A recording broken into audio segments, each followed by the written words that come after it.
Good morning, everybody. Thank you for joining us on December 3rd, 2023. This is the last episode of the year for Theist Helpline. We'll be continuing in the new year, and our schedule you'll be able to find on our website at www.theisthelpline.com. Your friendly and helpful hosts of the Theist Helpline are Amy Newman, who is known for her trademark slogan, Sending Love, is a professional comedian and skeptic who hosts debates, interviews, and conversations on her YouTube channel. She also creates educational and other important content. IX is a Tom Unboxes subscriber and former atheist community of Discord admin who enjoys long walks through evolutionary and biology-inspired computer science, archaeological academic biblical criticism, and so on. Jack Burton, it's all in the reflexes, is a self-described, middle-aged, college-educated nobody who drives the Pork Chop Express truck in his spare time. He's a deist and is mostly non-committal to philosophical stances. Jefferson Spatchcock is an atheist inquisitor and intellectual who has particular expertise in thoroughly analyzing and reviewing debates, often from the comfort of his genuine lazy-boy chair. J.L. Warren is an atheist activist, educator, and entertainer. He runs the Bridge the Divide YouTube channel where he addresses irrational beliefs, the irrational behaviors that often follow, the societal divides they create, and how those divides can be bridged with education, rationality, and reason. Mobarak Abusharifah is an ex-Muslim who grew up in Saudi Arabia with knowledge of Islam and world history. He's also a co-host on Peter DeTukker's YouTube show. Peter DeTukker is an atheist epistemologist from the Netherlands. Inspired by Aaron Ra, Seth Andrews, Anthony Magnabosco, and others. He started a YouTube channel that mainly focuses on religion, but he also hosts shows on other topics, including interviews with other content creators and atheists he meets through social media. I'm Randolf Richardson. I'm an atheist activist from British Columbia, Canada, who advocates for the equality and normalization of people who don't believe in deities, which entails advocating for fair justice, freedom, and critical thinking. I'm also the founding president of the Canadian Atheists, a national organization that promotes atheism and agnosticism as culturally common aspects of Canadian society. Taco, the evolutionary organizer of the Theist Helpline, is a #1 Discord debater who has never lost a Discord debate in his life. And finally, TJump, Tom Jump, is the founder of an atheist church called the Church of the Best Possible World, which is based on his model of objective morality. It has the goal of doing what Abrahamic churches should be doing but are not, helping people by providing affordable housing. You can find links to the Atheist Church of the Best Possible World. I'm sorry I jumbled up the name a little bit there. The Church of the Best Possible World. And other links to various hosts here on the Theist Helpline website if you just click on the hosts section at www.theisthelpline.com. Thank you, everybody, for joining us. We're very happy that everybody's tuned in. Looks like we have a question from the audience already.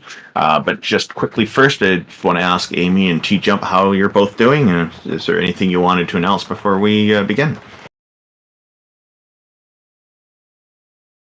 I'm doing good. I say it often, Randolph, but I can't help it. It's going to be the week. I know it. There's going to be great new arguments that are not going to be hundreds, if not thousands of years in the making. That's great. If you can turn up the volume on your microphone just a little bit, that would be quite helpful. TJump, what's new in your world?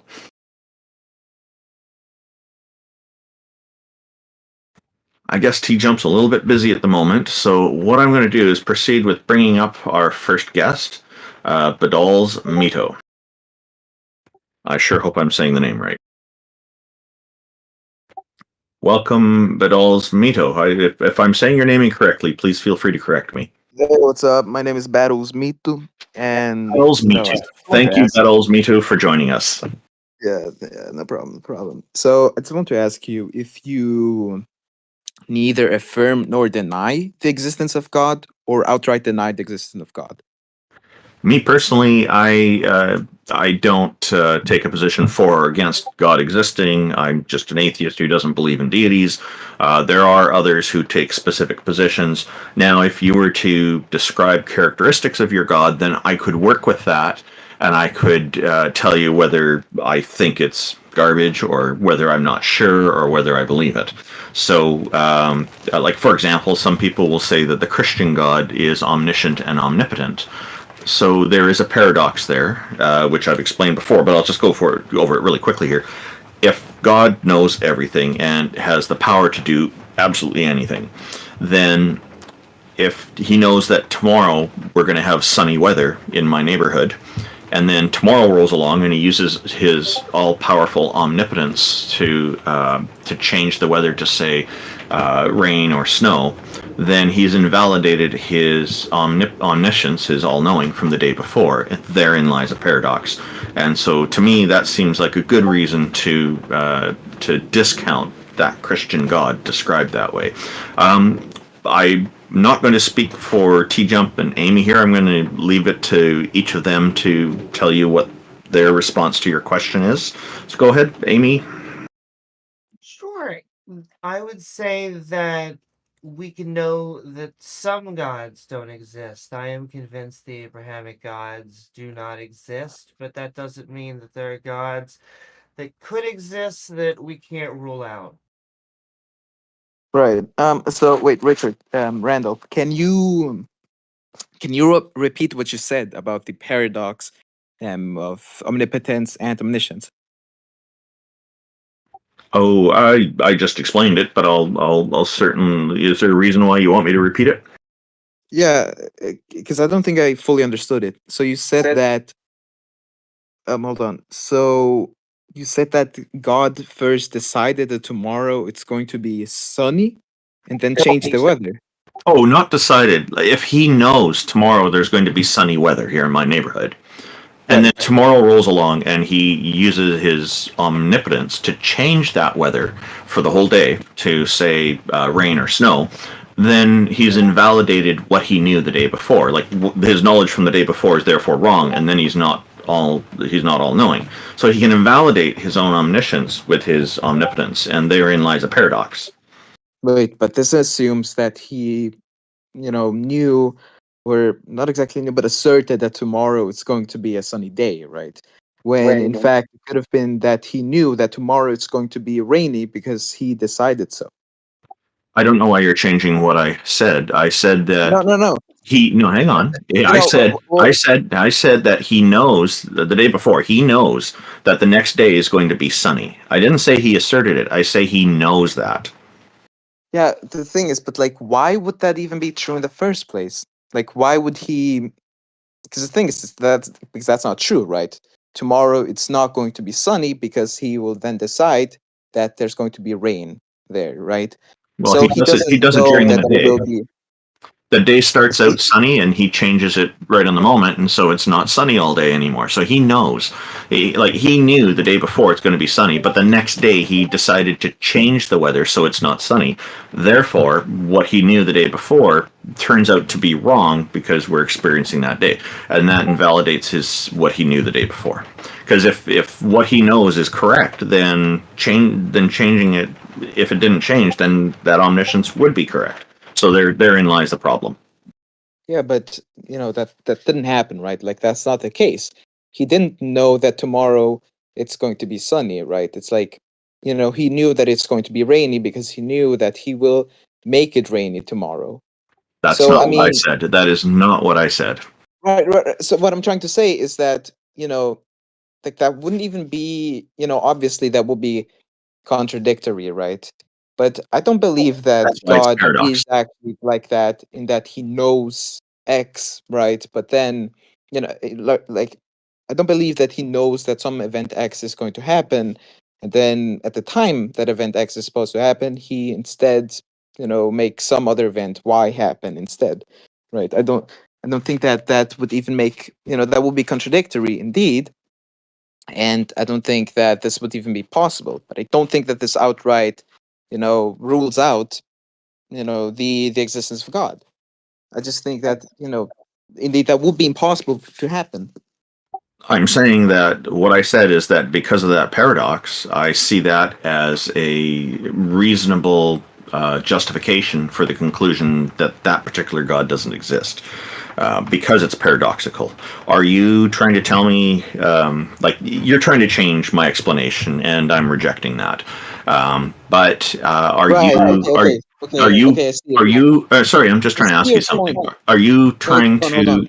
Are you one of these I- people? Or hang on, are you taking by any chance a position that God can violate logic? No, I think Okay, that if God could somehow violate logic, then he wouldn't be right, because I think that the incoherent simply doesn't exist, right? So, for example, an unmarried bachelor does not exist. So, a God that is incoherent obviously would also not exist. But okay, I think I understand it now. But I don't see how that somehow makes it impossible for an omniscient and omnipotent being to exist.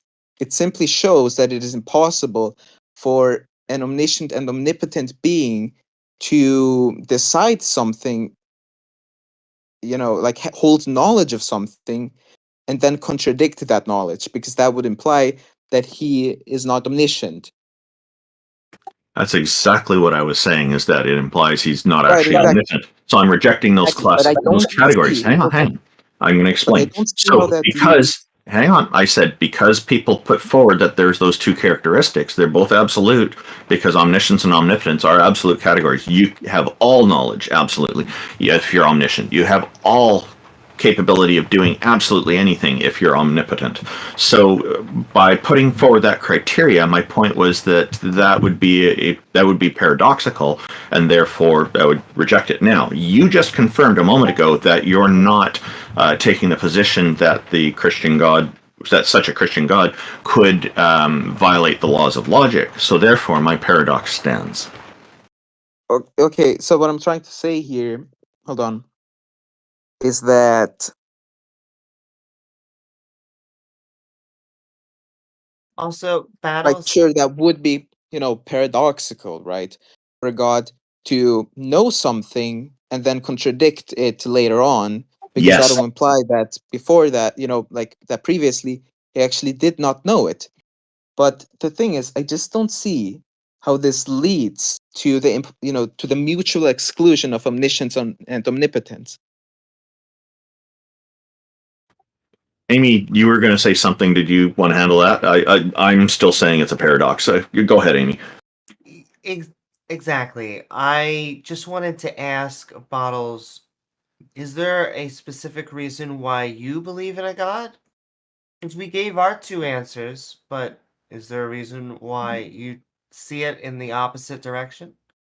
I mean, I think that a necessary uncaused cause must exist, right? And so I like Leibniz's argument. I also like the digital physics argument, which is an idealist argument, right? Um, So although I'm you not believe there super are. interested in trying to like find, I'm not super interested in trying to argue for the existence of God. I'm more interested in learning about why atheists, deny the existence of God. Sure, but I guess, my invitation to you would be, we hope that if you don't have good reasons for a God, that you would eventually not be a theist. And And so I mean, that's our interest. I will just add to this to respond to what you're wanting to do is find out why atheists don't believe in deities, gods or goddesses, is that the reasons vary. We are quite a diverse demographic, among the most diverse throughout the world, as far as I can tell. I'm not saying the most diverse, but I say we are among the more diverse demographics. And I hear a lot of different reasons from atheists when I've heard people debating or when we're just having conversations and this topic comes up, some people have really what seem like really good logical reasons, and others are just there's not really much reason at all, and there's a whole spectrum there, and a lot of different reasons. So yeah, my prediction is going to be that as you talk with more and more atheists about this, that you will very likely observe the same thing, that there's going to be quite a wide variety of reasons. Sure, it's just that I've never seen really a proper refutation of theism, right? I mean, I've heard the problem of evil or suffering before, but that assumes that God cannot have a morally sufficient reason to permit evil or suffering, right? They imply or assume that it is moral to permit evil or suffering, and I don't see why that would be the case, especially under an atheist framework. I will. What do you think would be a proper refutation of theism? I'm sorry, Amy. Oh, no, it's just that most of these theistic gods are highly immoral, and so it's hard for me to sometimes understand where they get their objective morality, because it always just seems so subjective. And I would also push back on the on a at least on a first cause that is a god. I never understand, because a lot of these cosmological arguments, almost all of them, never include a god. And so, what is it about a god that makes it that this has to be the uncaused cause? If you're gonna say there's something that is I mean, that's how we uncaused, define God, right? We define God to be the necessary really. uncaused cause. I mean, it's just a definition, really. I mean, of So course, God also has it doesn't have other a aspects mind to or him. anything else like that? What? It doesn't have a mind or anything else like that? Nah, he does have a mind. He is a personal being. Otherwise, he would just be an abstract Oh, object. well, then it has really nothing to do with an unnecessary uncaused cause. We can just throw that. I mean, that doesn't have to be. What? Okay. It doesn't have to be that this deity. It could be there's many deities, and some of them are not unnecessary causes. Does everything have to have a cause? I mean, yeah, everything is either necessary or has an explanation to its existence. Right? I mean, a cause to its existence. So, for example, let me think. There are a priori truths, right, that are undeniable, basically, right? And, you know, so these are necessary truths, right? So, for example, that you exist, it's not something that you can deny. Wait, Sure. no. I Hold on, I don't know what agree. the fuck I'm talking about. But there are two different, so there are two things, or two, I guess, categories, right? Two main categories: necessary beings or entities, and caused beings. And God would fall under the former category. In uncaused being. Right. Okay. But why does it have to be? Once again, isn't that just asserting it? Because why would it have to be a being? Like a mind and all these other things? It could be that there's something. I mean, I'm yeah, not sure. being is a mind, right? A being is a mind. Well, now you're see, Or a but mind is a being. that is an equivocation, because now we're switching from just being, just a rock, it exists in the universe, to like a being, as in like a person that has agency and thoughts. I mean, yeah, of course, God would have to have agency, right? Because if he didn't have agency, if it was impersonal, then he would be akin to a number, in that he's outside of space and time, right? And he can't have any other properties like loving or merciful or graceful if he didn't have agency or didn't have a mind, right? He would be just like a number. And as we all know, numbers can't cause anything, right? But minds, right, can cause things. Well, would it be even just slightly adjacent? It would mean that God is a idea, is a concept, and ideas and Again, no, concepts, because they can't affect the things. concept can't cause anything. A concept is an abstract object, like a number. That is highly true. Right. And I'm not saying that God is a concept. I'm saying that God is True, personal being. but I am.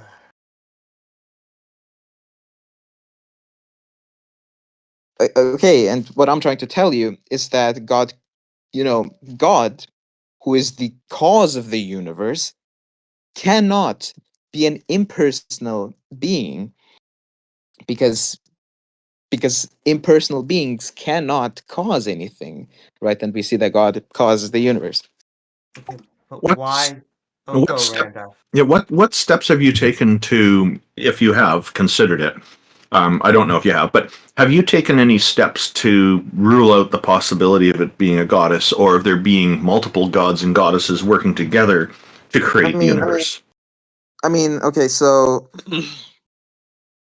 well, there can't be two necessary causes, right? Because when there's already one necessary cause, then any other cause is not necessary, right? And that would make the first one superior to the other one. And so the first one would be God, and the other one would be a lower spiritual being. So Why- I believe that why there can be can't two only of them- one maximally great being. Why can't there be two who are equal? Equal in what? Equal in their power, equal in their knowledge, equal in their capabilities. The thing is, one would have to come after the other one, and one Why? and the Where are they because coming the from? first look again because God is an necessary uncaused cause, right? He's necessary. So when there's one God, then any other God would not actually be necessary, right? And so therefore it would be in the second category, which is the caused category, meaning that that second being would have to come from the first one. I don't find that to be a compelling argument, because it's not clear to me where this first god came from. What if hang on, whatever their source, if the source, they came from somewhere. So you said everything has a cause. I literally just told you God is a necessary uncaused cause. And so there is no I asked you, source, how do you know that it's the only one? You've just thrown around the word necessary, but you've not actually provided any proper justification for this, from what I can tell. Also, Again, it's Leibniz's not argument about. shows why God is the necessary uncaused cause. It's Right. not about proving uncaused causes. You're trying to prove that a God exists, because there can be uncaused causes that. But this have is what we nothing to do with the define God. as God, right? That's just No, I'm that's just defining God. one attribute that you would tie to a God, but there's many attributes that you would tie to a God. Yeah, of course. God is, omnibenevolent, omnipresent, omniscient, etc. Right? And these, He's a we derive from superhero. other arguments, right? So, for example, from the ontological argument, we derive that he's the most loving, that he is perfectly moral. From the cosmological argument, we define, we can precisely get that he is outside of space time. Do you agree with the Holy Bible that says with God all things are possible? Yeah, sure. Then it should be therefore possible for there to be multiple deities who've been there all this time. Wait, all things are possible through God. So that means If with God all things are possible, then it would be possible for there to be a god and a goddess, or two gods or two goddesses, instead of just one. Also, that's a T-shirt, This can not an argument. only be true through God. They would still be lesser than God because they are caused by God, right? So I mean, I don't deny the existence of higher spiritual beings, right? Such as angels, right? Angels are powerful, of course, but these are created Of course. If all things are possible through God, then God should be able to create another deity that's exactly equal to him in capability and knowledge and power. Yeah, sure. Okay. And Sure, should be but able to, and if God is outside of space and time, it should be able to make it go all the way to eternity, I guess, eternal in both directions in time, right? I mean, sure. I mean, so long as it is actually coherent, right? Why would it not be coherent to have a god and a goddess create life, the universe, and everything instead of just God by himself? I mean, right now, like I don't see why that would be logically impossible. But I simply deny that because I affirm that the Bible is God's word, and there is no other God, right? Now, but I don't want to really get into this deeply. But I don't deny that sure there is a possibility, since there is no logical contradiction in that, and all things are possible through God. But again, I don't think that God created another God. What if all things are possible through many gods? What? I'm sorry. I just think that you're giving it many human attributes, like most loving. Most loving and cannot lie are two of the most funny powers that could be ascribed to a god, because it's like, oh, baby, he telling you that he can't lie and he's always loving. I'm sure. I bet that's what he tells all his believers. I don't think so. I mean, I don't think that lying, like telling things that aren't true is, immoral in all cases. I mean, for example, like let's say you're in Germany, you're hiding some Jews, you know, it would be morally permissible and actually moral obligation to lie to anyone that is coming after, the ones that you're hiding. But wait, does that mean in that situation God can lie? No, God can lie. He can lie. What I'm saying is that it is not always immoral to lie. Okay, so you don't prescribe that. He's just all loving.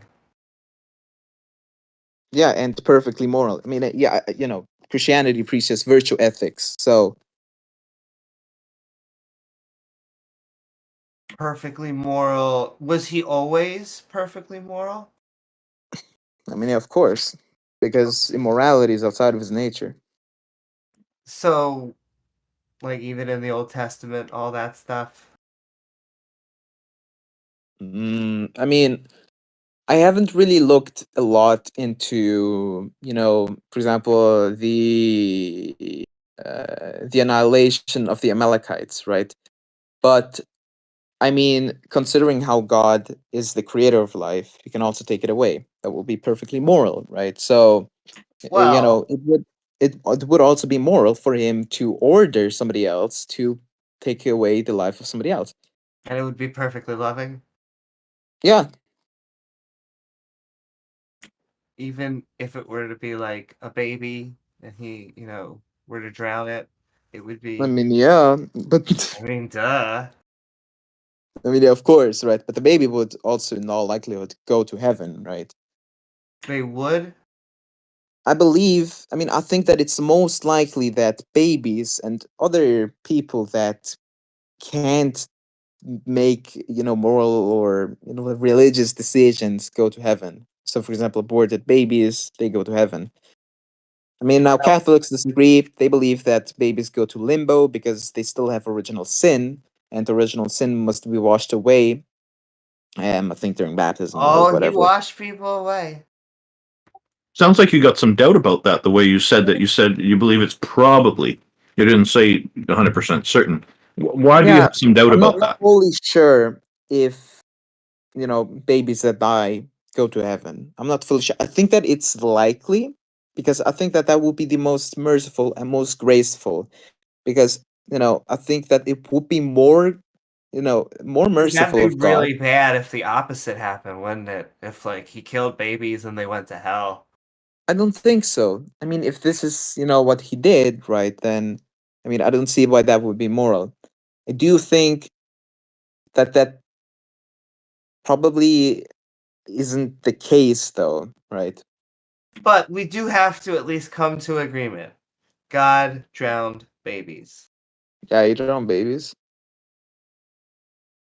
I just the ease by which you say that. I mean, yeah, he's the author of life. Of course, he can also take away life. Not I to mean, get if God be political, willing, I could die right now. that is scary, and that is also what gets us 9/11. However, Nine, are what? No. yes, I don't think that the goes with taking the inside away job of Christian, fear right? of death. You know, I know Christians haven't been doing it for the past few hundred years, though. The same with about the question that I'm about to ask. I, what's your feelings on abortion? Not to get political, because not for or against, just your views specifically. Well, I don't think that abortion is morally permissible, right? I think Why? that, well, because murder is wrong, right? Um, Well, I abortion is murder. mean, not if you make them, right? Actually, Well, I I have wouldn't some views on say. abortion you might not be No, aware of, hold on, but hold on, hold on, okay. hold on. I wouldn't say that the mother created the child, right? I mean, for example, if a mother conceives a child For mom that and has dad. only one arm, you wouldn't come up to the mother and say, "Why did you give the child only one arm?" But that's ridiculous. Of course, the mother didn't create and design the child. I mean, who really created the child was God. Who sustains the life of the child is God. No to both of those.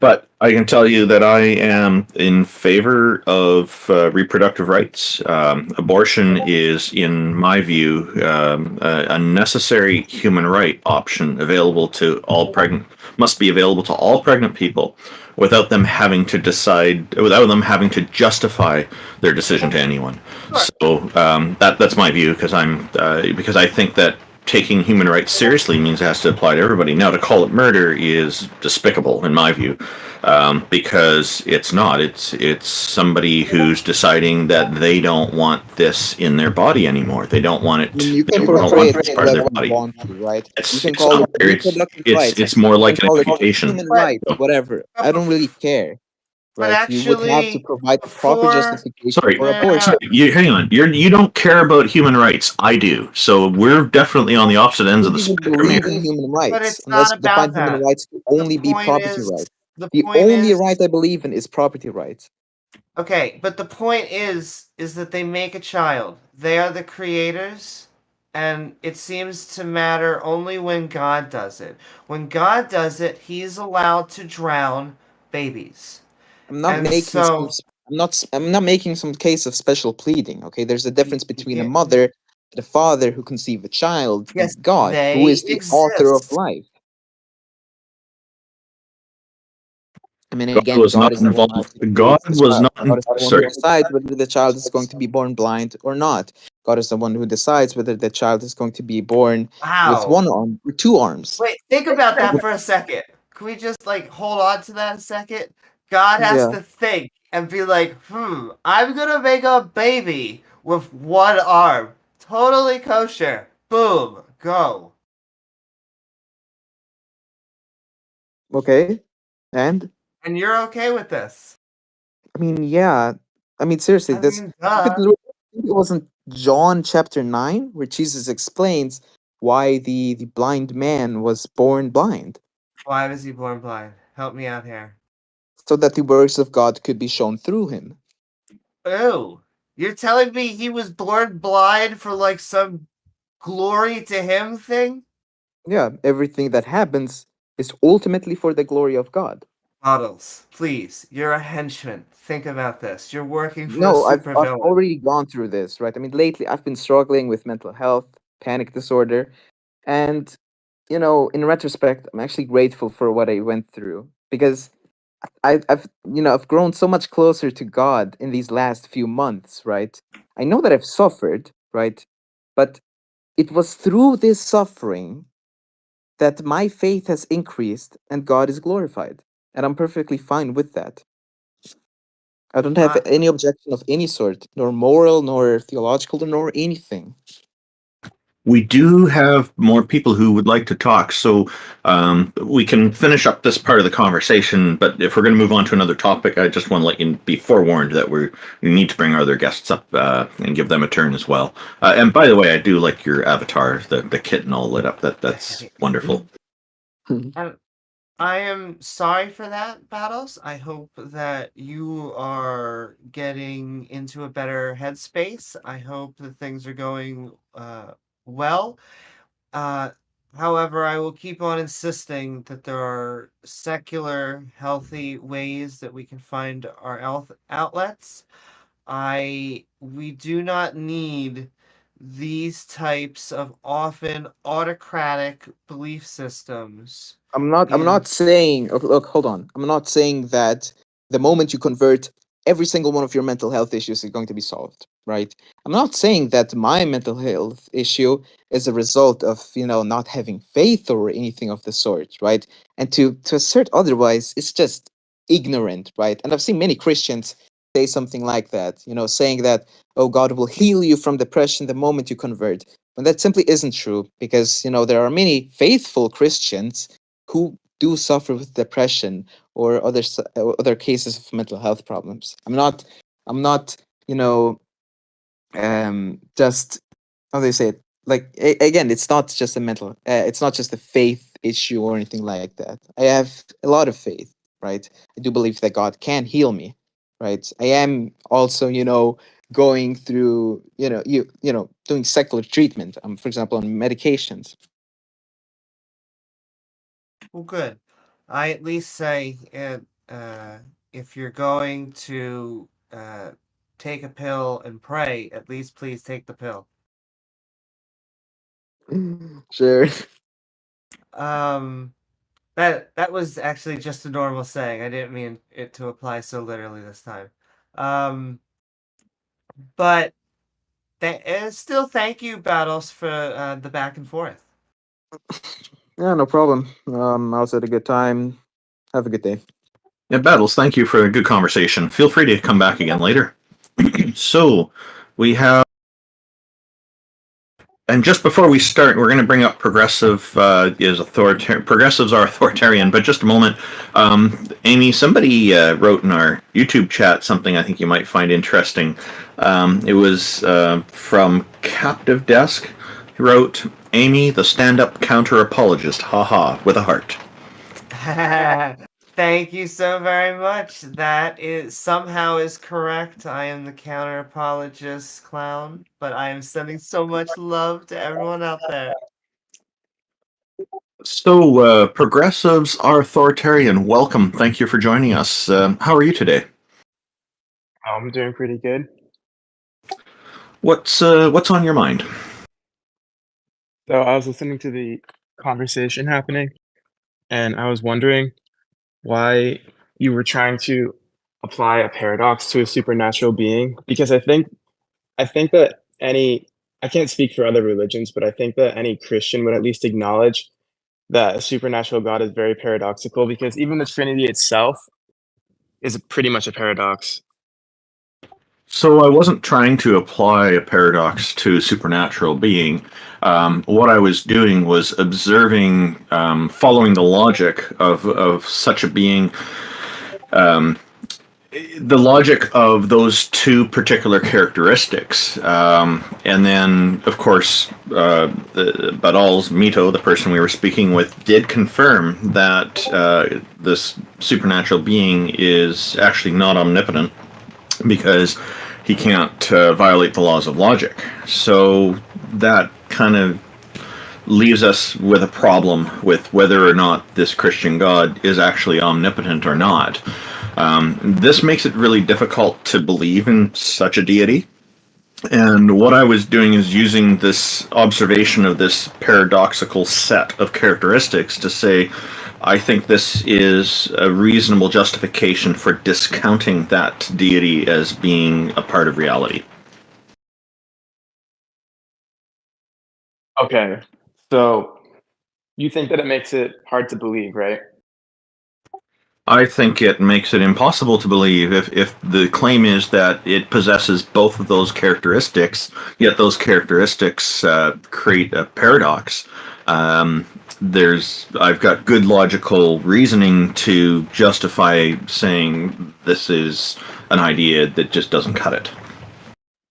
Right, and Mitos was saying that God must be logical, but I would say that's impossible because there's so many examples of things that wouldn't be logical. Like, for example, God can't sin, even though he's all powerful.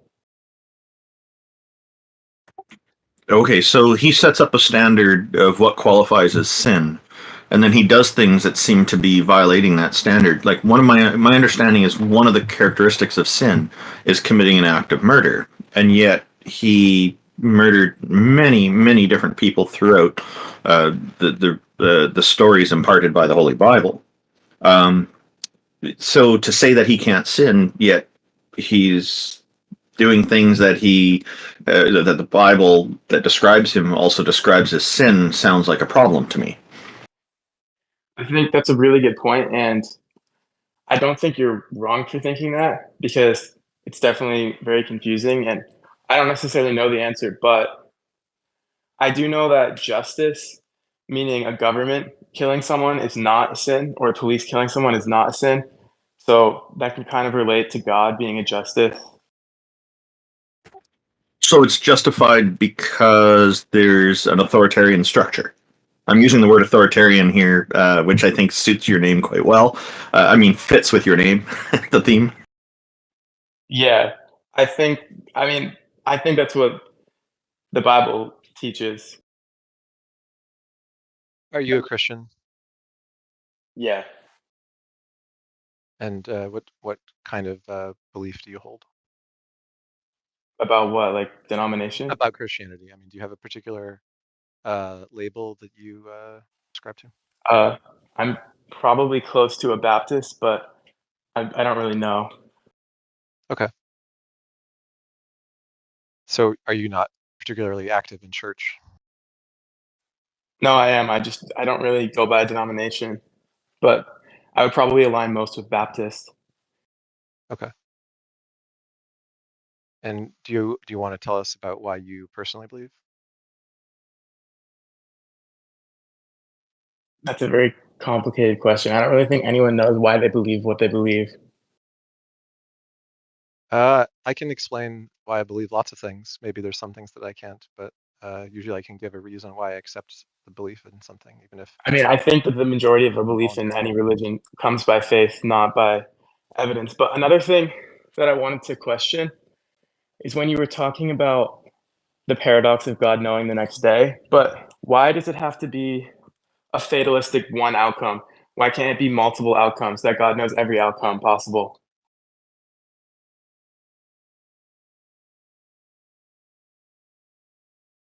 I'm sorry, you broke up. Could you ask the question again? I didn't quite hear it all.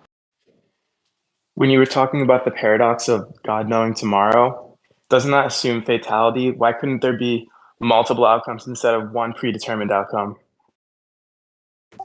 Well, I specified that he would know that the weather in a particular area, the region, like my neighborhood, it's a very small area, and that he would know that. So, yeah, I suppose realistically there could be all kinds of possible outcomes from our perspectives, because meteorology is a challenge. It's more accurate the shorter the time frame, but as time goes on, there's a lot of variables that we just can't consider. So, yeah, multiple outcomes are there. If he's omniscient, then he knows everything. He knows all the variables, so he'll know with certainty what the weather is going to be tomorrow in my neighborhood or anybody's neighborhood.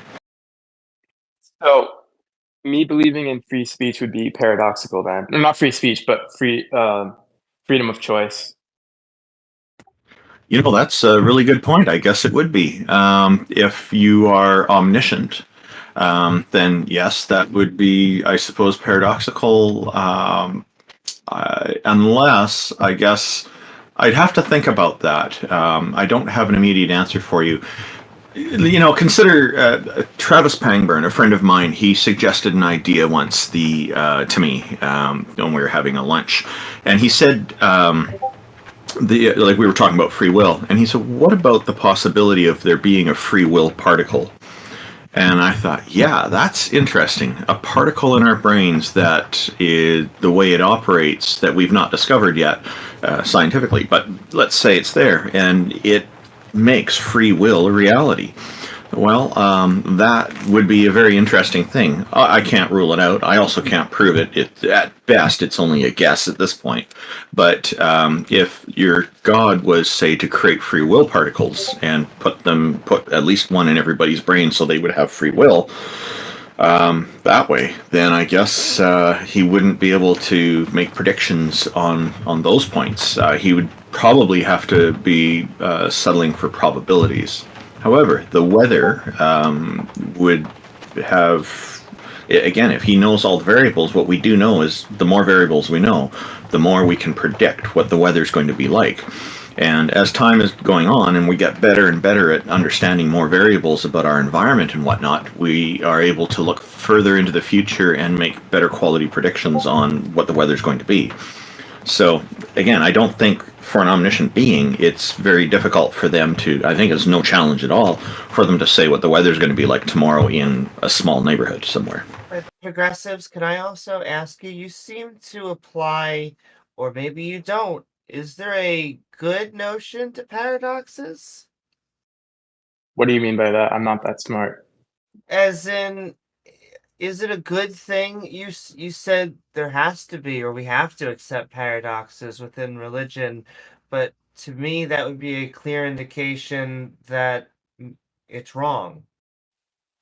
Well, what I what I meant by that is that many paradoxes. I don't think that logic can be applied to Abrahamic gods.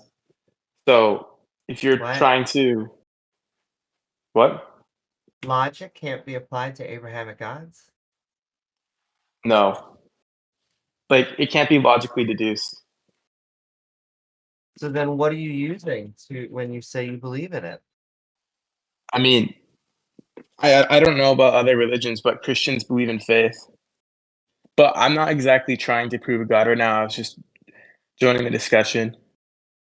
Just to clarify, I think you mean they value faith, because I don't think faith is something that person believes in. Faith is just, in a way, it's believing something, kind of trusting that something's true. Would you agree with that?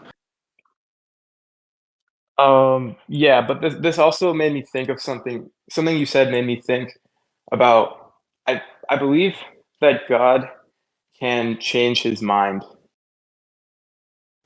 He's omnipotent, so yeah, by that characteristic alone, he should be able to change his mind. But I don't necessarily think that changing your mind would make you untruthful. Oh, I'm not saying that it would make you untruthful. People can change their minds to correct a previous view that they held, so that they're more in line with reality, with the truth, the scientific evidence, or whatnot. Or they can change their mind to make things turn for the worse. So it's really it can really go either way. But it But seems also, like you're putting forward contradictory claims about God. So first you said that God could know every possible future, and then you said that God could change his mind. Do you see any problem with holding both of those beliefs at the same time? Just so you know, Ix, I did cover the paradox of this earlier before you joined, so it's okay to go down this rabbit hole. I just want to let you know that that's one of the reasons he's joined us, Well, is to ask me about this. he just brought it up again. I've been here the whole time you spoke. Oh, okay, yeah. So you heard all that, yeah. But I'm just hearing him double down on a well, contradiction. why would it be paradoxical to believe in Okay. multiple outcomes that can be changed? So if God knows what all of the outcomes are beforehand, Yes, then God would know the consequence of any choice or any outcome before yes, it happens, which would mean that changing correct. his mind over time about it would be meaningless, because he already knew every outcome, including his choices and what consequences they would have. Well, So I mean, he wouldn't need to wait to find out what happens. Like, changing your mind implies that At one time state t1, you have one opinion, and then because of changes at time state 2, you have a different opinion. But if God knows all time states, he would be able to form his opinion from the get-go without waiting to see what happens, the way that we think of changing your mind. And the way you're thinking about it, I would agree. This is probably paradoxical, but I do think that God doesn't know the choices we will make, but he does know the outcomes of every choice that we could make. So do you know what incoherent means? It's worse than just paradoxical, right?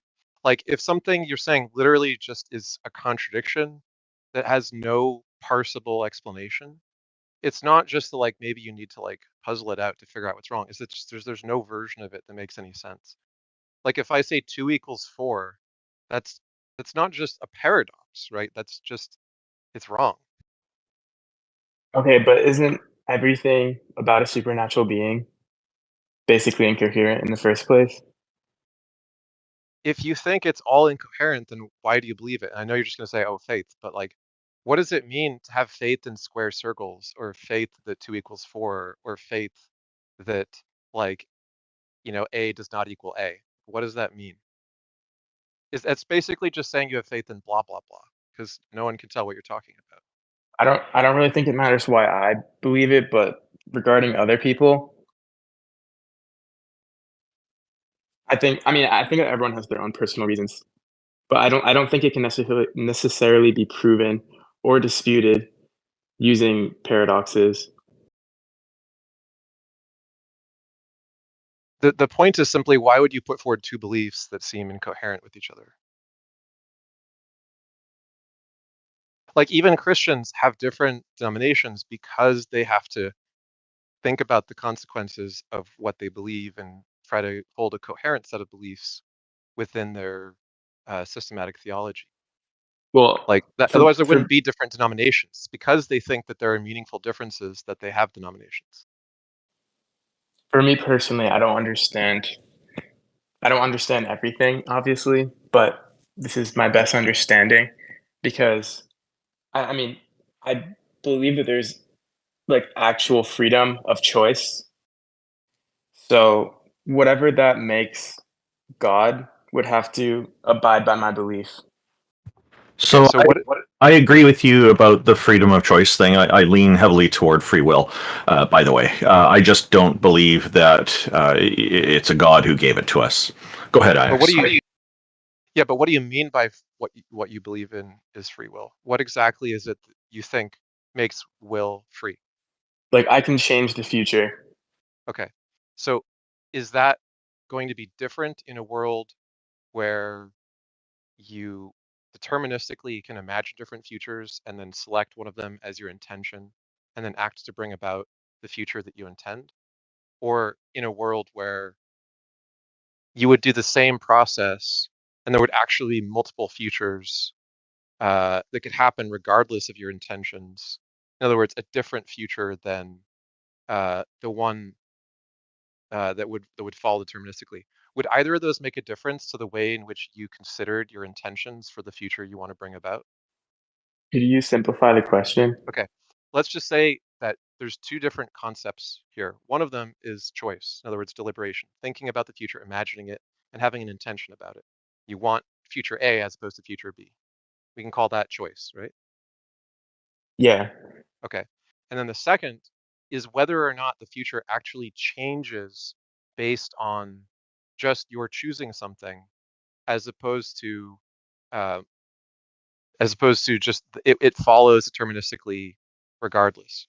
So if So if fatalism. you have an experience of choice, in other words, you can imagine different futures and choose the one that you desire, and the world is deterministic, how would you be able to tell the difference? What meaningful difference would it make if it were the case You that it would wouldn't. always go the same way, regardless of the fact that you were going to make that choice? What would be the difference that you could detect? You wouldn't be able to detect it Okay, so then why is it a big deal to you if it turns out one way or the other to be deterministic or not? because if you can't if you can't actually make choices, then that would imply that some people are destined to have bad outcomes or be judged for bad actions. Not necessarily. So I recommend a book. There's a book called Elbow Room: The Varieties of Free Will Worth Wanting by Daniel Dennett. It's very accessible. I mean, he's a philosopher, but he writes to be understood. If you read Elbow Room: The Varieties of Free Will Worth Wanting, and there's an audiobook that's quite good, what you're gonna hear Dennett say is that the part that we care about is true regardless of whether determinism is true, which is that you, the agent, have originated some choice from within your brain or within however it turns out to work, which is going to shape your intentions and your behavior and lead to consequences, right? And that's what we mean when we attribute blame or praise, is we say that agent made that deliberation to choose that course, that intention, and we hold them accountable for it. Why would that be different if it is the case that determinism is true or not? I don't think it would make that much of a difference in that terms of thinking about it. This has been a good discussion, but I have to go now. Okay, cool. Do you mind if I send you a link to the book? It's Go quite ahead. good chat. Progressives are authoritarian. Thank you very much for joining us. We look forward to speaking with you again in the future. All right, thank you.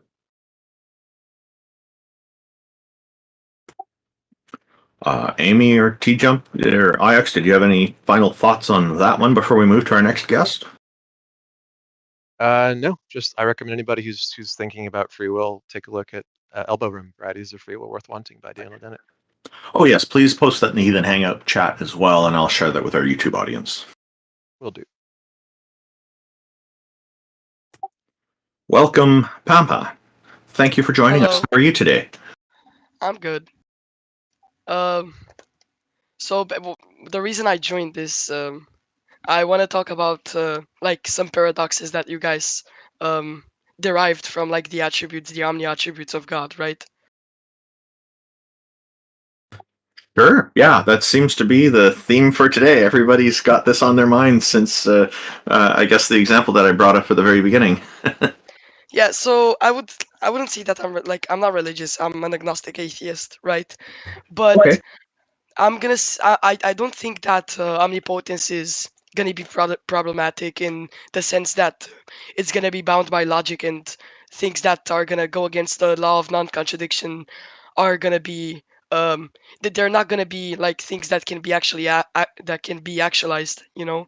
So um my point is, right, if a god isn't able to make a square a circle, right, I don't think that's gonna make him not omnipotent. I think that how I would define omnipotence would be um, a god that would be omnipotent would be able to actualize every passive potency, or to actualize everything that doesn't go against logic itself, right? That's how many Christians see it as well. Like William Lane Craig and others would agree with that. Yeah. And I don't think like it being bound by logic is gonna be. I think that's why we can define potency, right? It's just because of logic. There would be no omnipotence without logic itself. So there are a few Christians I've encountered, and some Muslims too, who claim otherwise. But I do think that reality, the way reality works, is logic is something that's inescapable.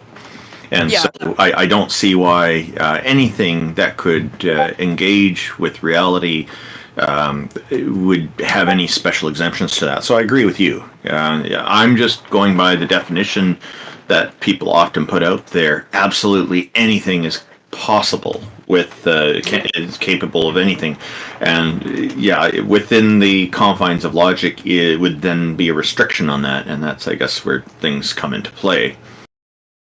Yeah, and I mean, I think it like it depends a lot on how you like define omnipotence, you know, um, because if you're gonna have things like beyond the set of like actualizing or actualization, if you're gonna have things that are not gonna be logical to us, I don't think I would put them in the set of anything, right?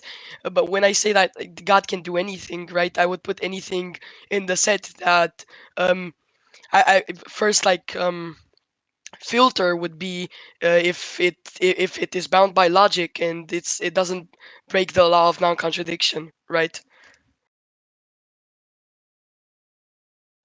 Yeah, again, that's a restriction. And I do hear debaters respond with saying, well, if he's omnipotent, then why are these all these restrictions here? You know, it's just I don't think. perhaps the problem is with the terminology itself and how it gets defined. And that's why you hear a lot of them say maximally powerful instead of omnipotent, I suspect is. Yeah, yeah. Um, and like the other guy joined, right? I don't. I think he was religious, right? Yeah, and Yeah, they both were, I believe, yes. yeah, and he was talking about like he said that God only knows, or his like omniscience. He doesn't know his own choices, right? And I think that's gonna be bullshit because oopsies. Am I allowed to swear? Oh, I'm an advocate for freedom of expression. I don't swear myself, but don't worry about it. It's fine. Right. Okay. Um, he was saying something like that God, if God is omniscient, that's not gonna entail that he knows his own choices, which I think would be kind of stupid because if omniscience is gonna be defined as like the state of knowing all true propositions, right? Oh, so that would be omniscience. But go ahead. Yeah, so if omniscience is going to be defined as that, I can give an example on how God needs or is God needs or is necessitates knowledge of his own choices. So I would say that if God is going to have knowledge of like every person's actions, right? And you know that in the Bible, like there are instances of people being killed by him, by God itself, right? Unfortunately, yes. Yeah. Yeah. Um, then if the killing action was like automatically done by God, then when God would have created the person, he would know that he would kill the person, which would just show that omniscience is gonna entail the knowledge of your own choices, right? And I think that free will, right, or any kind of agency is not gonna be compatible with omniscience because um uh, y- if I think that a paradox, or I have a logical argument against it, and I think that like every religious book is gonna put God or is gonna attribute like agency, so free will and omniscience.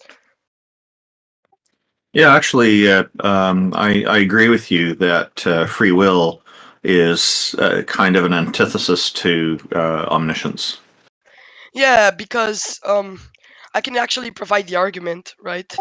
Sure. Just before you do, I will note that when I spoke with Graham Oppie on this about a year or so ago, he said that there's a lot of theists who don't think that omniscience includes knowledge of the future. It's just knowledge of the present and the past. And so I find that interesting because, and I didn't unfortunately get to, there wasn't enough time. I would have liked to have explored it with him a little more, but it seems to me that if you know all variables now, that you should be able to predict where our planet's going to be in the universe 100 billion years from now. Yeah, so I think that attributing, m- m- I think that like a lot of theists I've had discussions with, right? They say that, well, God is not in time; He's atemporal, right? But I would see that as contradict. I would see that as problematic because if God is going to be atemporal, right? I don't think unless he acts in some kind of like dimension of time in which or that we cannot comprehend, in which like causality is going to be possible, and I don't see how God can have thoughts, right? Or how God can act, how God can actualize. And I think that if you're going to attribute like atemporality to God, then he's not going to be omnipotent anymore because there's not going to be any like active you God is not going to be able to like actualize potential, and um many theists will say that or I think it was Catholics that believed this. It was like absolute divine simplicity, right? Correct me if I'm wrong. In which they think like God is, and he is basically the perfect act, and he has done everything, he has completed everything. But I would also see that as like problematic, because I don't think that if God is gonna be an act, right? I don't think you're gonna be or if he has done everything and he's atemporal and he's not made of parts, then I don't think you will be able like to attribute. I don't think you will be able to like attribute stuff to him, because um, omniscience, like omnipotence, omnibenevolence, omnipresence, all of those are gonna require some kind of God that is in time, or Or Yeah. or works in some kind of way in which actual like different, or yeah, in which causality is possible. So I think that when the term outside of time comes up, it's like it seems to me that what's really meant is that, by a lot of people arguing it, is that God is omnichronological. He's in all of time, pervades all of time from all of eternity, and but unfortunately, when they say outside of time, it backfires because it's really the wrong term for it. They should be saying omnichronological in that point. But outside of time, some of them actually believe that he's outside of the universe, outside of even the cosmos. And that to me seems like, okay, the cosmos definition is what now? Nothing. You're changing it because Douglas Adams talked about life, the universe, and everything. He was describing the cosmos with the number 42, and that was. And that of course would include time. Like I don't see time as some kind of bidirectionally traversable dimension, like our spatial dimensions are. X, Y, and Z on in math class they put it up as. But time to me is something that we just observe and put it as like we're observing the passage of time by recognizing change and recognizing patterns of those changes. So it's it is very conveniently expressed as another dimension, and I think that can mislead and confuse a lot of people to thinking of it as a lot more than I think it really is. But to say it's outside of time, I think it just seems kind of nonsensical to me. So I do think that most of them mean omnichronological. I'm not sure what your thoughts are on this. Yeah, right. If you're gonna like attribute God as like being in all instances of time, I would say that that's still gonna make, or I think that it's kind of gonna rise, like some paradoxes or some problems are gonna arise if you apply like the attribute omnichronological. Yeah, um, I think that um, when they say that God is like in every instance of time, um, that would mean that, for example, he is actively one explanation for why I think that I asked someone why would like sin be justified. They said because if God is gonna be like omnichronological, then God is gonna feel sin at the same time, right?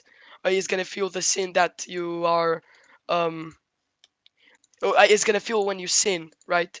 And I mean, it is a personal choice of his, right? If he has free will to not be sad about sin or about his own creation. But yeah, I would have to think about like this atemporal or omnichronological. I think like I don't know when people say that God is outside of time. I don't know if they would like hold to atemporality or like or to the attribute like of being in all instances of time. Yeah, and just to clarify, like atemporal would just mean time is not part of the equation, whereas omnichronological would require that time actually be a bidirectionally traversable dimension to Hmm. cover all of eternity, past and present and future. Yeah, yeah. Um, and actually, I was talking about like the argument of omniscience, right? And the argument against like omniscience and uh, free will, right? And I think that if you're not, if a God is not gonna have free will, I don't think like omnipotence is gonna be possible, because I would say that to actualize potential, right, you're gonna need an actual active potency, which is not gonna be contingent on just or which is not going to be contingent on laws that you're bounded by. For example, like an atom is not going to be omnipotent because it follows laws, right? Um, or not an atom exactly, but Well, let's be clear on the terminology. It's not really following laws. It's just it's constrained by them as a matter of nature.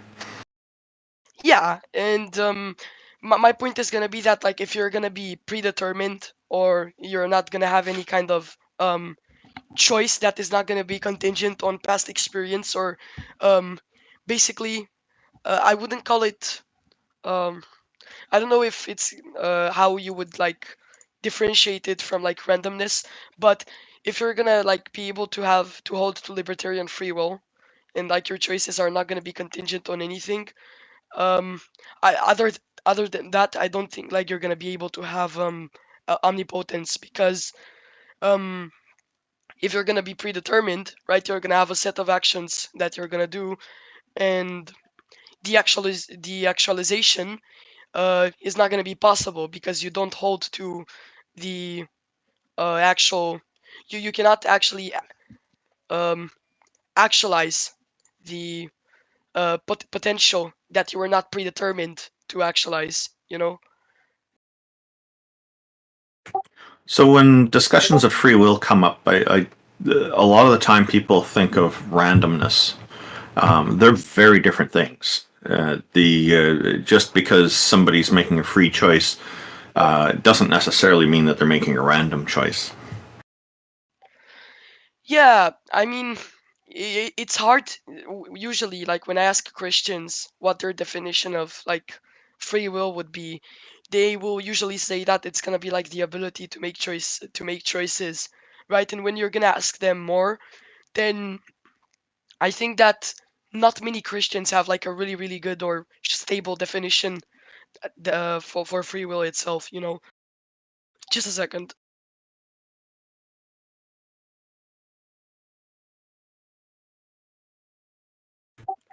Uh, Hello. Hi, go ahead. Go ahead. Yeah, and I think that like free will is gonna be problematic. I think that free will is not defined, right, usually by Christians, and like it's before actually like making logical arguments like against free will and omniscience. I think that we would have to know, right, or you would have to know the actual definition of like what Christians use or what they define as free will. And I don't know, I've just never been satisfied with like a good answer for what There's a they reason think. for that. Yeah, So there is. the reason that Christians have so much trouble and are so attached to the question of free will is they kind of invented it from a like theological perspective because of their Christology and because of original sin. Their whole religion really does rest on the premise that God can hold people blameworthy for actions and judge them, while also claiming that God is the determiner of all things. And so these two things are a problem only if you believe that God preordained everything and God blames everyone and eternally punishes them for it. So for anyone who doesn't hold to original sin and eternal damnation, there's not really the kind of problem that Christians have theologically with justifying their systematic theology as being coherent. For everybody else, like it doesn't really matter what determinism uh, holds or not. Like if you have random particle fluctuations like virtual particles in the Casimir effect, and that makes our choices somehow unpredictable, would that change how we hold people accountable? No. The only person that that could change the accountability for is God, right? Because that Yeah. could mean that God can't know the future or something like that, right? In there's some possible world that Christians could imagine where God can't know the future because of the Casimir effect or something, right? That God made a law that he can't predict. And there's lots of Christians that believe that and hold to like various forms of like open theism, where God essentially made the world, but like doesn't predict all of its outcomes all the time. So Christians tie themselves into knots to get God off the hook, and then they claim that the reason they're doing this is because blameworthiness depends on it. But the only kind of blameworthiness that depends on it is God's blameworthiness for our suffering, not human blameworthiness for the foreseeable consequences of their actions, regardless of determinism. Yeah, I think that Christians are usually gonna try and fight this with saying that, like what you said is like really valid. I have seen Christians who basically claimed that God cannot know like the future of a person, but I would say that if he's gonna be atemporal, right, or if he's gonna be omnichronological, then I no, or if you apply to that, if you hold to that view, then that would entail that God is in time. He's not even omnichronological, right? Because um, I think that if you're gonna say that he doesn't, or the only reason that he doesn't know the choices of a person will be that their choices are gonna be like indeterminate propositions. I think that to have an indeterminate proposition, you're gonna have to be in time, right? And actually not know the like next state of a system, or um, you would They have don't to, have to really specify why. They can just say chooses not to or something like that. yeah. Um, I yeah, mean, they don't really have to like give a physics explanation, because obviously theists didn't know physics when they came up with this stuff. But they they were kind didn't. of doing like proto-physics. A lot of the ideas in modern physics came from sort of like pseudo-physics that Christians were trying to do about, what the future states would be relative to God's omniscience. And uh, I thought experiments like Laplace's demon and so on, arose within a Christian context. But none of this really matters to anyone who's not obsessed with original sin and God judging all of us for things that he ordained that we would do. If you don't believe that, then this isn't a big deal. Just you hold people accountable because there were foreseeable consequences of their actions, which they're blameworthy for. Yeah, I think that like the problem of evil is gonna be like really easy to reduce to like only um, some premises that basically all Christians are gonna agree with, and I think that like people that deny or so the Christian religion, right, assigns this attribute of God of his omnibenevolence, right? And one interesting question I usually like ask Christians when I was like debating the problem of evil was if God would if God is omnibenevolent, right? Would that entail that he will reduce evil to the degree which doesn't remove free will, right? And that question was really, really hard for them to answer because they usually said that there is like gonna be no way to reduce evil, right? They couldn't come up with like something that could reduce evil that wouldn't affect like people's free will and free choices. But I think it all boils down to just the actualization of like your potential soul for your potential existence. If you have a baby, right, and that baby is going to be, for example, tortured and then killed, right? And before God created it, right, it was just some passive potential that needed to be actualized by this God, right? And I think that just as a God, right, who's omnibenevolent, that um you that basically brings a baby's um, possibility or chance of going to hell from zero, right, to a non-zero possibility that that baby is going to experience like eternal damnation.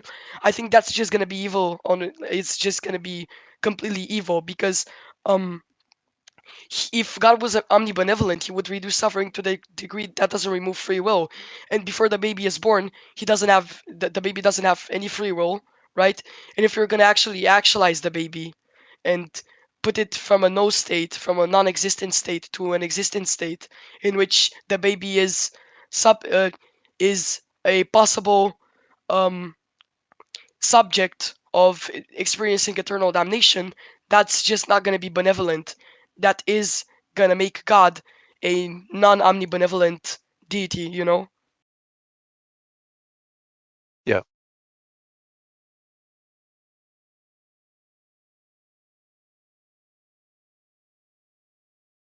Yeah, there's many different denominations of Christians and beliefs about original sin and Christology and free will, partly because of this tying in knots that they have to do to try to figure out how to justify it. It's much easier to just think that it's all made up, and that's why it doesn't make any sense. It doesn't. Many Christians which I've also like had some conversations with, they're usually gonna agree to like biblical creation or like things that we know are contradictory, right? For example, the Bible claims that the earth was created in 6 days, which is completely which it doesn't have any kind of not a bit of truth in it. Well, there Right? is actually one pretty good explanation for why they think that. Do you know where they got that from? I think the only explanation that they would use is that like the Hebrew version actually used like a different version of day. You know, it didn't Well, mean there's more than that. There's more than that. So are you familiar with the idea of mimesis? The idea that many ideas in the Bible are very similar to, in very completely structurally equivalent ways, other texts, like Moses and Sargon of Akkad being the baby left in the basket, the story of Phrixus, and the story of Isaac, where the king is told by the gods that calamity will befall them if they don't sacrifice their firstborn son. Then at the last minute, when he's willing to sacrifice his son, the gods take mercy and take the son to safety, which they then spend their new life founding a new dynasty because they're blessed by the faith of their progenitors and become the founders of a new colony. All of these stories are true in the Bible and true in Hellenistic literature. And one of those stories is Plato's Timaeus, which was the most widely distributed of all of Plato's works all throughout the Middle Ages because it was so popular with Christians, because it was so similar to Genesis. And at the time, the Christians believed that Plato was influenced by the Bible. They thought that Plato got the Timaeus creation story, which has 6 days, and then God rests, and then a separate creation for human beings and civilization. All that is the dual creation story with the 6 days and resting comes from Timaeus. But at the time, they believed it came from the Bible because the Bible said that it was from like earlier than the 6th century. But now scholars have an abundance of evidence that this is not the only text that didn't exist in the 6th century that the Bible appears to copy from. And the whole idea that the Greeks copied everything from the Bible has flipped. If you look at Russell Gmerkin, for instance, and his book, he's got 3 books on the subject, Plato's Timaeus and like the cosmological or cosmic creation myths. He substantiates this extensively. The Bible copied from Plato, not the other way around. It's probably composed around 290, around Alexandria by Hellenistic Jews who were extremely familiar with the Greek sources that they were copying word for word in some cases from. By the way, Ix, Captive Desk in the YouTube audience just indicated that they put the book you recommended, Elbow Room by Daniel Dennett, onto their shopping list. Oh, excellent. Yeah. So I think that like with all I've said, right?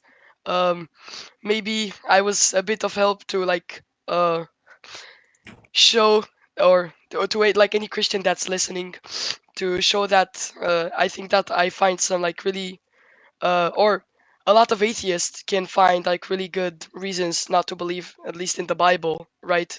It's gonna be that there is a lack of evidence of what the Bible claims, right? Or there is a lack of God, right? There is a lack of his empirical existence, right? And also the internal contradictions that appear with all of the attributes that are assigned to God.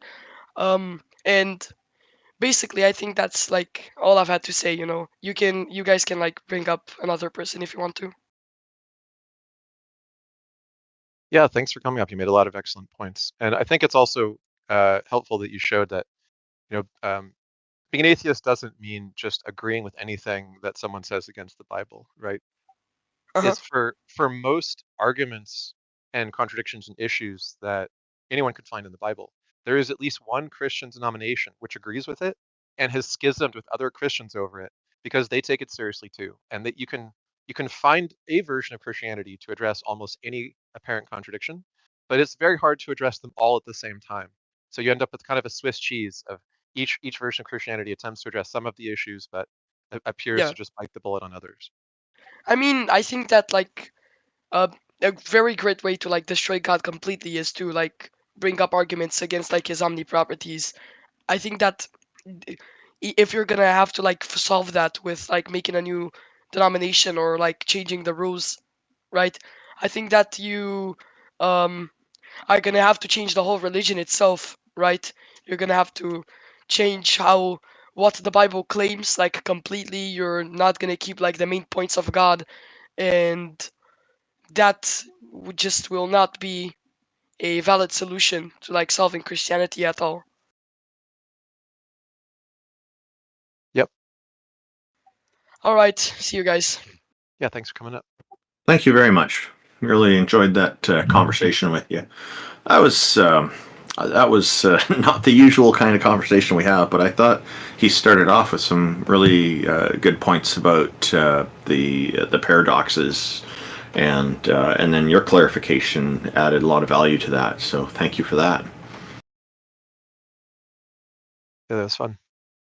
All right, well, we need a caller. So does anyone want to tell us about their beliefs one way or the other?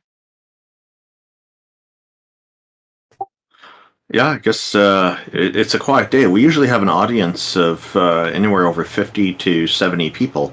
It's kind of a small audience today. I guess people are starting to go out and do a lot of Christmas shopping and whatnot, Yeah. with it being December. So perhaps January will be a better month. And we'll have a new splash picture. I'm just working on it for our next season come January. But also, gods or goddesses don't exist. And so if anyone would like to tell us why, just turn the spice up a little bit.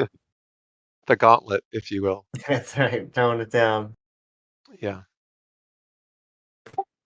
What's new with you, IX? I asked Amy and TJump about the beginning of the show, and you joined a little later. Is there anything new that you've come across? Been like a long while, but hi, Ix. Hi, Amy. Hi, Randolph. And whenever TJump gets back to join us. Yeah, I've been good. I've been really busy with work, and I'm very glad that we get to do these because even when I kind of take time away from Discord debate world for a little while, coming back to be with you all is really fun.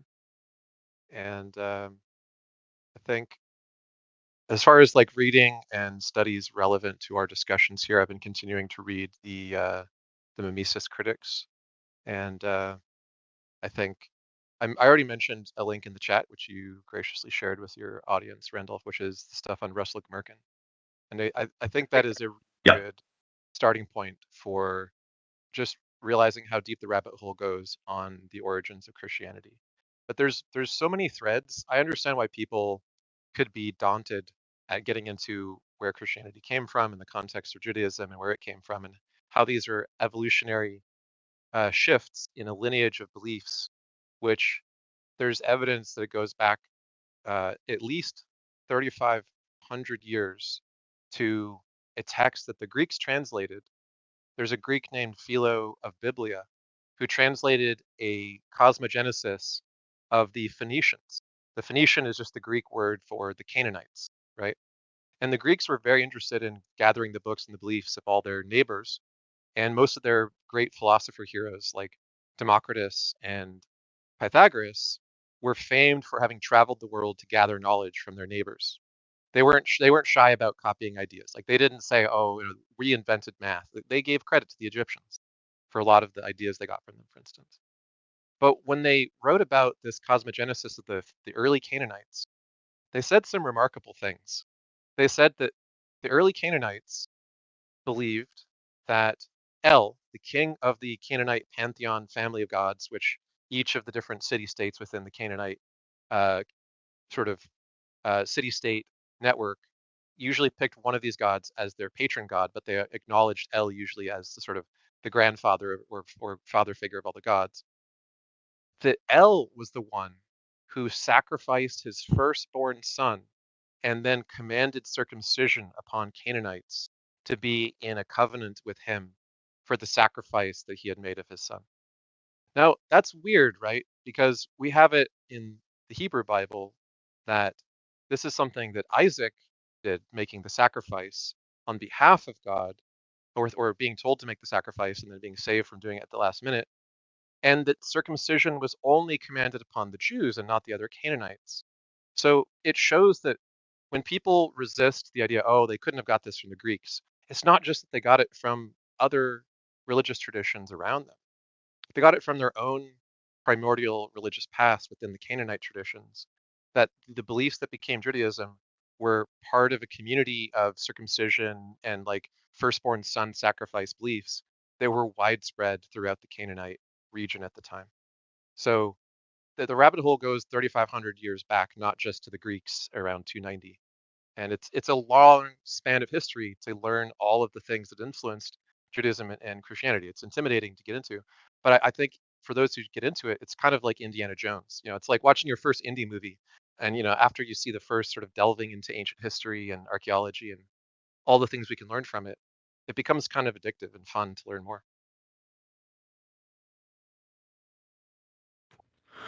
You know, just as an aside, from something I mentioned earlier, and thank you for all that. The Captive Desk just noted in our YouTube audience that there is a football game going right now, so that could be what's going on with a lot of people not being in Discord. They're busy enjoying sports. There was also another stage when we started that was running, so there was a significant number of people that were already at a stage and wouldn't have seen a new one pop up. Or Okay, there's a couple of things going on. So, yeah, I thought Taco had some arrangement with them that, and then they have some kind of policy on this Discord guild that they don't start two events at the same time. So I think theirs ended shortly after ours began, so they might have just run late, right? Like it was that's started okay. much earlier than ours, but it just or Yeah, that's okay. That's fine. there are no more theists. Dun dun dun. Yeah, we're running out of theists. There's, I know the Catholic Church lost quite a lot of members last 10 or 15 years. And hopefully it'll keep on going that way. The pews are emptying out. Where oh, it's Welcome, Sandman. Thank you for joining us. How are you today? I hope they join us. They just raised their hand. Yeah, I don't see him on yet, but he's got the invite. So Sandman, you just have to click the little accept green button. Yeah. For the most part, I'm glad that Discord makes it kind of easy. Hello, Sandman. Welcome. Thank you for joining us. How are you today? Good, and yourself? How you guys doing? Oh, pretty good. It's a little cold So here. this is- But yeah. What's on your mind? So this is an atheist chat, so to speak. Well, the hosts here, we're all atheists. Sometimes Jack Burton joins us, and he's a deist, but he's mostly non-committal to philosophical stances. What about you? I'd identify as a Jungian, so to speak. Sorry, as Yes. what? Sorry, as what? I didn't catch that. A Jungian, Carl Jung. a young man. Jungian, yes. I'm So not So, sure. so there Is is that- significance in the Bible. Oh, okay, all right. So Christianity. All right. Sorry, just give me a sec. I don't know why there's an echo. You might have YouTube running in the background. Okay, might be that. Okay, so you've spoken that the old religions, the ancient Greek religions, and even the old maybe Sumerian and Egyptian religions predate Christianity, and there's a crossover of ideas. That's not really a something that disproves the stories of the past, so to speak. And the stories whether they're real or not, they don't necessarily have to be literal in order to have a vast impact. So Do they need to be accurate? Sorry? Do they need to They be don't, accurate? they don't even need to be accurate, because what they are is a living meme, as Richard Dawkins explains. He coined the term meme, which is something that's inherent in our DNA, so to speak. It's why beavers build dams. Did you say loving meme or living meme? A meme, just a meme. Well, a You said meme. before the word meme, you said, is it loving or living? I probably said living. I can't And remember. and the word meme was coined by Richard Dawkins within Selfish Gene. It very specifically means a specific one unit of culture, one idea. Yes, but it's passed through the DNA, right? From one organism to the next. Not through the DNA. It is analogous to the DNA. It is passed through speech and through communication, whether it's online, through posting an image, whether it's through social communication or just directly talking to each other. Imitative behavior, linguistic or But- otherwise, is but he memes. It has very- nothing to do he with ve- genetics. Well, yeah, you're right in a way, but he very precisely uses the example of the beaver, of the beaver building dams, not of the beavers Sure. communicating in some way. But that it's a the- good idea so that they are able to say, hey, this is what we do. There may not be a specific gene that actually codes for beavers to do that. What he may be saying is that beavers actually pass it on via culture. Each beaver is teaching the parents to their children, are teaching them how to do it. Yes. But however, in experiments, we find you can displace a beaver, put it into a completely separate location without parents, without any nurturing, and it will still inherently build dams. But he's specifically saying that, so what that's called the extended phenotype. That's actually a different book, and he makes a reference to it. But the idea of the extended phenotype and the idea of memes are two different things. The extended phenotype, the phenotype is your body that is generated by your genotype, right? And your extended phenotype are all the things that you do to your environment to make it suitable for you, such as building shelters. But in the case of the meme, what he's saying is that there's kind of an analogy to the extended phenotype, but it's a much more extended one. What he's saying is that through cultural transmission, not through genetic things that you're going to be predisposed to at birth, you transmit behaviors that are completely different from your born behaviors, right? So they're not instinctual, they're purely cultural. And that's what he means by memes. Okay, I think you're misrepresenting what he said about the meme. I've read like literally almost all of Dawkins' books, and I'm pretty familiar with it. I also recommend reading other authors who've written about it subsequently, like Susan Blackmore and Daniel Dennett. There's a lot of books on memetics, not just Dawkins, and his idea is pretty well understood to be the purely cultural transmission, even if it's based in or connected to some genetic predispositions, it's divorced from them at the point at which it becomes its own replicator. The essential concept of the meme is that it is a replication of behavior or information that is autonomous and survives outside of its host. And yet, the Dawkins himself describes it differently. He has no he actually can't explain why a beaver can build a dam. There's no evidence within genetic anything, and there's no behavior taught to the beaver that builds the dam. But the entire point of a meme is that it is the transmission of ideas. He even uses an example that there is a natural selection that applies to memes where good memes are selected for by the cultures and the societies that they're in. Sure. So, given the existence of the meme, we can also speculate that we also have something that resonates like a meme within humans, right? We could make But we that have assumption. predispositions that make us more or less susceptible to certain ideas. Absolutely. And there So- can also be what's called convergent emergence, or convergent, in the case of genetics, convergent evolution, where all sorts of organisms look like crabs or look like dogs or look like, rodents, regardless of having no common ancestor and their ancestors looking totally different.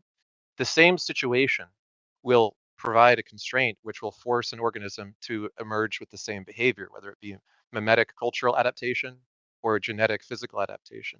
So it's perfectly plausible that a different species in a situation like the beaver situation could evolve the ability to have dams without having any common ancestry with beavers, just because the situation favors dams.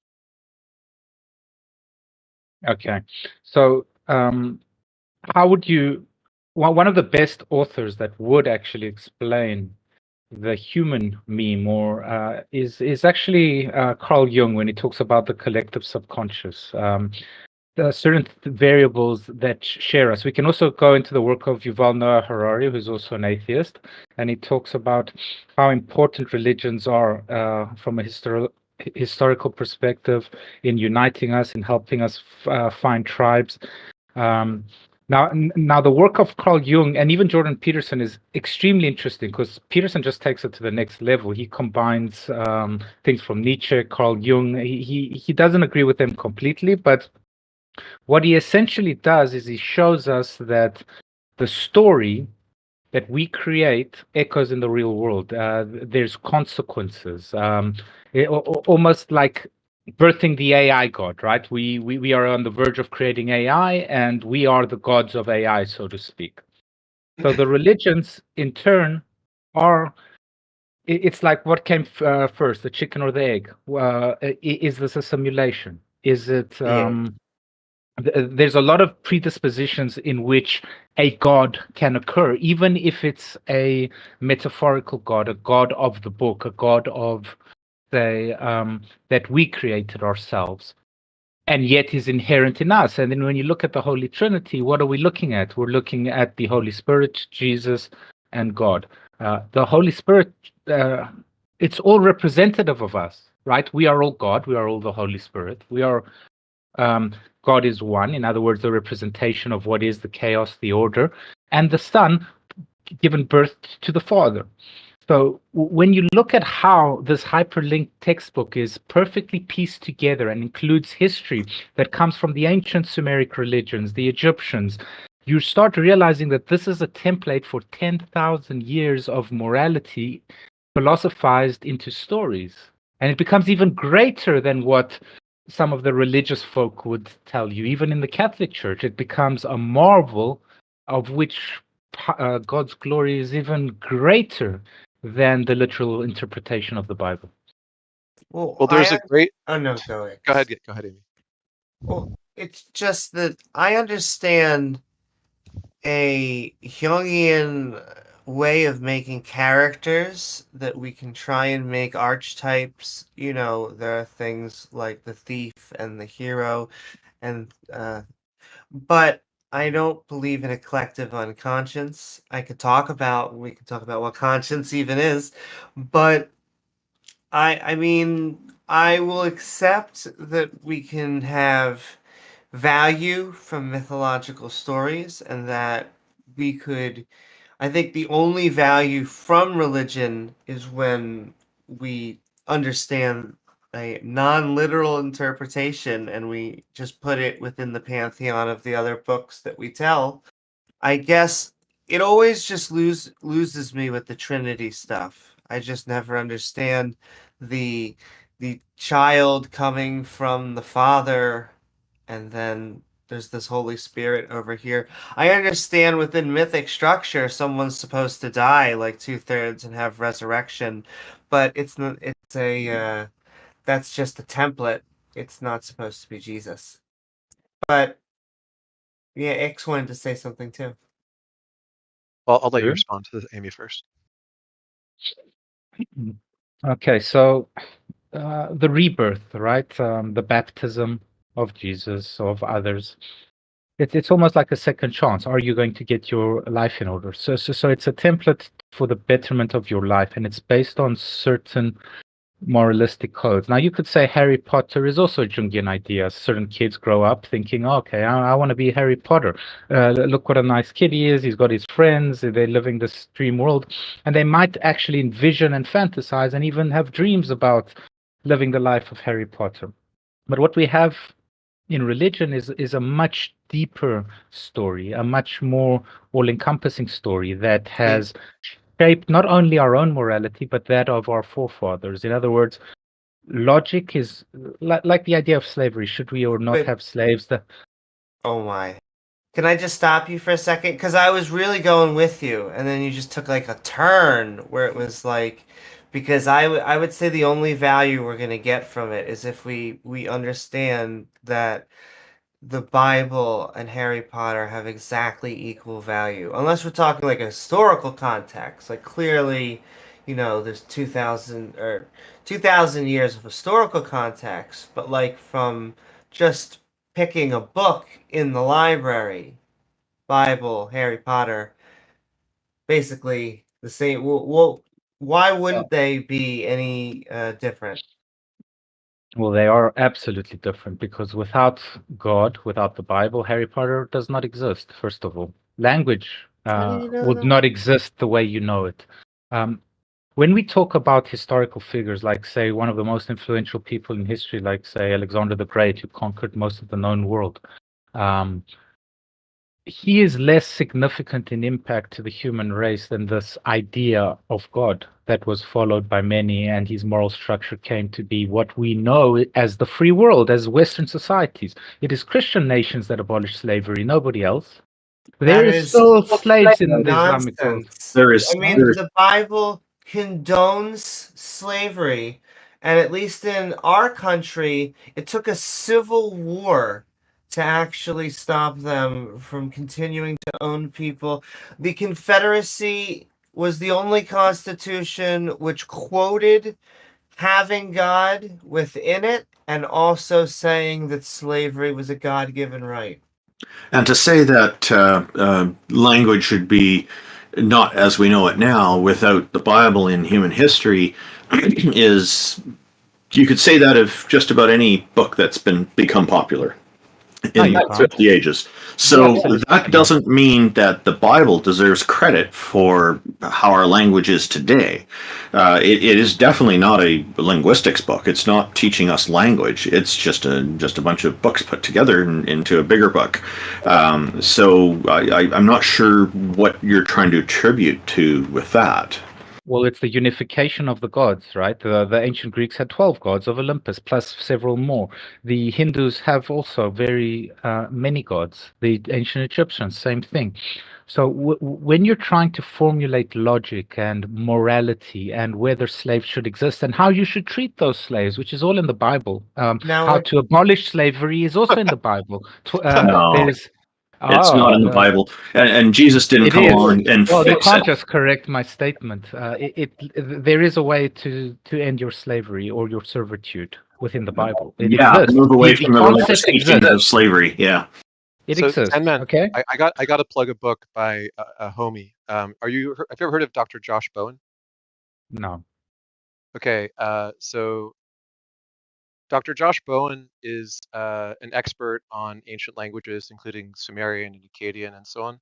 And he specifically studies all of the texts which the Bible has in its oldest form. And he's written a book, which is now in its second edition, called Did the Old Testament Endorse Slavery?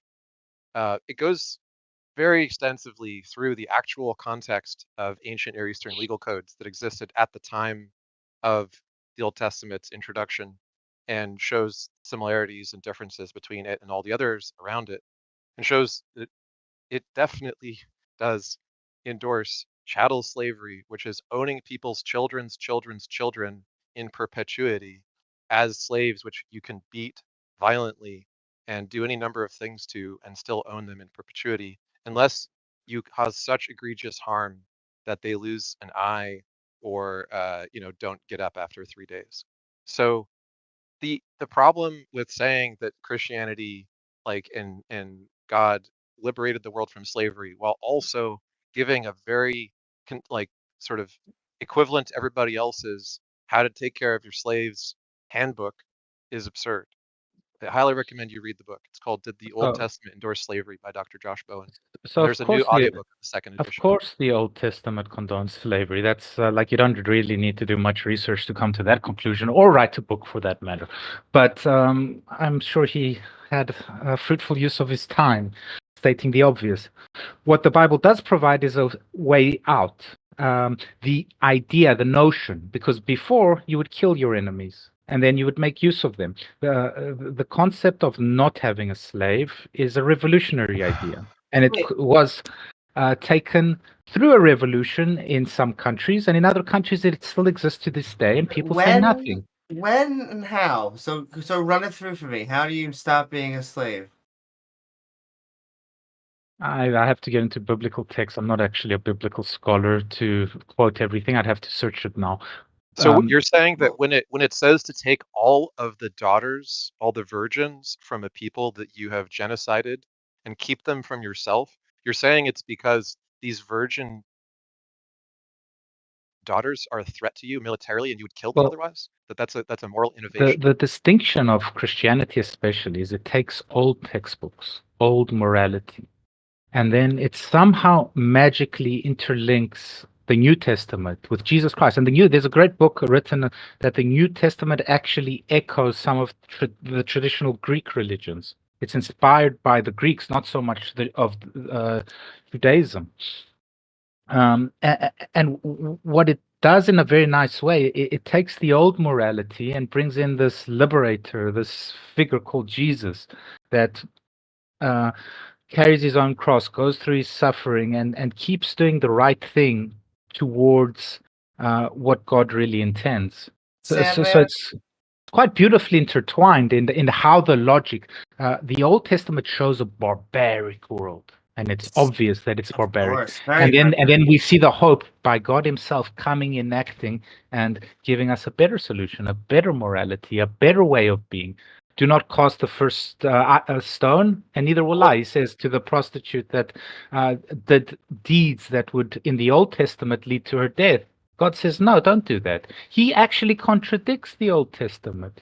He does not stick to the laws of Moses. Barbaric, have you not seen Detroit? No, I'm kidding. Well, can I actually just quote? I think this is called the New Testament, right? Oh, yes, that's slaves. Obey your earthly masters with respect and fear and with sincerity of the heart, just as you would obey Christ. Obey them not only to win their favor when their eye is on you, but as slaves of Christ, doing the will of God from your heart. Serve wholeheartedly, as if you were serving the Lord, not people, because you know the Lord will reward each one of you whatever good they do, whether they are slave or free. That's Okay. so weird. Is it weird? Because let's look at our modern society. Many people are underemployment. Employment means you give a fee, you get a fee for your time. That fee is essentially for goods and services, and it's an online database, so to speak, of who did what for who. And your boss literally tells you exactly where to go, who to speak to, which contract to make and not make. Is that not somehow, in some regard, a slave? So the morality is you have to serve somebody in order to prosper, in order to advance. The point I was making is that Christianity does offer a way out in certain passages from slavery, and it bridges the seed of thought that allows the Western world, because it is only the Western world, anywhere in the world, that has you're wrong about abolished that, slavery. Oh, okay. Name me another place. Yeah, so are you familiar with King Ashoka, for instance? The Hindus have slaves. I asked if you were familiar with King Ashoka. I didn't say that they permanently did so. Just said that there was a King Ashoka, who was a Buddhist king who abolished slavery. You're not familiar with that? Okay, well, good for the Buddhists then. Maybe they can also roll with the Christians. But besides, it's not really like a measuring contest. The question is this: look, you came in and you said that as a Jungian, you don't really care if anything is true or not. All you care about is if it teaches some like good morals and if it's similar to what you think is valuable about the collective unconscious or something. It's not that I don't care, it's that everything is true. So every story is true. It enacts a certain amount of impact on the world. And some stories enact more impact than other stories and have gone for more generations and have led to different results to other stories. And the Islamic world has persecuted itself and others for thousands of years. What you're saying is that the story's truth, in other words, it is not a matter of whether it is fiction or nonfiction. What you're saying is true about it isn't that it is actually a true account of what happened. What you're saying that is true about it is it has an effect on the world. Would you agree with that? No, I would say it has more than an effect. There is truth to it. If I tell you Aesop's tale, the story of the hare and the tortoise, Yes. clearly that race never happened, right? However, the morality, what the hare represents and what the turtle represents, is very real contextually. These are real But that's things. not a true story. It's a moral of a story that can be ascertained from a false story, but it is fiction. So you keep admitting that it's fiction while like denying that you're admitting that it's fiction. It's fiction. And Now, whether or not we can derive morals from it is a separate question. So as to all these origins of the religion being derived from other religions and being historical evolution of text and literary synthesis, you don't disagree with that. In fact, you've presented evidence that you do agree with it. All you're saying is you think that there are good morals that can be found within many religions. Not can be found. They have developed good morals. So like it's real, just like Okay, so the let me tortoise let and me the just hare let is me real. just get this clear. So you think it is the case that all the morals in religions are good? No, of course not. Islam makes huge mistakes. And if you had to compare Christianity to maybe a religion derived from a fellow alien race in another subculture, maybe they got it even better than us. all three But of them are but very similar. Like the Jews, the Christians, the Muslims, all of the Abrahamic religions, they all get it wrong in very weird ways. They all have miracles that do not happen, and they all plagiarize off each other. And so it's weird just to be like, oh, this one definitely got it right, and yet this other one. they're not similar at all. So they've all got the character of the hare and the tortoise, so to speak.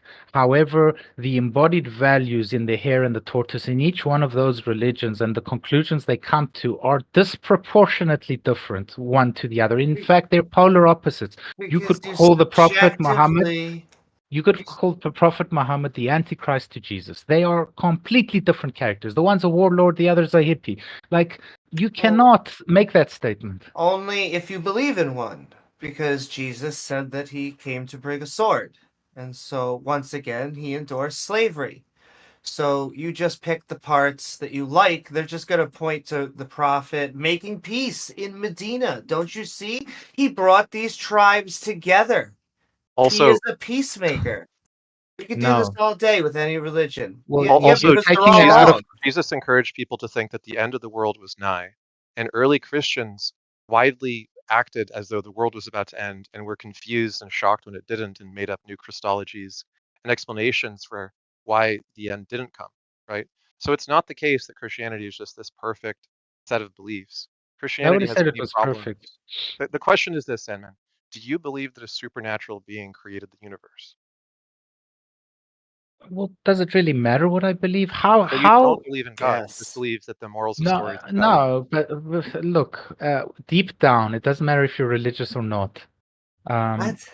Like you can have your stance, you can have your opinion, but deep down, every single person within their set of beliefs is an agnostic. Nobody truly knows, and if you claim you know, you're being naive. What did Socrates say? I am the smartest man in Athens, for I know nothing. Sandman, Uh, are you an agnostic as to whether every email scam that tells you to give $1 million to a prince in a foreign country is true? Or is it reasonable to suspend judgment on each of those?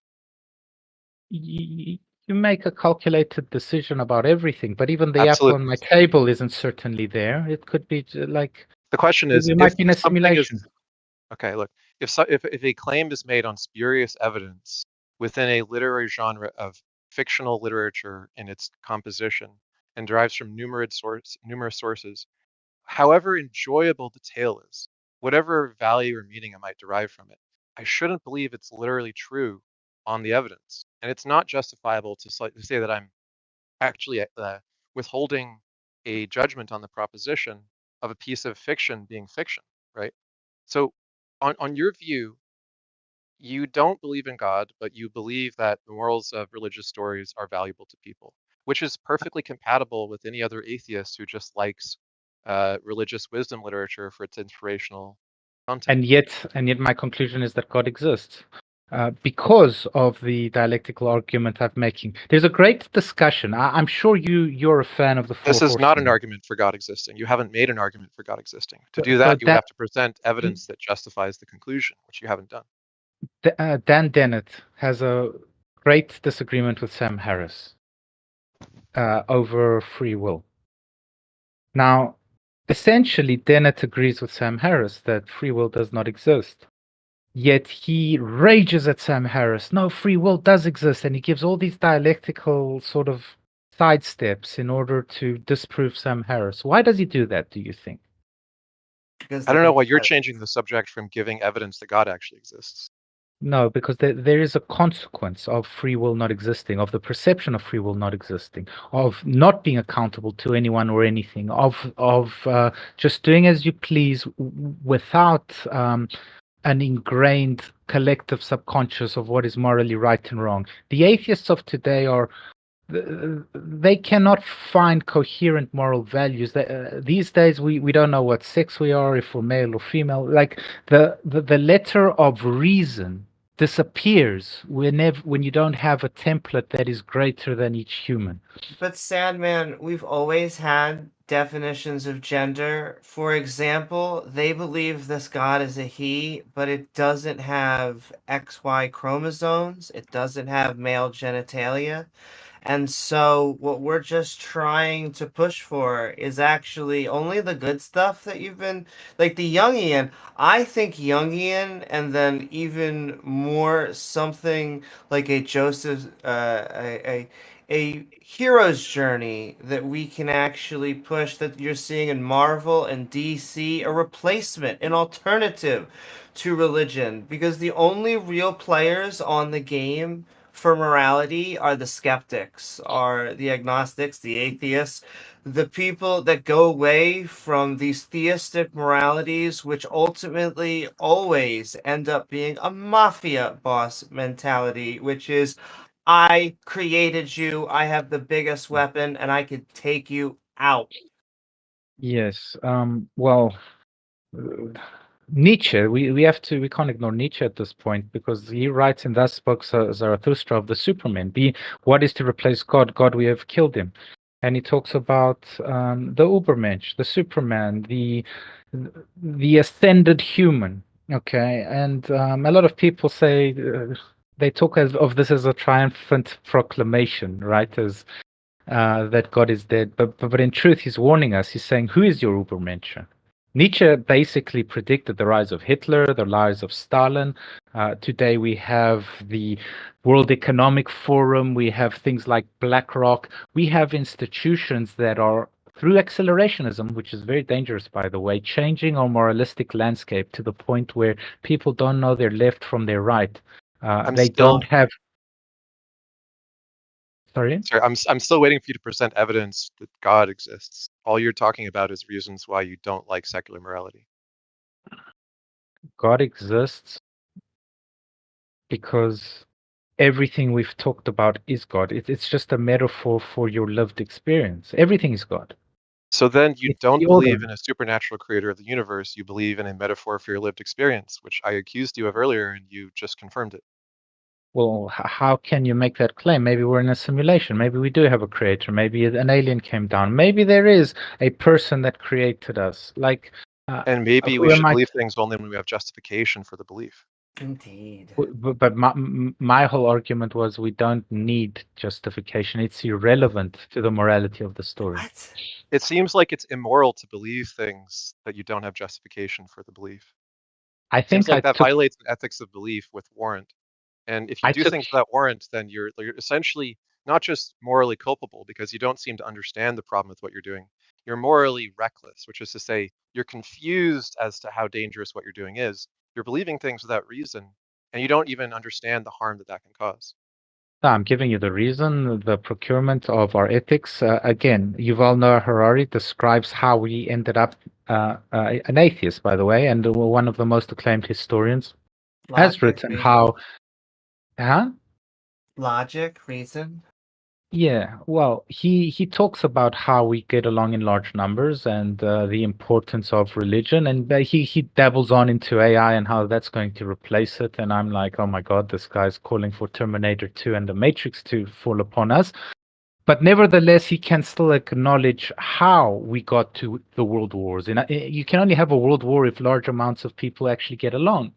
Before the world wars, before these big events, these big cataclysmic events, we had little wars. We had families killing each other. We had tribes killing each other. We had jealousy. To larger degrees. This So there fictive is a kinship is a very valuable thing, and it has come from many different sources, including civic responsibility and caring for one's fellows, right? The question is, why should we believe that a supernatural being exists? You haven't presented any evidence. And when asked to do that, you just said, why not, right? All you course. cited is you like the stories that talk about it existing because of their moral, like, and instructive value. And that's just not an argument for them being literally true. Nothing you've said has justified believing anything is literally true. You even Do you began by believe? saying that it didn't matter to you if it was literally true. Do you believe in Western law? In Western law, Sorry, believe in the law? Yeah. I Do follow you the believe law. it? I don't Also- believe it.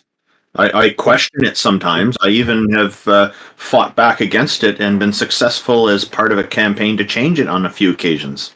And that comes from Rome. That doesn't come from Christianity. That comes from things much older and existed way before Jesus.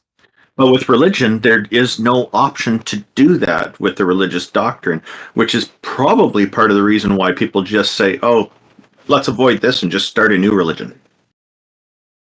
Yeah, but law is just a collection of stories and precedents, right? No, law is not a so- collection of stories. It's rules. No, it's not. It's precedent. The fact Any that you law is. won the fact that you won a court case in a legal system means that it may have impacted the law of the. so Things. you're confusing genres. Like history and legal precedent are not equivalent to fiction and like Aesop's fables, etiology, just so stories. They're both building on one another. The difference is one of them is based on consequences for actual people, and the other is based on metaphors, which might inspire actions in people, but don't really have any grounding in reality. And also, it's important to note that a lot of law isn't from precedents being set. Yes, there is precedent-setting laws, but most of the laws that we have in Canada, for example, are not from precedents. They're from laws actually being made, just because they needed to be made. I don't know. There's a lot written. There's a great JSTOR journal about the history of Christianity and law relations and how they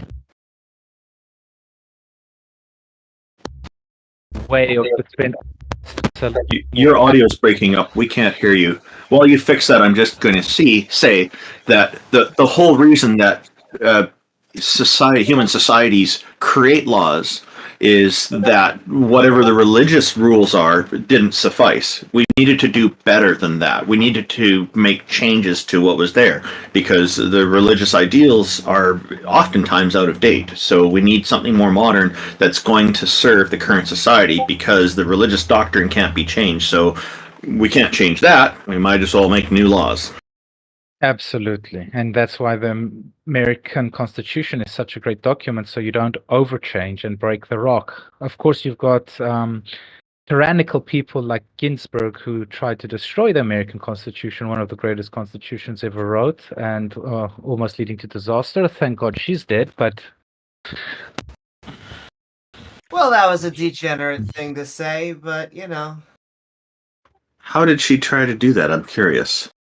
She was a non-constitutional judge. That everything she did was about breaking the American Constitution. Not to go back to it, but we have a bunch of judges on the court that lied on the under oath and said that they were not going to overturn Roe v. Wade, and then they got in, and then they decided to do the exact opposite.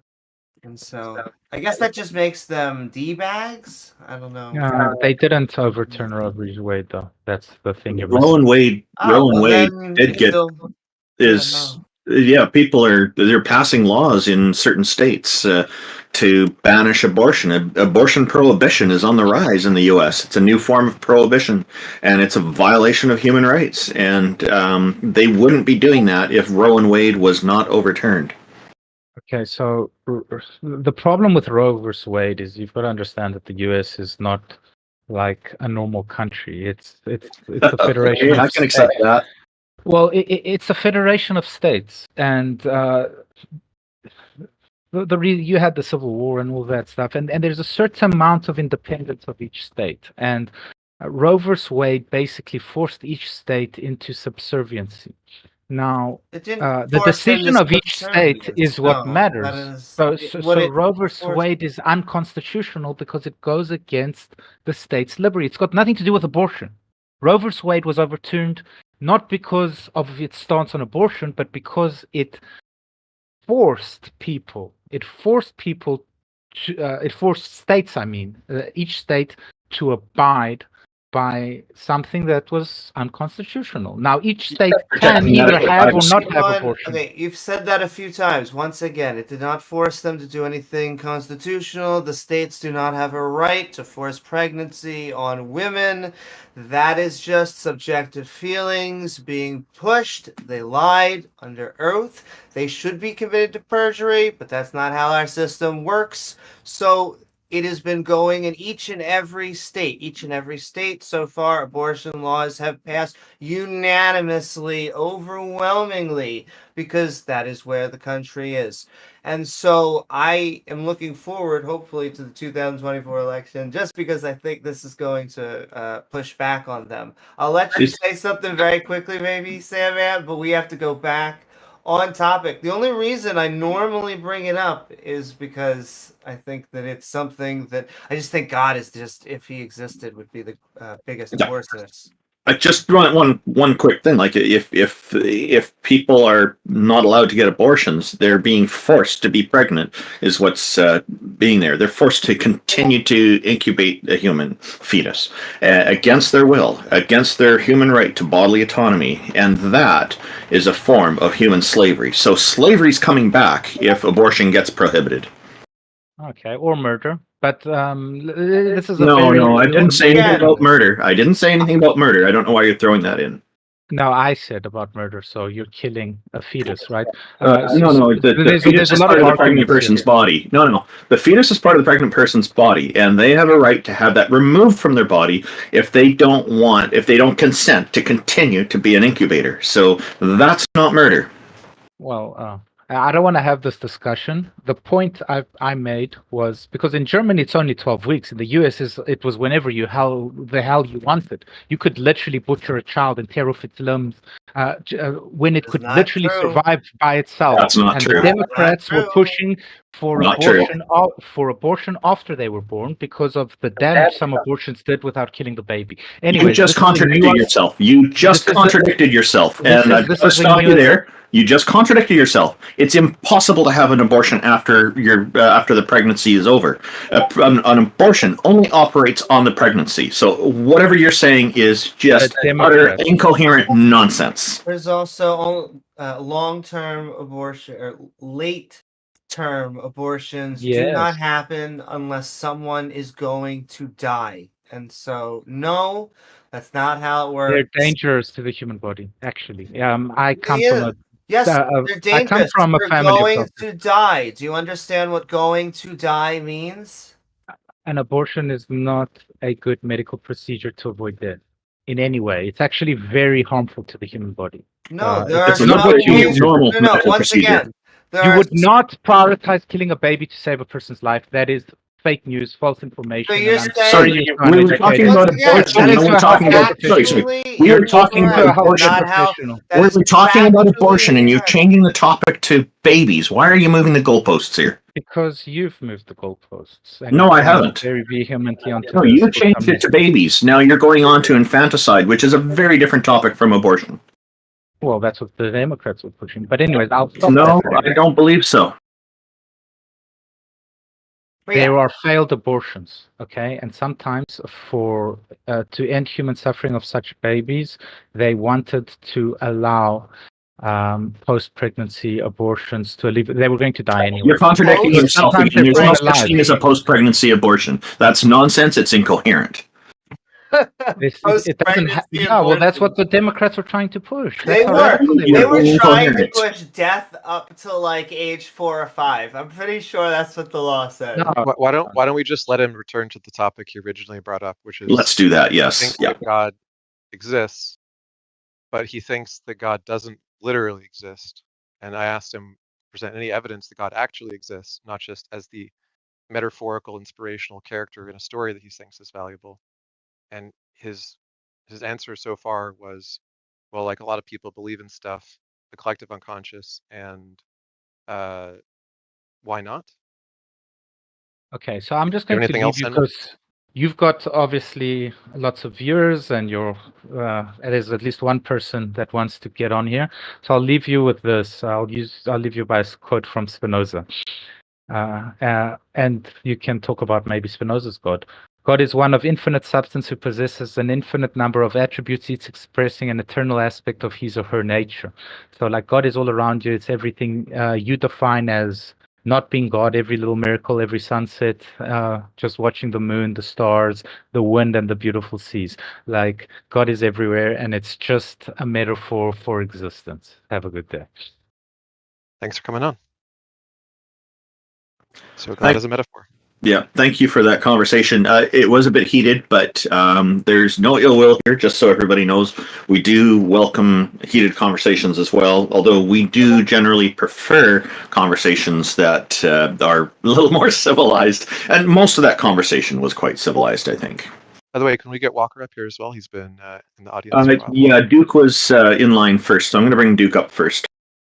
Well, Walker could join our panel. I don't know if you remember, but Walker's a former member of the Clergy Project, the evangelical. Hello, Duke. How are you? Okay, I'll send me a message offline. Hello, Duke. Welcome. Thank you for joining us. Yeah, you guys can hear me all right? Yes, sir. Your voice is coming through nice and clear. What's on your mind today? Well, I wanted to talk about idealism and emergent properties. And I'm pretty new to idealism, so I don't know if this is like a straw man or anything like that.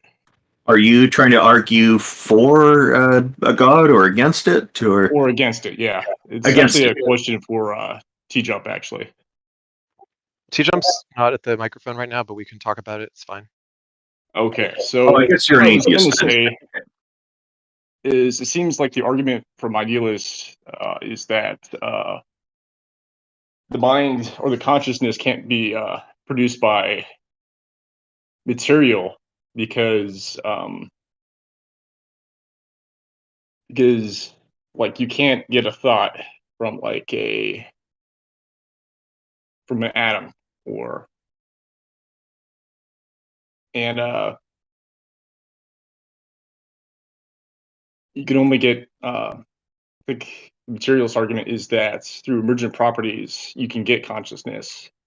Can I actually make a comment? Which would be, I am very anti idealism because I very much believe, and I think all of the evidence points to thoughts being emergent of a conscious mind coming from a brain.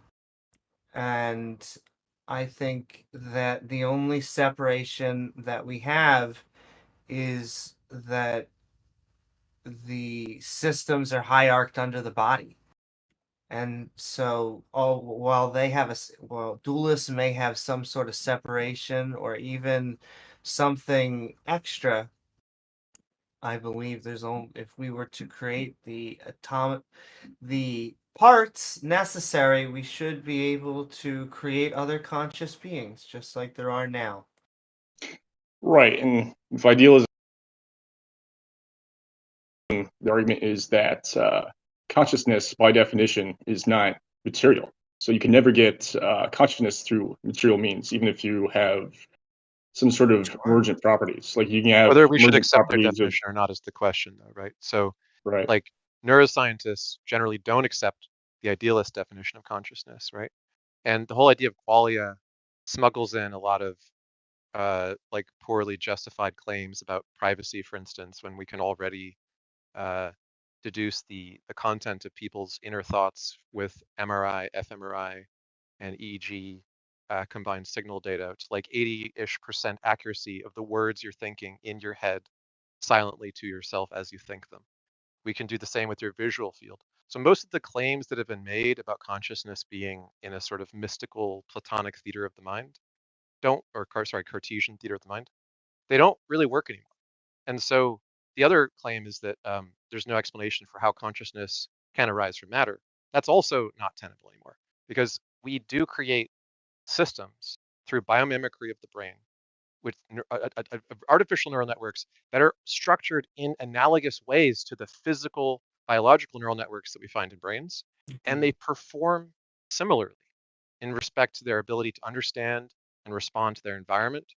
And what we think consciousness is, by almost everyone's definition, includes some notion of sense experience and awareness of being conscious. That's like what the word means to almost every definition of it. So the idealist definition of consciousness probably should not be accepted, but the idealist definition of consciousness includes the things like being aware of your environment and responsive to it, which are explained by physical neuroscience. So what is it that idealists can point to which can't be explained, which anyone else should accept, and not just something that they make up in their heads?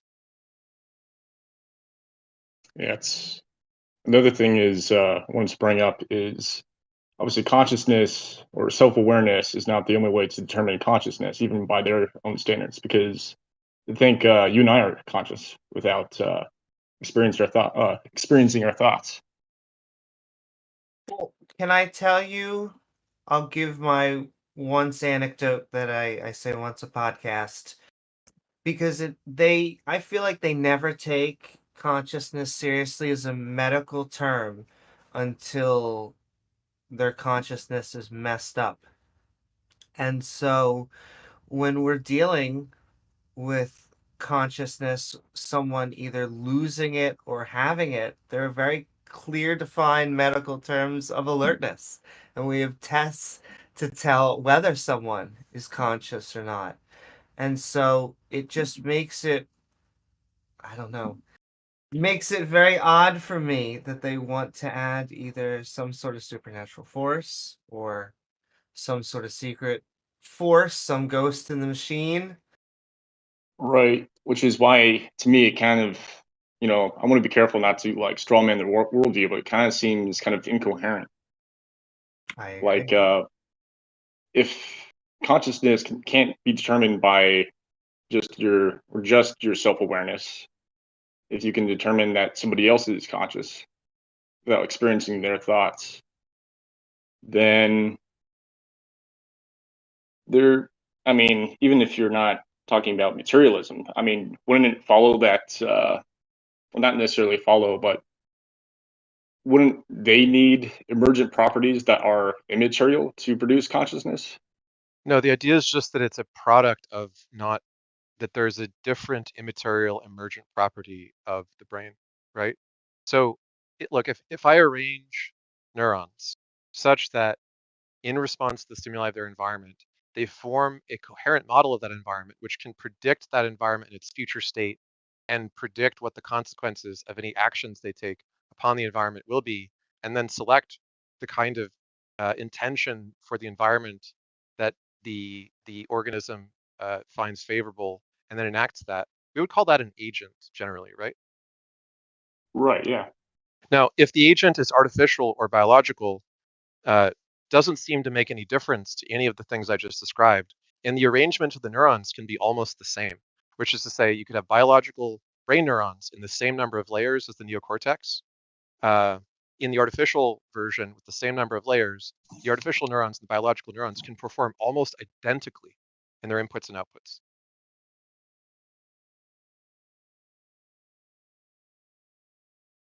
Okay. Well, So that's really the leg to stand on that idealism and all these other skepticisms about physical consciousness were trying to stand on, and it's been kicked right, out from under them, and they don't seem to have gotten the memo. I see. Well, another thing is, this isn't like a question about like, I guess this is more of a question about their beliefs. You can be a theistic idealist, right? or be a Christian and hold idealism as well? Because idealism is not like a religion per se, right? It's kind of like a Sorry, what did you say? position. Idealism? Yeah, it's a philosophical position. You can be an idealist without being a Christian, or in any different flavor you like. Yeah, I see. Okay. So how does that? I mean, it's different from Platonism, which is that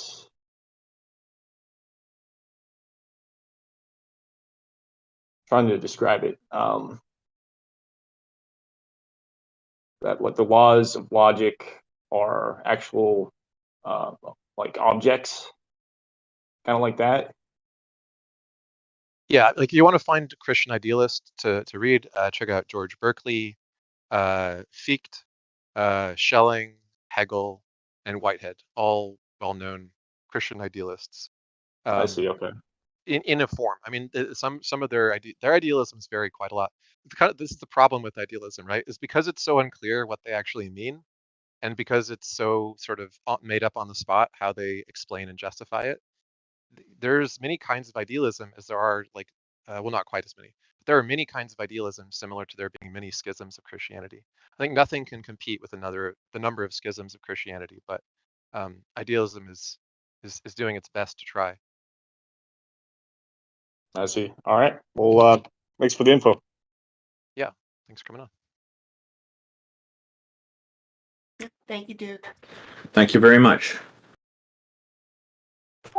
Walker, welcome. Thank you for joining us. How are you today? I'm all right. I was highly frustrated. I wanted to talk to the Sandman dude. Oh, is it let me guess, about Dr. Jordan Peterson? Yes, I enjoy debating members of his fart sniffing club and just trying to figure out exactly how they justify not having any legs to stand on in their worldview. Yeah, I assume you were doing that because he was bringing up the Jung stuff, and Peterson is the sort of like pop Jungian of our era.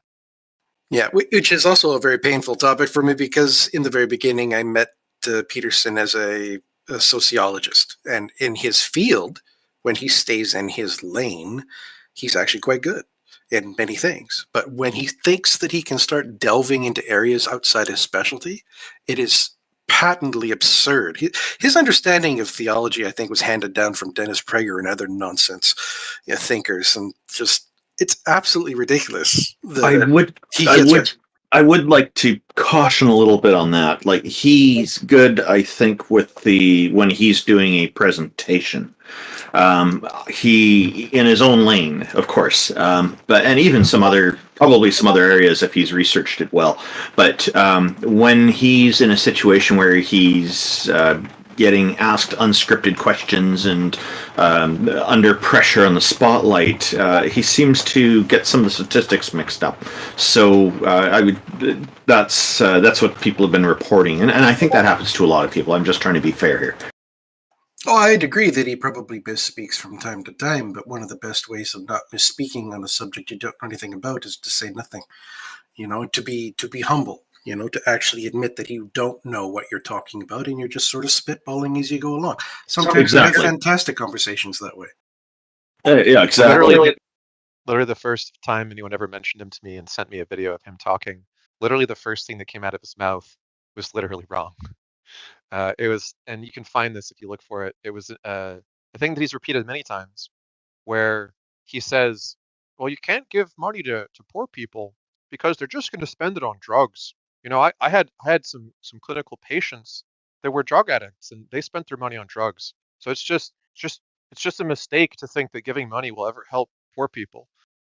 It's like, dude, there's at the time that he said this, if you were just like casually familiar with the literature on actual interventions and experiments with like helping poor people and what is or isn't found to have efficacy, one of the big surprises, despite people's prejudices that they're just going to spend it on drugs or whatever, was that on average, as a group, not just like the anecdotes that he was relying on from his clinical experience, one of the most successful interventions of all is literally just cash, and that as a group, when given just cash and not like handheld about how to spend it, when it's in a sufficient quantity that it's more than enough to just buy a fixed worth of drugs. When they actually get a stipend, they get housing, they get education, they upgrade their job because they can afford to be off work for a time long enough to actually look for the job they're qualified for.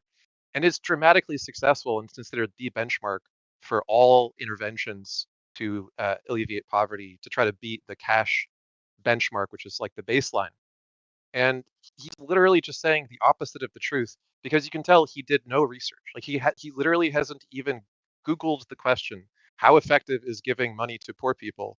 Because he thinks that his 2 anecdotes from his clinical patients spending it on drugs is evidence of how the whole world works. It's pretty embarrassing that he's willing to just kind of spitball answers to things that are so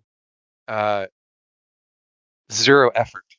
And that's why it was funny. The second thing that I found when I Googled for him was a summary of Jordan Peterson as a dumb person's idea of what a smart person is.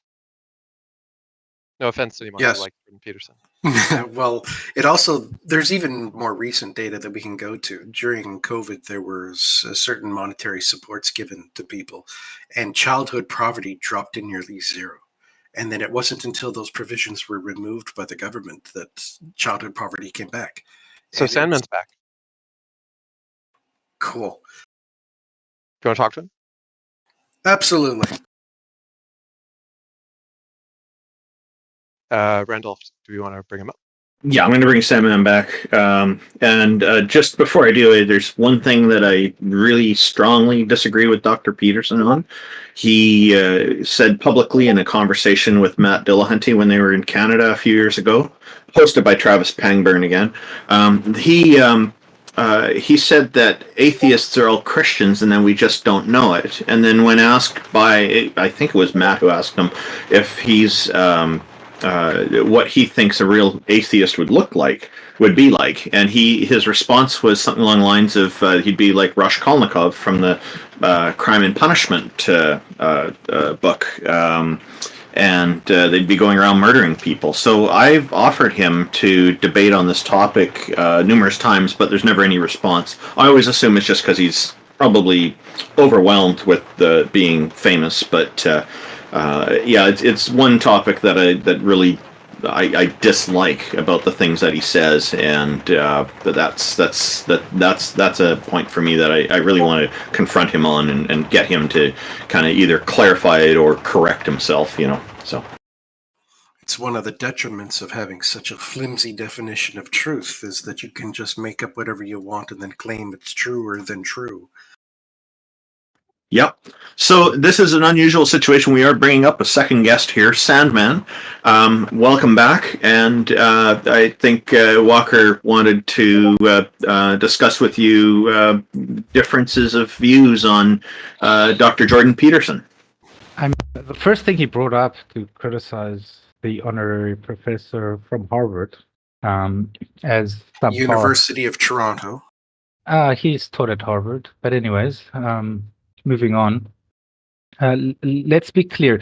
The first thing you brought was about giving free money to disenfranchised youth. And you claim that everything that Jordan Peterson says is for intellectual deviants. In other words, people without intellectual capacity.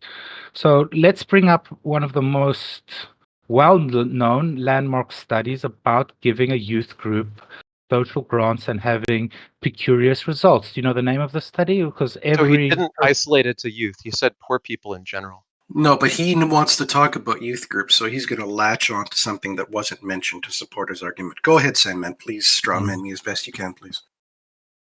So you're aware of the study I'm talking about, where they gave funds to the youth group, and the others, they left them in an underprivileged society with absolutely nothing. And the group they gave support to did worse in all metrics, in terms of suicide, alcoholism, how much they earn. So literally, the government took a group of young delinquents, put them together, paid for them like a lot of money to raise their standard, and that group became less from the disenfranchised youth in which the government did not. Are you aware of the study? Because even people that hold your left-wing views, are aware of this study. This is a landmark study. So, do So you want me my to mention it to left-wing you? views are consistent with Milton Friedman, who is the originator of the idea of universal basic income, by the way. Not a left-wing person by any chance, or by Okay. any stretch of the imagination. But the study that I just posted, which is a broad study about all people in the case of homelessness, for instance, given large cash transfers that are sufficient to actually change their circumstances, that it dramatically improved their conditions better than other interventions had been done. And this is Okay. actually So from Vancouver, which is a place I'm familiar with. there's no effective study that can be cited that is not a longitudinal study. It has to be longitudinal, because otherwise we cannot track the results of how the lives of the people that were given these grants. And there's one study in particular that was founded in 1935 that every sociologist should know about. This is why I asked you if I should tell you about the study or if you have heard of it, because if you haven't heard of it, I don't think you have any authority speaking on this field in sociology or youth development in any way. Nobody with an education has not heard of the study that I'm speaking about. Do you know which I'm referring to? We don't need to question people's credentials. Okay. They've You're got talking about the references. long run. Sorry, we You're don't talking need. about- We don't. I already know what Sorry, you're talking about. I assume you're talking about the long run impact of cash transfers to poor families. Sandman. No, we no, don't no. need to. Sandman. We don't need to question people's credentials if we're citing sources already. That should be sufficient. Yeah. I agree. So that's why I didn't like Peterson being kicked in the mud, so to speak. I also graduated at top 10 university, and the study I'm talking about is Cambridge Somerville Youth Study. Okay, CSYS. It's a very well-known study. Okay, maybe you should read it. Now, there's been a lot of literature thereafter trying to disprove the study and say how they got it wrong and how this doesn't make sense. And there's been left-wing article over left-wing article trying to delete this study from the recesses of history. And yet the conclusion is clear. Those that gave governmental support to did worse. And we see it throughout history. We see it when they gave the Aborigines money with affirmative action. We see it in black populations. We see it everywhere where the government disincentivizes any propensity to move forward through social grants and free money. So I thought you were talking about the most long-term study in the field, which I would assume you would have been talking about the long-run impact of cash transfers to poor families, which mentions that grants to children are less effective, but it also mentions that to families as a whole, they're highly effective. And this has data going all the way back to 1911. So I don't know what you're talking about. You wanted to reduce this to talking about children. We would all expect, without any data a priori, that children are going to be less successful at managing their finances than families led by adults, right? That's not going to be a shocking conclusion. You don't even need to do a study to predict the results of that. We would conclude that the best way to help families is going to be to give it to parents so that young people can benefit from support. We would also find that like children who are on their own almost always do worse, and especially in examples of like foster care where they just have like parents that they're not well connected with. So yeah, there's a lot of things that are not optimal for children that work just fine with adults and families as a whole. What's your point? So I've posted the summary of the study, especially just Wikipedia. So the Cambridge Youth Study was the first large-scale randomized experiment in the history of criminology. First, it was commissioned by Richard Cabot, a Boston physician who proposed experiment to evaluate the effects of early intervention in preventing and reducing rates of juvenile delinquency. It was started in 19. Okay, so you don't need to this is repeat the the first child study. The question is, why aren't you addressing the effect on poverty as a whole for adults, which is what Jordan Peterson was making claims about as a whole, all poor people, blanket statement, and he's repeated and doubled down on this multiple times. You're trying to make a case that he's not making or defend a position he doesn't take. He thinks all poor people are worse off if you give them money, which is just the opposite of the truth. And the vast majority of data, when we give supplemental programs, when we have things like food stamps, when we give health insurance, when we give cash if they are in a disability, all of these things, they help society and they are an overall net good. So here's from the actual wide scale study. we conclude cash transfers to poor families during the first part of the 20th century ameliorated early life conditions enough to improve both medium and long-term outcomes of boys growing up in poverty. While conditions today differ significantly from those at the beginning of the 20th century, which causes us to be cautious at drawing conclusions, it is still the case that historical evidence constitutes the best available means to assess the impact of cash transfers across life course, right? So For you're how just long? wrong. No, wait. How long was the study undertaken? What were the dates? Do you know? It's using data all the way back to 1911. It says, we Okay. estimate the long-run impact in cash transfer to poor families on children's longevity, educational attainment, nutritional status, and income in adulthood. To do so, we collected individual-level administrative records of applicants to the Mother's Pension Program, the first program, government-sponsored welfare program in the U.S., 1911 to 1935. Matched them to census, World War II, and death records. Male children of accepted applicants lived 1 year longer than those of rejected mothers. They also obtained 1/3 more years of schooling and were less likely to be underweight and had higher income in adulthood than children of rejected mothers. In other Did you words, say all the pension? all the children who received whose mothers received welfare between 1911 and 1935 did better in all the metrics they looked at. Okay, but you said pension, right? Yes, it was literally the first welfare program in the United States. Pension isn't a welfare program. What are you arguing? It's a semantic label. They earned that money. They were government employees. Look, if we look at the Cambridge Somerville Youth Study, it's a study of 506 boys. Okay, What you're arguing about is literally meaningless. You're just no. arguing about whether they Well, earned you can't cite some information and then say the other studies are it. meaningless. It was not. So it was not whether they earned it. It was a needs-based program. Needs-based. They used the word pension because the word welfare didn't really exist yet, because it was the first such program in the U.S.'s history. The point is, look, you're defending a point that Peterson didn't make, which is irrelevant, which is just that like children do worse with money than adults. We would expect that. Their brains are not fully developed. They have like problems with risk-taking and judgment that don't really go away until they're in their mid-20s. We know that. What we have found, though, is that when you give money to adults, it's overwhelmingly successful, and it's the most successful intervention compared to most interventions, and it's the benchmark for other interventions to beat. Okay, so if we look into the Heathen Hangout chat, you will see here the basically hierarchy of evidence. Systematic reviews is top, number 2 is randomized control trials. If we go then again to the Cambridge Youth Study, this is a longitudinal study of 506 boys, 5 to 13-year-olds who lived in youth facilities in eastern Massachusetts, were selected and matched carefully into either treatment group or control group. The Okay, boys you're not in the addressing what I'm treatment saying, but I were want you to assigned. I'm almost done. 1936. You just haven't addressed the issue of like adults as a whole. Over and poverty as a whole. 75 years. It's tracked their If you whole want to talk lives. to Walker about the Jungian stuff, I think that's probably going to be more interesting. But I don't think you've presented anything that addresses poverty in adults and whether money Okay, alleviates it. but no, well, I have, because the counselor, the one group received academic tutoring, medical and psychiatric attentions, and referrals to YMCA, Boy Scout summer camps and community It programs. only The other included boys youth. were given nothing, and they outperformed the boys that were funded by The the state. study And I'll only tell you includes why. youth. Completely irrelevant. I can't believe that you're bringing in such a useless topic.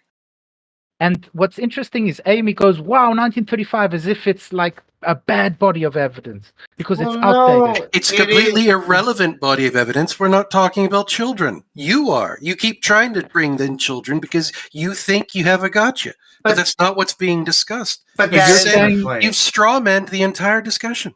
Well, And that is my Peterson point. said. But Look, that the is point my is that point. Jordan It is Peterson's outdated. Is that there's a lot of new data that happened in the past, almost literally 100 years. Yes, we Also, shouldn't the give point money is that to Jordan adults. Peterson didn't cite anything. He cited did. anecdotal evidence from his patients.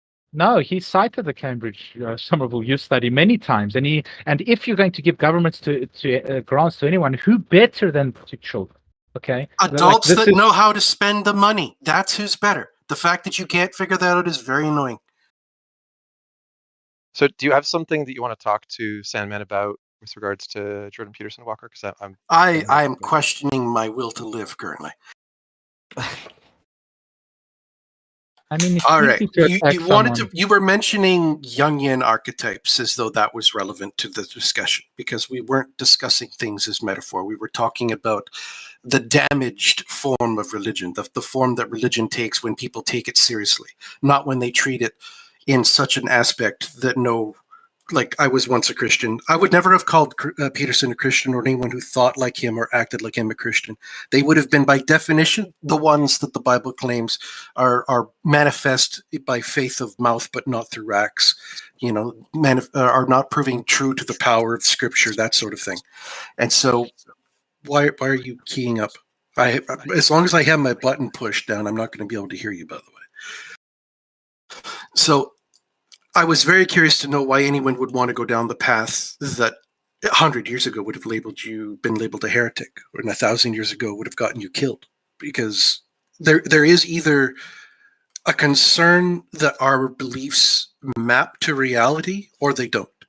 And if you're simply saying that a social construct maps to a social group, that is irrelevant. It doesn't add anything to the context of whether or not it should map to the group. Maybe it does. There's got to be a discussion involved in how does white supremacy emerge? Like, that's a good discussion. How does that emerge out of a social group? But should it map to the society? That's the discussion you're skipping by saying that, well, look at all these good things that are found in the Bible. What uniquely good thing is found in Scripture that can't be found anywhere else? Anything, name it. Many things, and Okay, good. Name one. Yeah, it's got an ability to give something to people of different IQ levels, of different intellectual capabilities. The ability for me to be able to zoom out and see the entire picture, as Peterson does, actually, as Carl Jung does not preclude of the benefits that somebody who has less critical thinking and can't tell right from wrong. As we've seen mob mentality throughout history. We've seen the rise of the Nazis. And yes, even the Nazis had belt buckles that said Gott mit uns, God is with us, right? Because they used a subverted change, a Protestant type of weird thing to justify their belief system. However, it was immoral, and it went against the actual writings completely. What did Jesus say was the greatest commandment? Huh? What did Jesus himself say was the greatest commandment? When a scholar of the law approached Jesus and asked him, of all of the laws of Moses, which is the greatest? He said two of them. Which was the first one he said? Probably okay. Submit to God, I guess. Do you think submit to God leads to good in the world? It's a way to understand that you can't change. What is the first pillar of Islam? Probably submit to God. And yet you have just said that they were diametrically opposed. It was the Antichrist or anti-Christian. And yet they hold to the same first principle. And not the golden rule, not something that we can show is a natural development of societies that have to learn to live together, not something empathy-based that we can see is found in social creatures all across the earth. The idea that everything you have needs to be in submission to God, or else you're just not being a good person. Such that when Abraham is asked by God to kill his own child, of course that's moral. Of course that's something you should do. Because God asks you to kill a child, you should be able to kill a child, no problem. If you have that kind of moral base for your morality, you don't have morality. You have being an obedient dog, doing as you are told. Yeah, I call it henchman mentality. So, but that's how people are. If you look at people are obedient dogs. Did I just hear you correctly? So, if we look at the 5 personality traits, the big 5, which is the most efficacious psychology test, you will find that most people are very high in the trait of agreeableness. So it doesn't matter which pseudo-god comes, or pseudo-intellectual, or pseudo-ubermensch, they follow like little rats. Yes, like dogs. No, that is not what agreeableness means. Agreeableness also includes the ability to work within a social group. And as a social species, we are hardwired to work with each other. We have empathy neurons, things within our own brains that make it almost impossible for us not to work together. There has to be something wrong with you if you don't work well with those around you, which is how we define many mental illnesses, the inability to cooperate in a society. And so you're not saying anything novel here. It's I an am. obvious outcrying of our social nature that we Why are are there working together. hooligans? Why are there hooligans in sport? Why are there football hooligans? What is that? It's agreeableness to your identity and social group. It doesn't mean agreeableness doesn't mean you're just going to bend the knee to anyone that comes along your way. In fact, we come And based on hooliganism your is outlook. also recognized as anti-societal behavior by those outside that group. And we have the capacity to judge it that way because we know why they're wrong. We know what Because they're rules they're breaking. anti-Christian. Yeah, they're anti-Christian. So Well, no, they're following their against Jesus. guidelines. As long as they think that the team is on their side, as long as they think they're doing what perhaps they've invented a god and they think they're doing this God's will, that doesn't change the fact that that is the core of their thinking. They're trying to justify their actions because they're a member of a group in which those actions are justified. It's completely circular. Do you believe in evolution? Darwinism? Believe in evolution? No, I'm not Yes. educated enough to say I believe in a fact. Okay, so since it's a fact, why is it that our closest ancestors in the chimpanzees, do you know how violent chimpanzees are? They will kill you for jealousy of a grape. If you give one We will kill chimpanzee people too, and there are reasons why you would, and there are jealousy. unjustified reasons why you wouldn't. Well, we are animals at our core sense, are we not? Based on Darwinism, yes or no? Sure, we are animals. Okay, so if we are animals and we share the same type of core morality without this collective subconscious, without this greater order of learning and What do you mean core morality? Don't use vague lingo. I specifically mentioned to you that we are an empathetic species because that is a necessary fundamental part of our survival, and that we have empathy neurons within our brains. We physically feel the pain of seeing someone else in pain. And when we don't, we label that behavior as deviant. We label that behavior as someone having something wrong with them. Were you not a witness to October 6th and the celebration that the Palestinian people did of Jews being repeatedly raped, tortured, their breasts cut off, fetuses cut out of their wombs? Were you not privy to that same human race? It sounds very religious to me. It sounds very Abrahamic to me.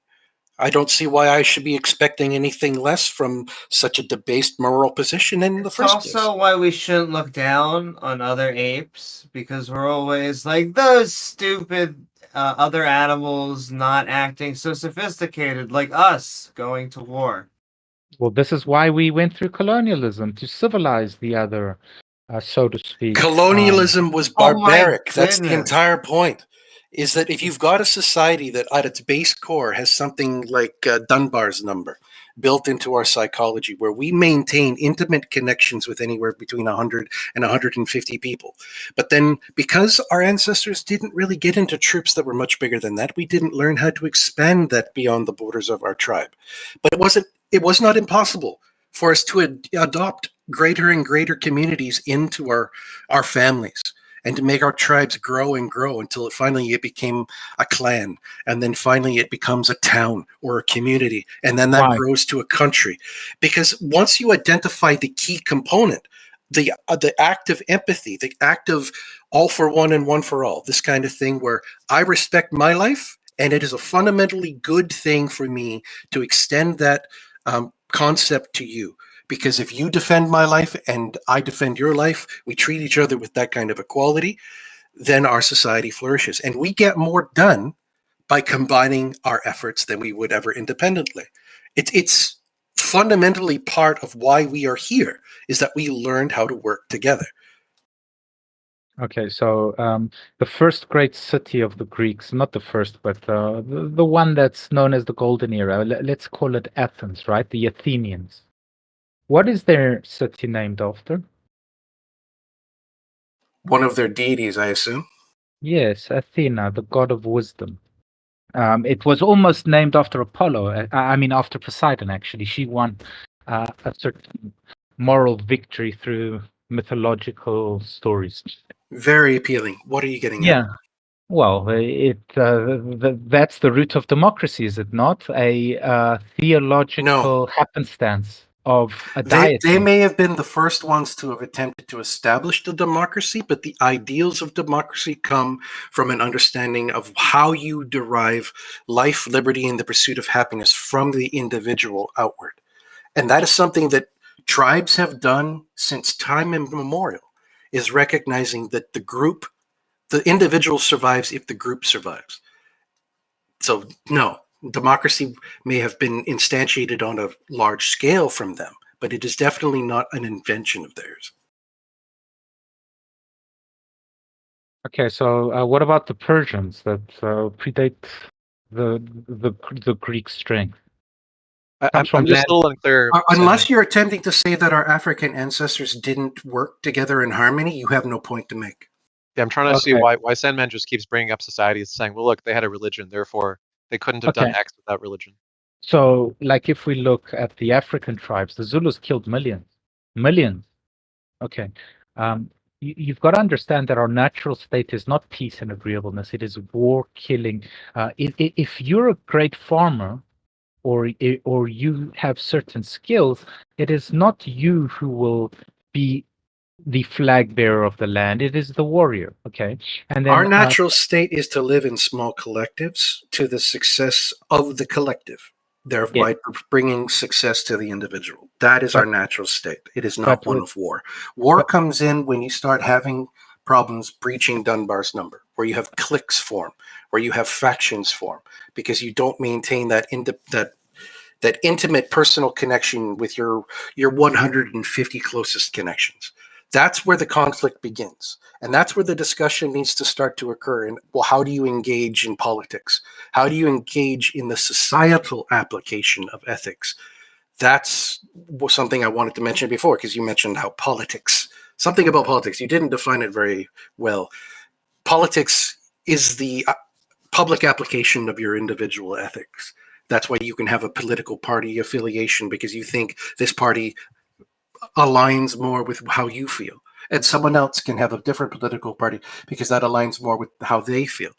But once you start removing the feeling from it, what are the ethics at the core of those political parties? What epistemology did you use to arrive the facts that then drive those ethics? There's a huge discussion to be had here about whether or not the politics should be even the level of analysis that we're having. Perhaps we should.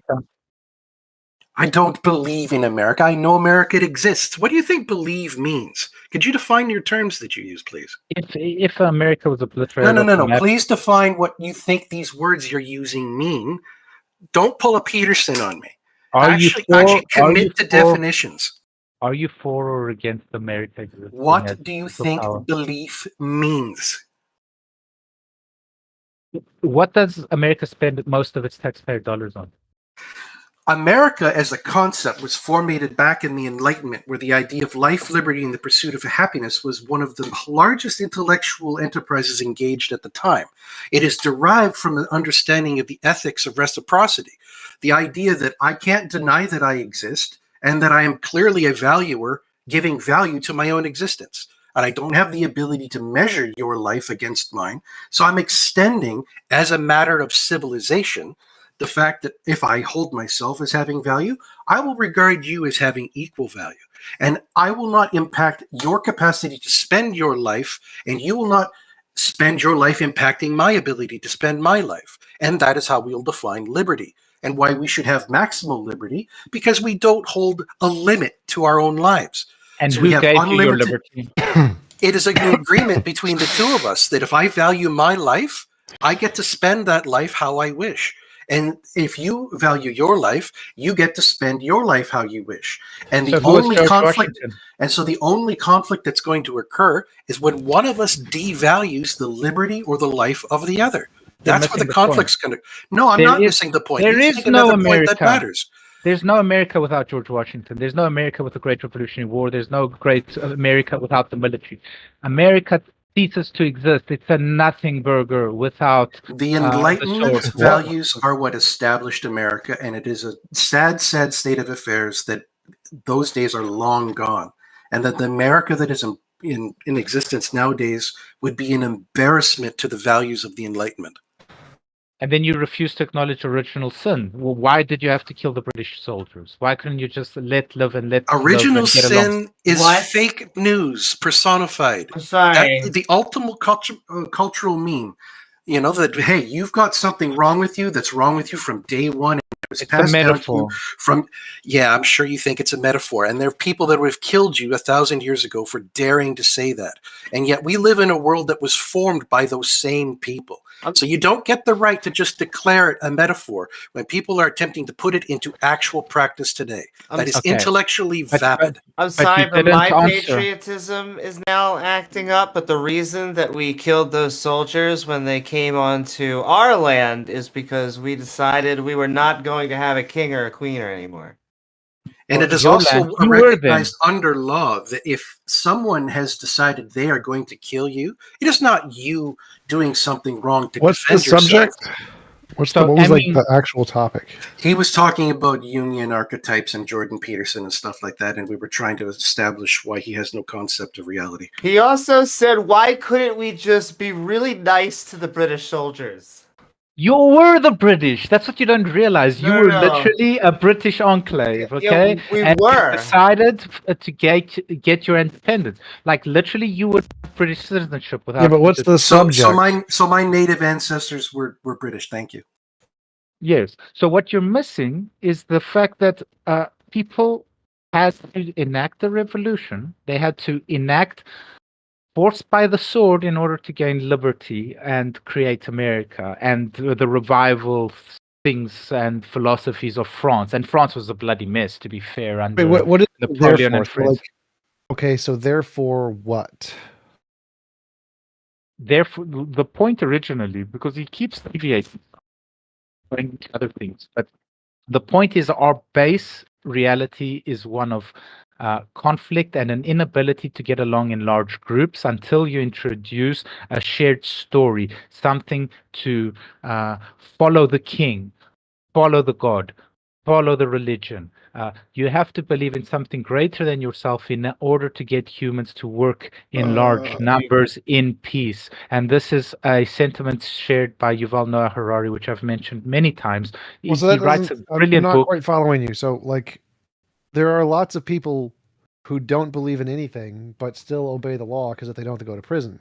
And so there's no They all belief believe in structure something. required. There's no belief They all structure believe required. in All you have to do is say that I believe that that person will hurt me if I don't do X or whatever, and then you'll cooperate. So you don't need to introduce any belief system other than if I don't listen to them, I'll get hurt. So I don't know what you mean when you say you need to introduce a belief structure, because that's just not really the case unless you're just meaning.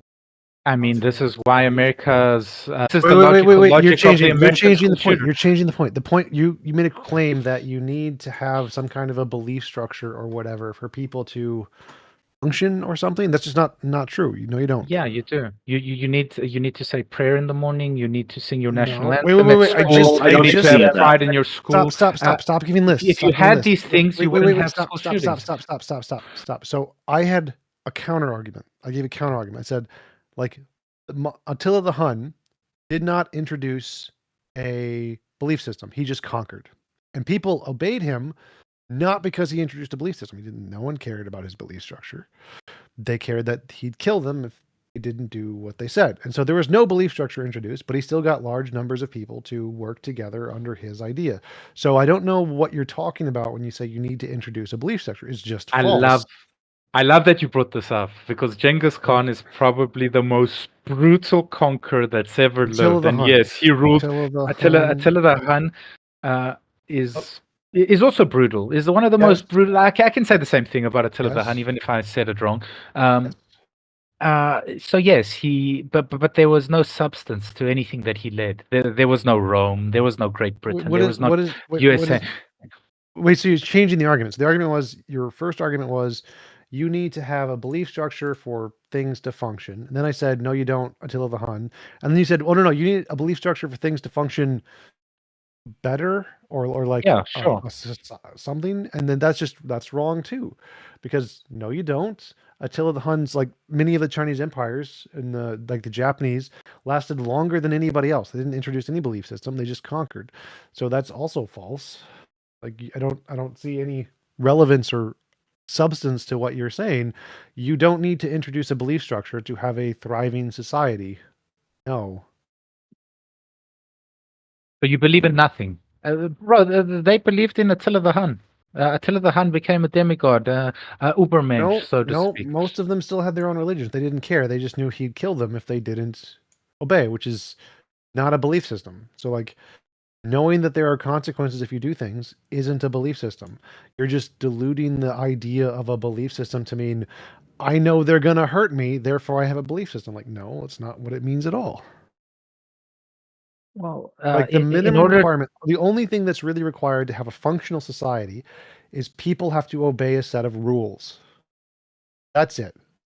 No belief structure required. We don't care why they obey the rules. It could be because they believe in God. It could be because they fear punishment. It could be because it's convenient for them and it benefits them. There's lots of reasons why people will obey rules. And it's true that having a belief structure, like an ideology that tells them to obey the rules, will help. Yes, agreed. Is that required? No, it is not a requirement. It seems like you're just ignoring the other reasons people follow rules. Like, they want to make money, they want to be successful, they want to be treated okay in society, they don't want to go to prison, they don't want to be killed. There are lots of reasons people obey rules. They do not all include a universal belief of structure course nonsense. not. Yes, you've said this several times now. But what's interesting is when Constantine the Great said, God in his dream, apparently, he probably just announced it, that en tuton nika, with this you will win, and he had the vision of the cross on the shield.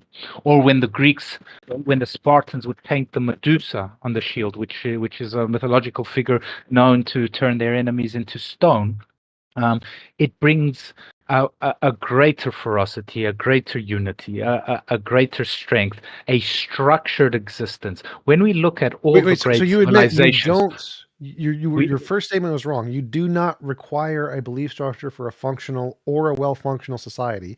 you It do. just helps. No, I you just keep proved that interrupting. wrong. You didn't, because Attila did not have a very functional or adequate civilization.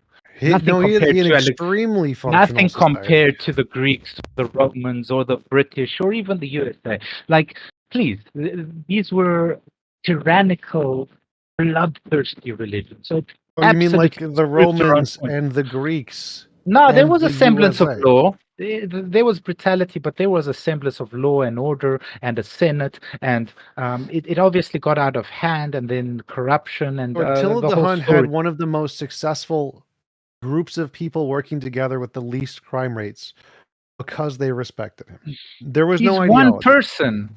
Yes, He's one person. When we talk proved of you wrong. Rome, we talk about multiple kings and societies Yes. that lasted generations, and you're citing Attila the Hun. Fine, Alexander the Also Great lasted was a better version of generations. Attila the Hun, but So even Alexander. the who's better game and like naming different leaders and stuff aside, the original topic that you came on with, Sandman, was to say that you're a Jungian and that you believe that God stories don't need to be literally true, and so you believe in God because you think that it's like metaphorically true because all you mean by God is a metaphor, right? I mean, that's a way to reduce a whole lot of talking into a sentence to meet your narrative, but sure, I guess, if that's what Okay. you want to do. Okay. And then Walker came on to discuss Jordan Peterson because Jordan Peterson is one of the popularizers of Jungian stuff in our day. And we got into a discussion on that. And then we kind of meandered our way into your claims about how it is indispensable to hold religion, and counterclaims have been made about societies which didn't impose any particular religion and were still successful and so on. But the original question, and because like you were asking when you first came back to TJump, like what was the topic? The original topic was, why should we believe that the collective unconscious is a good theory or explanation, and why should we think that everyone ought to believe in God for its metaphorical value? That was the original topic. I never say I never ever claimed that everyone should believe in God. I just said it's a net positive. Like, how am I to enact your belief? It's a good thing because So just to clarify, so it's a net positive is a very different claim than it is required for a functioning society. Those are two very, very different claims. So is your claim the first claim, it's a net positive, or is your claim the second claim that it's required for a functioning society? it's both. Okay, so the second one, I've debunked it already by giving you literal examples of functioning societies that don't have that belief system. They exist Kila the today. Han is not a He was- functioning society. He was an extremely well functioning society. You clearly don't know your history. You need to look into it. Attila He was actually known made- to Romans for his brutality and a penchant for sacking and Like, pillaging Roman cities. Whatever For- you say about, yes, hold on a for second. Whatever you Romans. say about history, TJump, Sandman's just going to play games about like saying they're bad for this reason, they're bad for that reason. Look, Yes. let's just take our present day. Okay, so the most developed societies are the least religious. There is an inverse relationship between a society being highly developed today and it being highly religious. Do you dispute that? Historically, yes, but yes, Okay. the Christian societies have trended towards atheism because of insurmountable liberal values within the Christian doctrine that does not exist in the other religions. So It's there's a- more than just value changes, right? So there's evidence which has led to the abandonment of belief, right? Evidence about the natural origins of all the things that religion was supposed to be a just so story about how the tiger got its spots for, made those tiger got its spots because of the metaphor stories less appealing to people, right? So It's we're at a because point where the evidence points people who are highly educated away from religion. So the question is, why should the most highly educated people um, trending away from religion suggest to us that the world needs more religion and not less? because look, I grew up atheist completely. I was a huge Richard Dawkins fan. I mean, Charles, whatever, and Hitchens and all of the Four Horsemen and all of that. What you realize is as more and more people become atheist, you realize how stupid people actually are. Because like people are really stupid in general. In general, people have low IQs, and religion gives most people a semblance of order through faith and living a good life, or at least trying to. And those of you that are intellectual enough to break from the chains of literal religion, in other words, the literality of every sentence, and don't understand the metaphor, like that's fine. But most people that find atheism just get indoctrinated into some communistic left-wing propaganda theory and run with it. And I see it on Discord all the time, where they're indoctrinated by everything that comes along because of their lack of God. They're like So- they're willing to jump off every cliff of Okay, so and first every of all, ideology. you started by saying something that's just wrong, which is you said that most people are of low IQ. IQ is literally just defined as the distribution of IQ. So technically, half of all people are of low IQ, right? You're not saying much by just saying there's a distribution of intelligence in society. My point was, when you hear intellectuals like Hitchens and Dawkins speak, you think, well, atheism's pretty cool, right? These guys are very well put together. They make good formulative arguments. And then someone like Jordan Peterson comes along and wipes Sam Harris off the floor, and your mouth just opens, and you're like, well, there was more to consider, because clearly Hitchens and friends didn't give much attention to some of the greatest philosophers of our time, including Nietzsche. What's your Jung. argument? I have no idea what you're even saying. You just keep listing a bunch of names. Like Well, Harris You- okay, I'll- destroyed I'll- Peterson in the debate. I'll What's the point?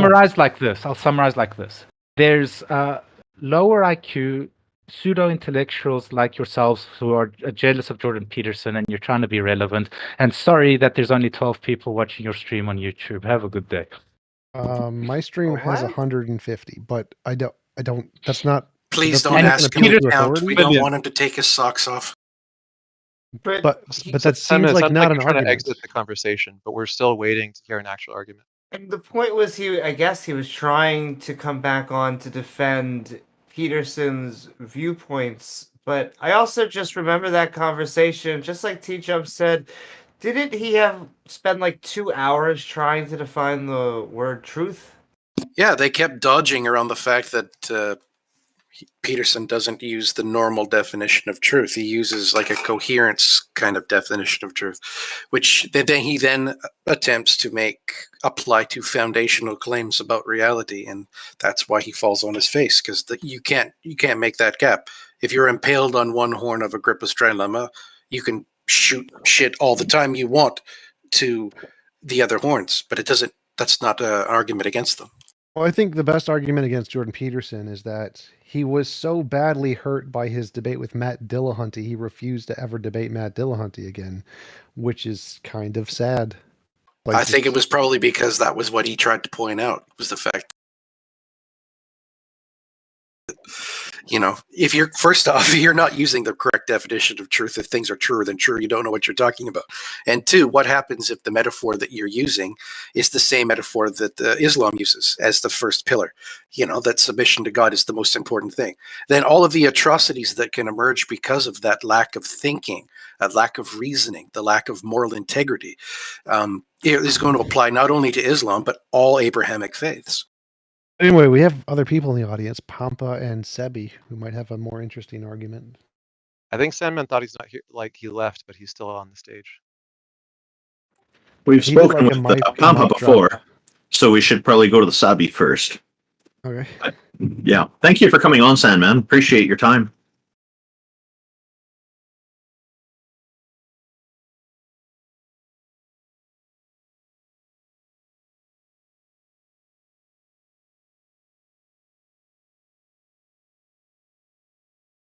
Also, I think it's pretty funny to characterize Jordan Peterson as wiping the floor with anybody in a debate. Just to pick the debate with Tim Harris, for instance. Well, whoever is going to come up gets on here. And the idea that Hitchens didn't understand Nietzsche is laughable. He talked about him all the time. What were you Okay, saying, well, Nix? Nietzsche was an intellectual. He understood. Sam Harris was asked what should be a straightforward question. What do you mean by God? Jordan Peterson's answer, which he pulled out a laptop to read. So this is his prepared answer, not him just making stuff up, but him like thinking about it really hard and wanting to impress people. He said, what do you mean by God? And Jordan Peterson said, part of the concept of God that underlies the Western ethos is the notion that whatever God is expressed in the truthful speech that rectifies pathological hierarchies. That isn't all it does. It also confronts the chaos of being itself and generates habitable order. That's the metaphysical proposition. And that's best conceptualized as at least one element of God. And so I would think about it as a transcendent reality that's only observable across the longest of time frames. Okay, so here's some propositions, and they're complicated, and they need to be unpacked. So I'm just going to read them, and that'll have to do for the time being. God is how we imaginatively and collectively represent the existence of an action of consciousness across time, as the most real aspects of existence manifest themselves across the longest of time frames, but are not necessarily apprehensible as objects in the here and now. So what that means in some sense is that you have the conceptions of reality built into your biological, metaphysical structure that are a consequence of processes of evolution that occurred over unbelievably vast expanses of time that structure your perception of reality in ways that wouldn't be structured if you only live for the amount of time that you're going to live. And that's also part of the problem of deriving values from facts, because you're evanescent and you can't derive the right values from facts that portray themselves to you in your lifespan, which is why you have biological structure that's like 3.5 billion years old. So God is that which eternally, no, it goes on for 4 more paragraphs, okay? I'm going to spare everybody the pain of witnessing this. I'll just post it in the chat if anybody wants to read the whole thing. But if you witnessed the same debate that we did, and you saw Sam Harris give that answer, and then when asked, do you believe in God, he just says, I act as though he exists, but won't actually say that he believes in it.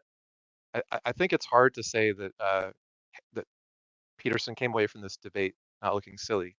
I would disagree with one thing you said, though, because you said that it doesn't make sense to say Jordan Peterson did well against someone in a debate. He did really well against like the feminist types.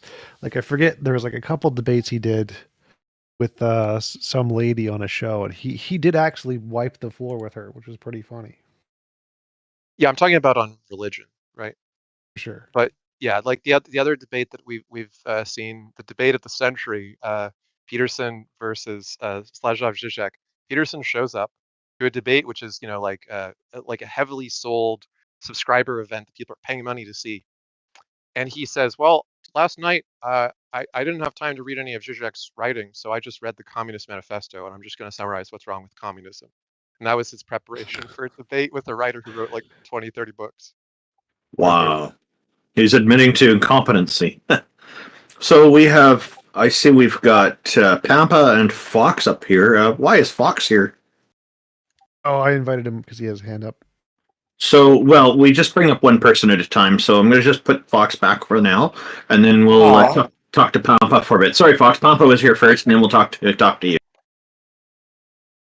Hello, Pampa. How are you? Hello. I'm good. I talked before. I think it was like 1 hour ago or something. Yeah, I remember you. Yeah, I thought like I wanted to join because like I thought like there were some Christians here because like there were more people than there was originally that would like to debate like about arguments that show that God is like a necessary being. Well, so this is typically our show to do that, but if you wanted to like make your own show to do that, that'd be fine. But we're typically looking for more theists to disagree with us. Could I help this conversation? Tom, could you explain why it's possible to have multiple necessary beings? Sure. Yep. Pampa is an atheist, so he's an atheist. Yeah, and so Pampa, just contact Taco, or if you can't find Taco, contact me in a private message, and we'll try to help you out. Okay. Yeah. All right. Thanks for coming on. We're going to bring Foxx up. All right.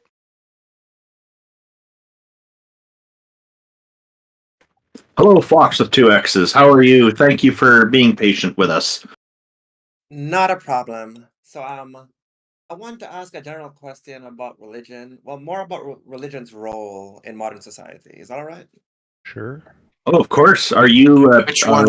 Are you in favor of religion, or are you don't believe? I guess I'm questioning right now. I'm hoping you can help me get some I guess Oh, okay. guidance. You're trying to figure it out. So yeah. Go ahead with your questions. There are a lot of different religions that do a lot of different things. I think I'm more focused on Christianity. That's kind of what I'm used to. I guess what I'm around, and kind of just how religion's framed in my life. So I guess that's primarily my focus. My question is, I've been watching a lot of content. Jordan Peterson is one of them that you guys were talking about before, that discusses why religion is important in like a marriage and in relationships, and why religion is like it's good to marry a religious woman because she'll have a good moral system. She'll be more dutiful. She'll have traditional values, a lower body count, things like this. And Okay, so if somebody was to tell you that it's better to marry a banker's daughter because she's going to have a better understanding of privacy ethics and things like that, would you believe it? privacy ethics. I'm just throwing out an Maybe. example. Maybe I can kind of see the parallel there. I mean, it doesn't seem that strong to me, but I kind of see it. Yeah, and the thing is, just because somebody is part of a particular group that has to do a certain kind of practice, like banks are required to protect privacy of consumers, but it's not only banks. Also, you could say the same for the daughter of a doctor, or the son of a nurse, or somebody else who also is in an industry where privacy is very important. So the way that is being presented to you about marrying a Christian or daughter or son of a Christian is you're going to find somebody who's more moral. It kind of implies that there's going to be some exclusivity, that people have to be part of this religion in order to have this quality. But the fact is, there are a lot of moral people in the world who don't have any religion in their background. And so religion just kind of provides a certain moral standard, and different religions provide different standards. Whether people actually adhere to those or not is a different matter.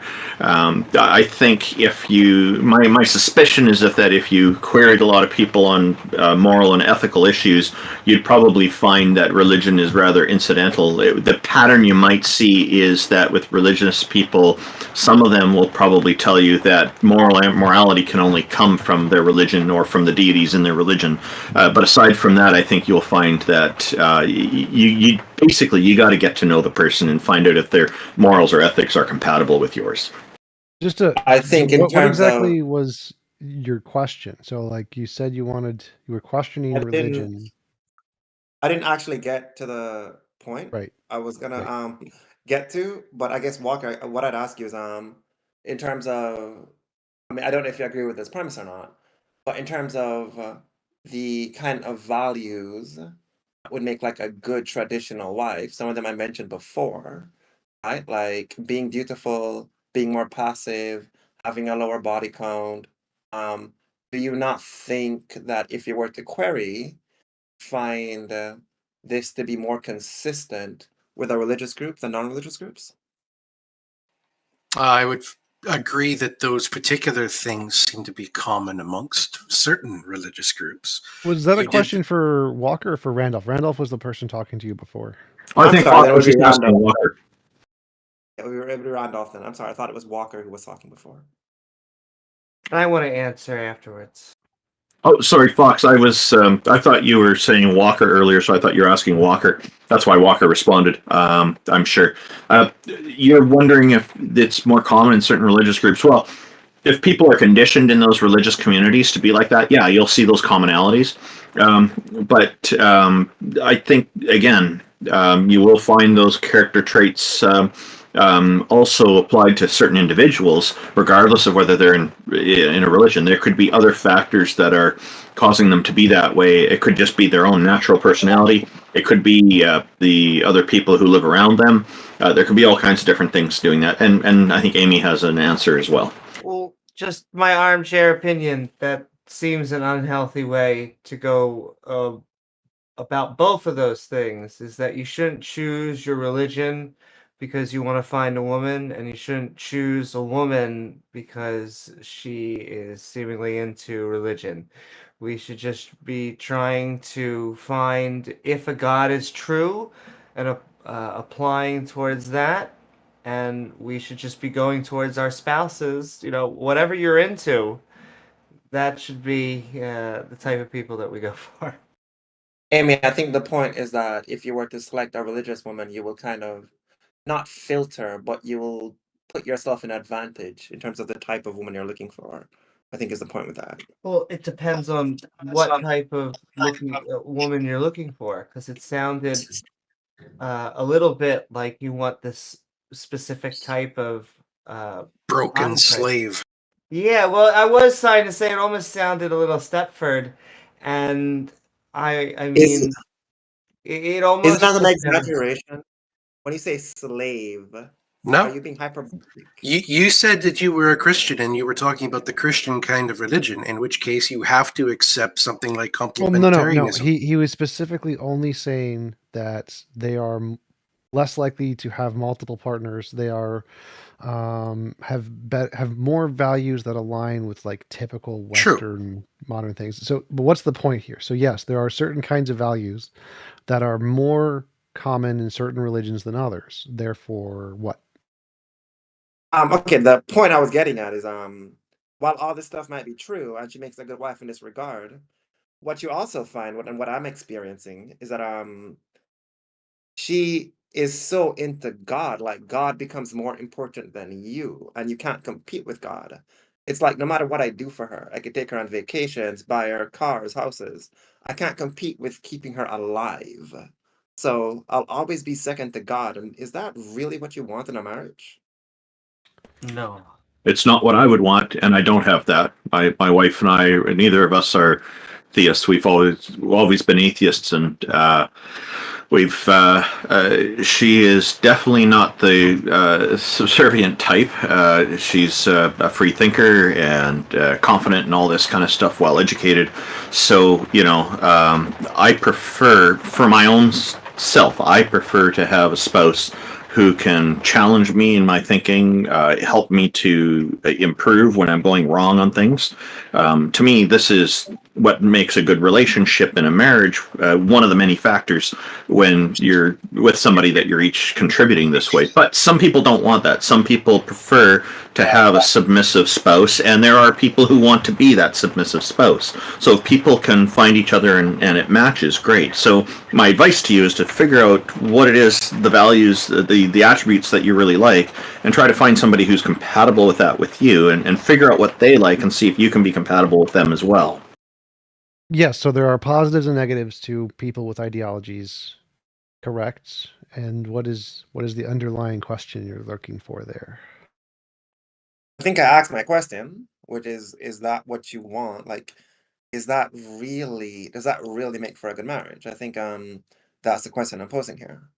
Well, it depends on the People, individual. So individual values are different for different people, and so there's no universal answer. So there are definitely things that some people don't want. Maybe you're asking for, in general, what do you think most people would want, or what would be best for society or something? Like, each individual will have their own preferences, and what will be good for one person won't be good for another. Open relationships are good for people. Having multiple partners is good for some people. Destiny, a YouTuber, who's a friend of mine, has multiple partners with his wife, and that's perfectly fine for them. So there isn't an answer for which one is best. I mean, yeah, I'm sure there's some people who enjoys their wives being physically abusive to them, but I don't think you would really. I mean, maybe you would, but I don't think a lot of people would think it's just an individual thing. I think a lot of people would look at that and most people would look at that and be like, this is unhealthy, or just not even unhealthy, but bad for a relationship. But And why are you, it seems like you're changing the question to what would most people think about this kind of relationship, which doesn't matter. Like, it doesn't matter what other people think. What matters is if you have two consenting adults, what works best for them. Whether or not anyone else proves is irrelevant. Who cares? okay, I think part of the issue is that we're starting from two different premises. Well, I'm I trying to kind of understand what understand. your question is. Like, what are you trying to get to? I still haven't found the point of what you're asking. I feel like I've asked the question a few times now and pointed out what the question is, which is, that type of woman, even though you get these values, which is kind of consistent with like what I would think is a good wife, you come with this issue in that you're not number one. God is. And then is it really worth it? Then? There isn't inherently a problem with theological narcissism if you both think God wants you to support the other person. And so any decision that you're making to keep your relationship with God in primacy in your life wouldn't matter as long as you're with another person who's also doing the same thing and holds to the same ethos. Well, I don't think that matters either. So, like, it's up to you. What do you want in a relationship? Many people, the answer is yes. Many people, the answer is no. So again, your question is like, what do you prefer? I like potatoes. Do you have like a more philosophical question that isn't just a what do you prefer question? It's something that's like, is best for society, or is this best for a marriage, or what lasts the longest, or what helps the kids to develop most? Like, do you have like an Um, objective answer rather than just what do you like best? Because the answer to I'm your question asking is what what's do you like best? I'm asking what's best for men.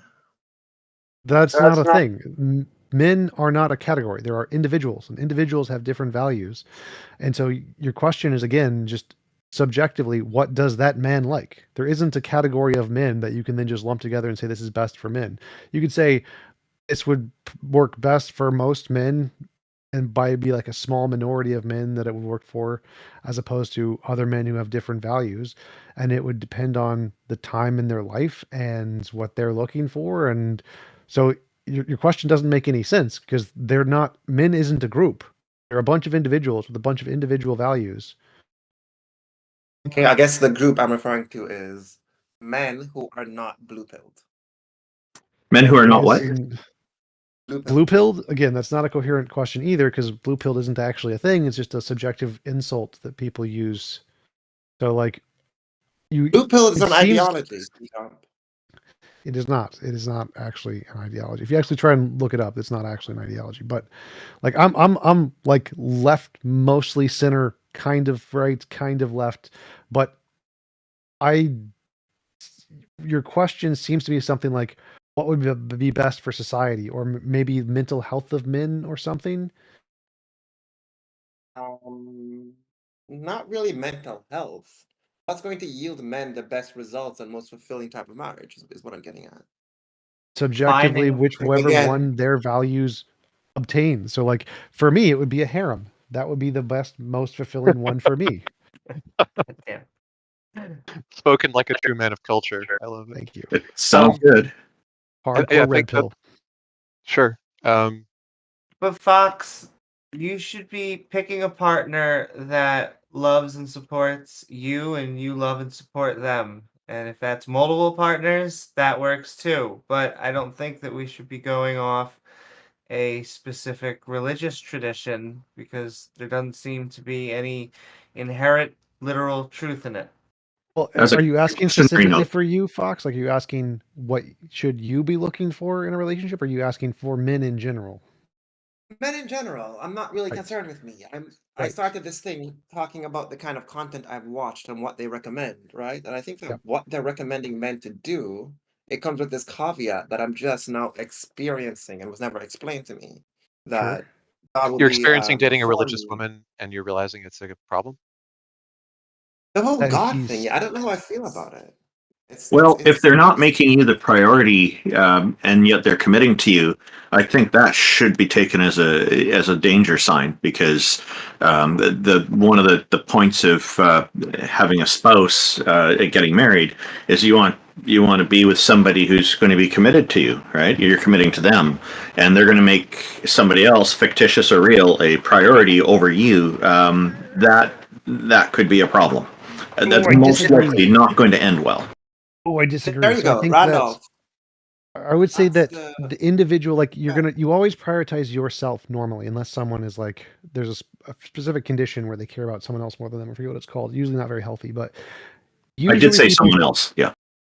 And so like, usually the individual in a relationship is going to care about themselves more than their partner. They're going to prioritize their own needs more than their partner. And that's normal. That's normal Yep. human behavior. And if their needs are religious, like caring about a god or whatever, then it's no different than you prioritizing your career or your time alone or your hobbies. And so I don't see that there's a problem with them putting you at number 2. It seems kind of like a jealousy thing, because God is a guy essentially, and so it's competitive.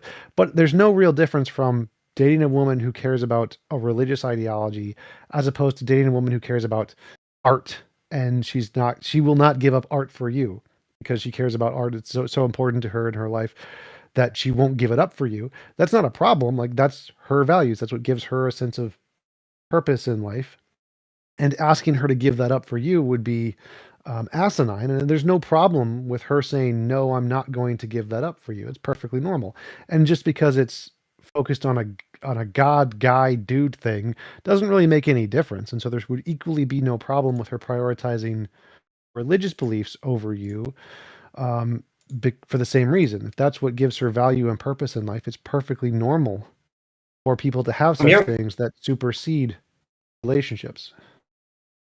TJump, you're right. It is kind of a religious thing because God is like a guy, and it does feel competitive to some degree. Randolph, you had said something about her not prioritizing me and prioritizing God.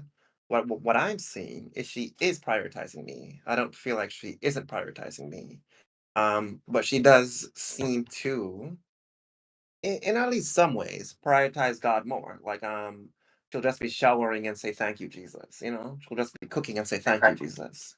Yeah. It's Okay. like- So so the question to ask yourself then is this what you want in the long term, this kind of relationship? And if you're okay with it, then great. If you're not, then keep looking, I guess.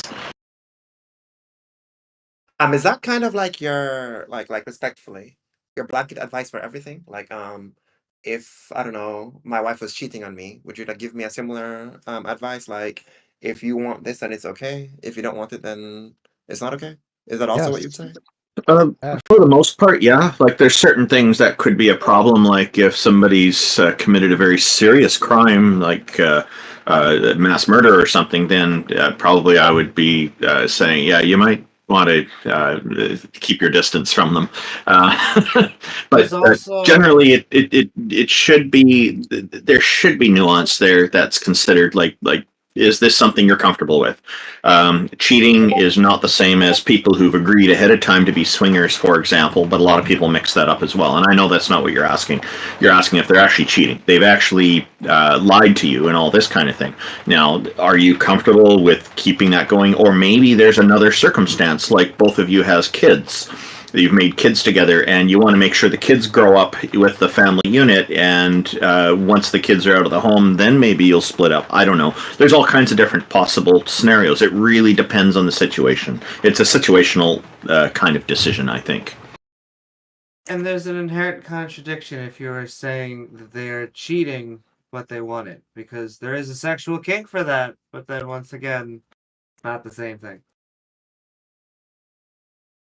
Yeah, I would agree. I'd say the answer is dependent upon you and what your emotional needs are.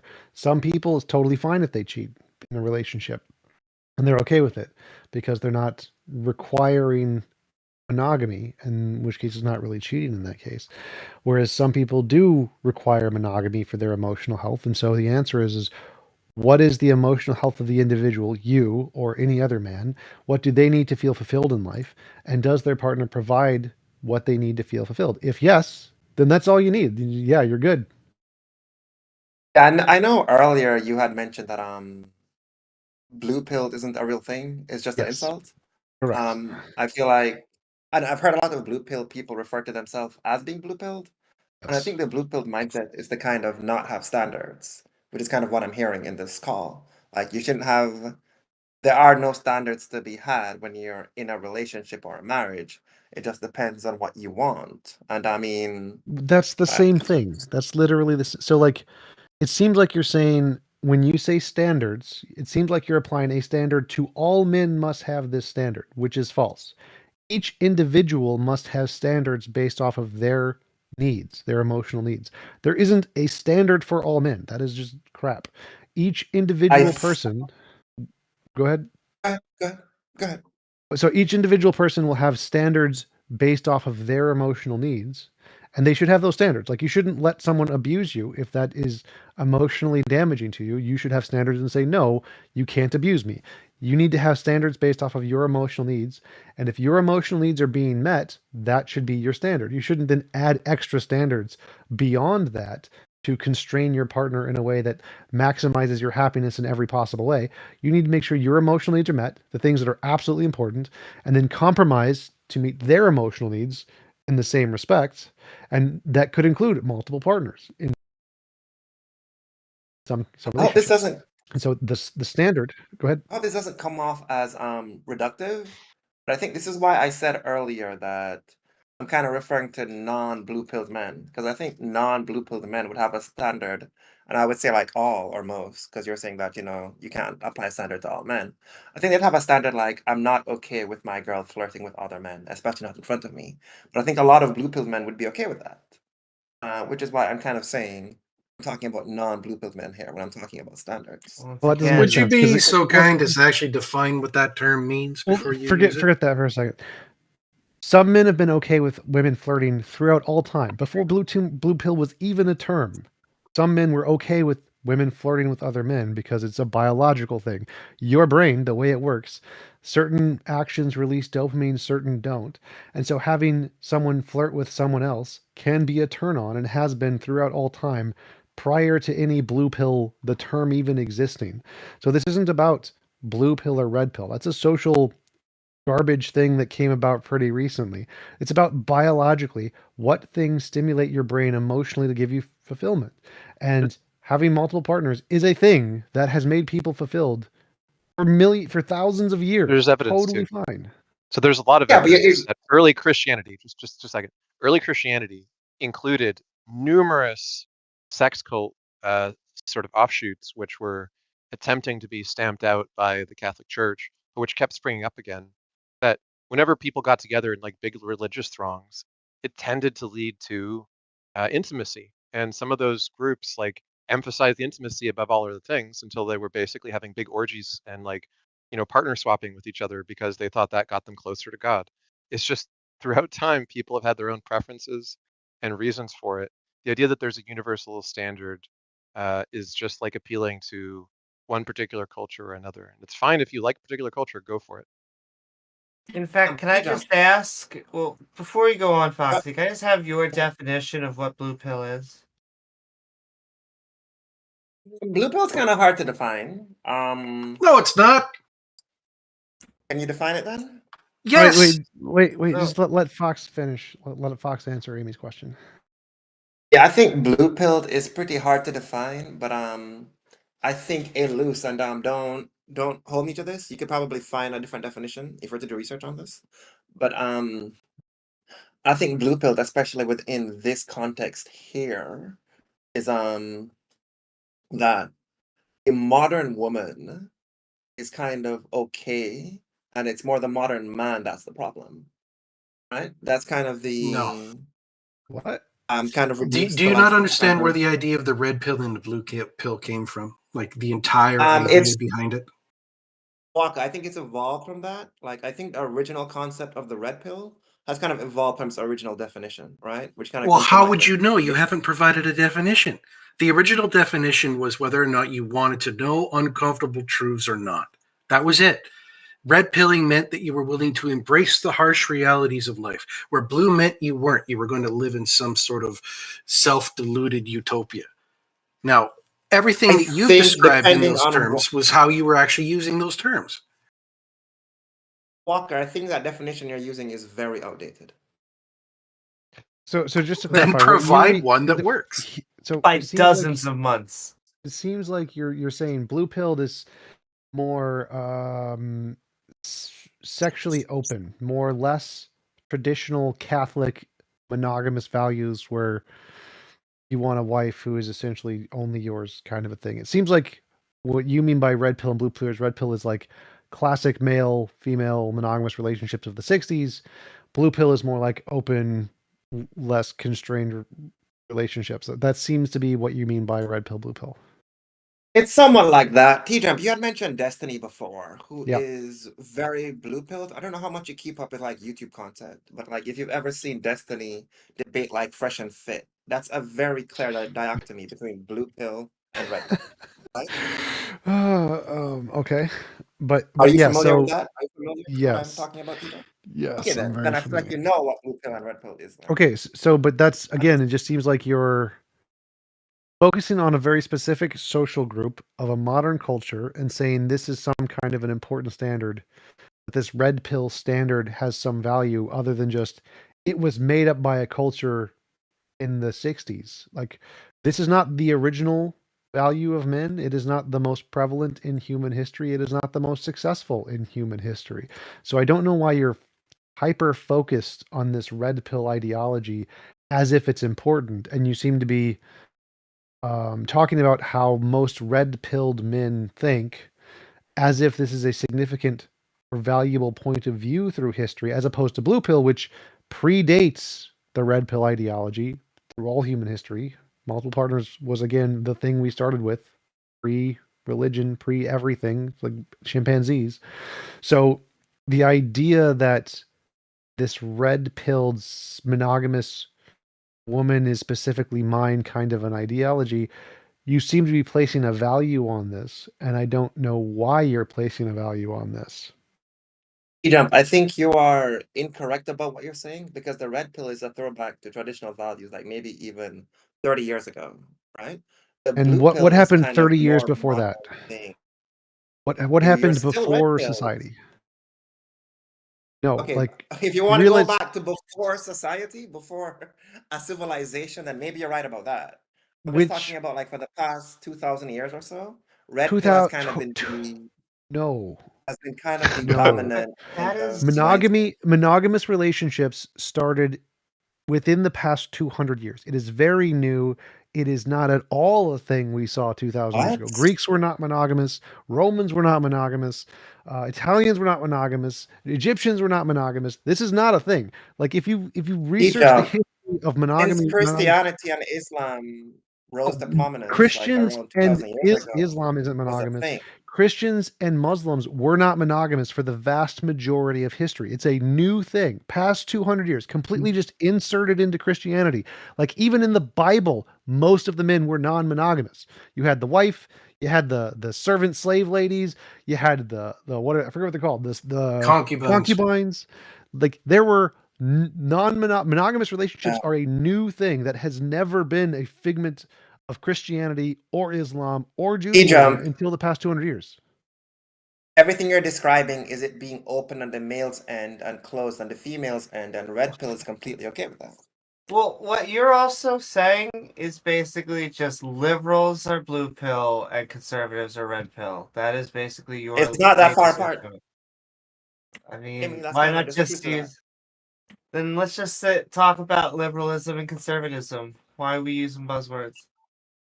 I don't like to reduce all liberals like they're cuckolds. I don't think that's fair to them. You know, I Because think there's there's a some lot of liberals that are- conservatives that are cuckolds. You've literally been talking about all blue men and all red men. How are you not already doing this?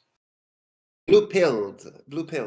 I don't Yes. think it's a one-to-one blue-pilled as liberal. But I and wanted to go red-pilled back as to the question was why do you keep hyper focusing on this as if it's valuable or good? Why Oh, do you think TJump. that this? Yeah, I was trying to. This is what I was saying to you. When you say that monogamy is a very new thing, I'm saying that it being open on the man's end and closed on the female's end is kind of what you would see in religious institutions like Islam and Christianity.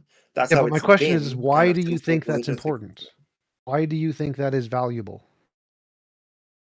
I think it's valuable so you don't have a woman who walks all over you, then divorces you and takes half your money, and you're like, where did I fuck up? It's important to have values and a relationship you want so you can be happy and fulfilled and not just kind of walked over by women, which is kind of Okay, what happens to these blue pill guys. Well, so first thing, being walked over by women can be perfectly fine in a relationship.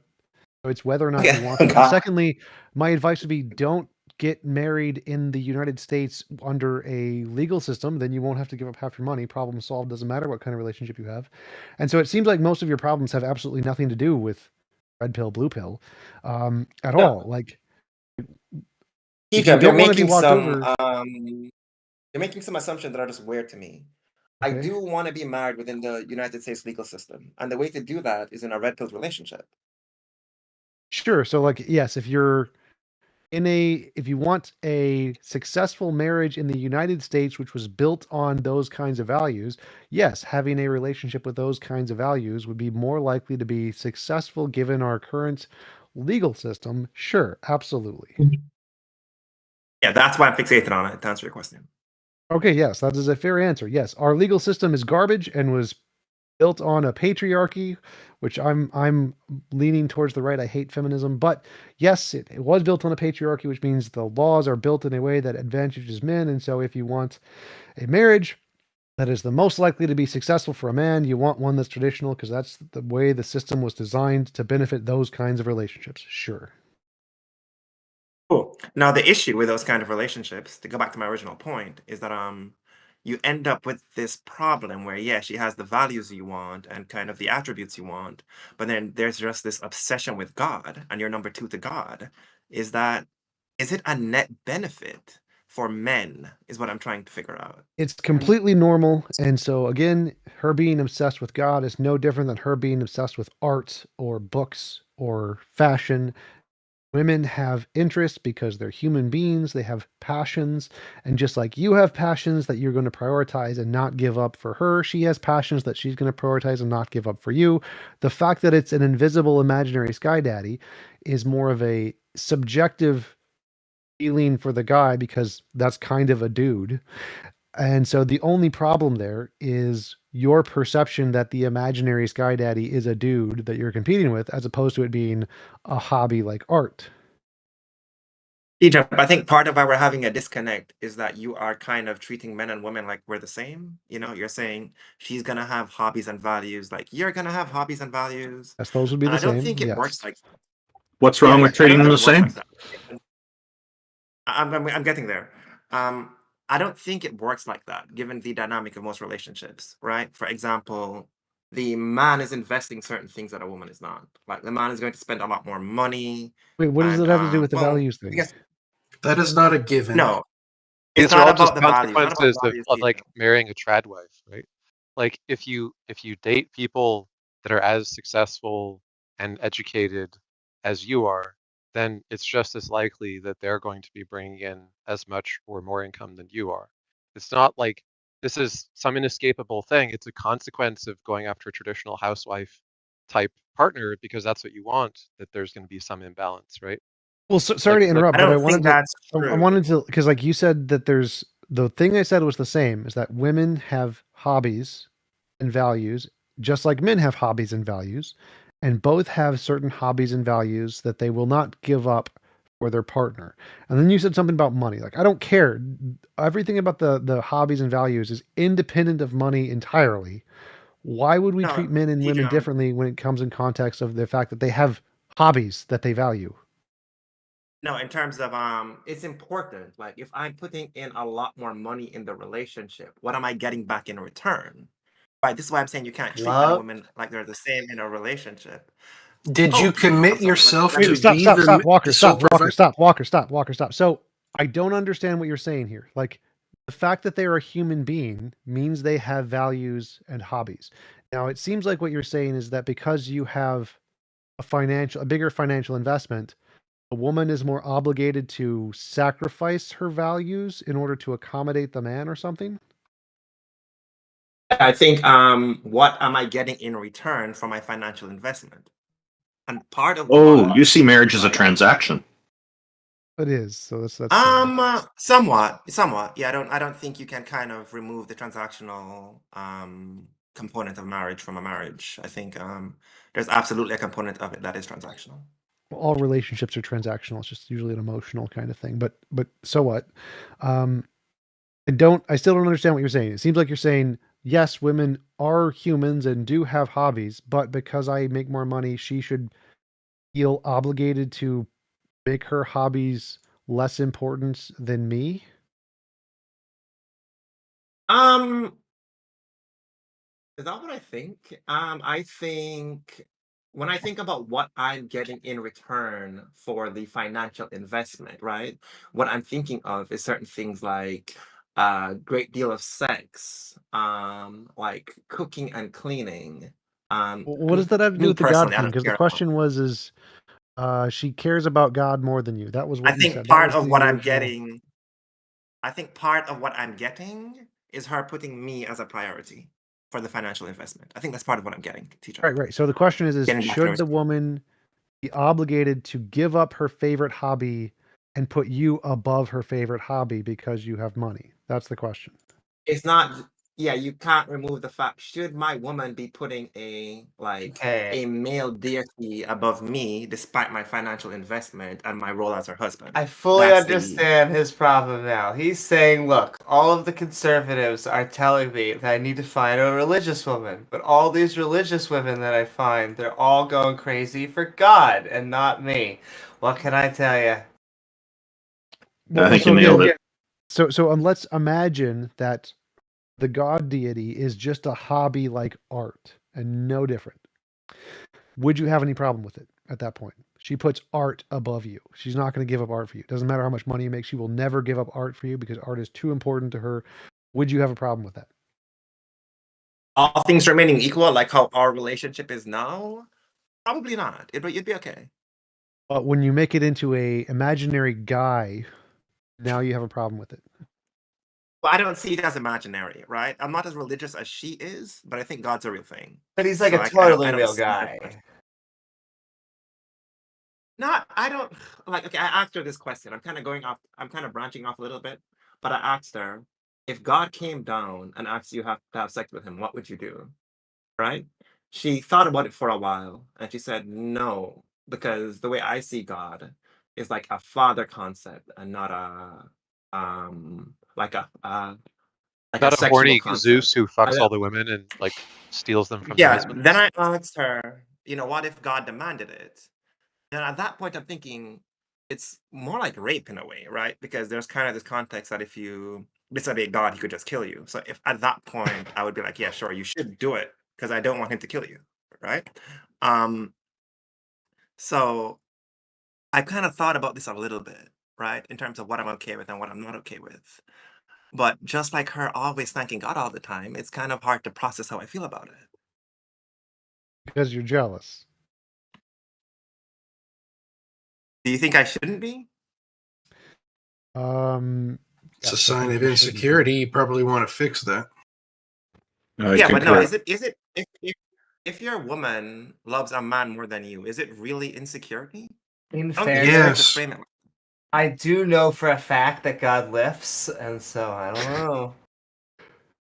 Like, Amy, I feel like you're just making a joke out of this whole thing. No, So like, we if I was in should. a relationship and the girl I'm dating really liked her dad and was friends with her dad and always talked with her dad, I would be fine with that. This is not an issue. I'm not like afraid of her dad stealing her away from me or something. Yeah, you're right. If I look at God as her father, which is how she probably looks at it, it's okay. Until you start addressing the accompanying daddy issues, sure. I just love the rationalization going on in real time. I'm sorry, I don't mean to make fun of you, Foxx. But you gotta give us a little bit here. It is, I mean, it's the other man. What is her relationship It's with her this father. God? If this God told her to do Oh. something dangerous or destructive, and she wanted to follow through with it, would you be okay with that? Like what? If the God said you Kill have your to kill your children? firstborn? Yeah. Say God's like, you need to sacrifice your son or daughter. I think I've asked her about that, and she told me there's no way God would ask her to do that, and I kind of left it at that. Sorry, Well, that's sorry, stupid. hang on. She said there's no way God would ask her to do that. She's not answering your question of whether she'd follow God's order, though. Well, so You're that right leads about into, that. that leads to a second. That's the second issue. So the second issue is the God's issues, the issues with internal issues with religion itself. The first issue is just if she has a higher level of belief in this God character and whether or not you should be okay with that. The answer is yes, you should be okay with that as long as he's not going to try and steal her away, I guess. Sure. But other than that, the internal religion issues, those would be a separate question. And you should I hear probably that, not yeah. pretend that something that God has once asked someone would not be asked again. That does not ring logically. But God reasonable. spared Abraham. Abraham didn't have to kill. He did It not doesn't spare. matter. Wait, stop. God did not spare Jetapath's daughter. He told Jetapath to kill his daughter, and he did it. So the fact that he spared Abraham is irrelevant. He's literally commanded people to kill their children, and they've done it. But that's an internal religion. What's the name thing. of that person? And it's also I've never heard of this before. Japheth's daughter. Can you type it But in the chat? I don't know how to spell it. I don't. But It's it doesn't stupid matter spelling. because it was the fact that Abraham was willing to kill his child that he was rewarded, and to the point the angel had to be sent to stop him. So it's not as if God didn't ask it of him. Oh, it's Jepththah.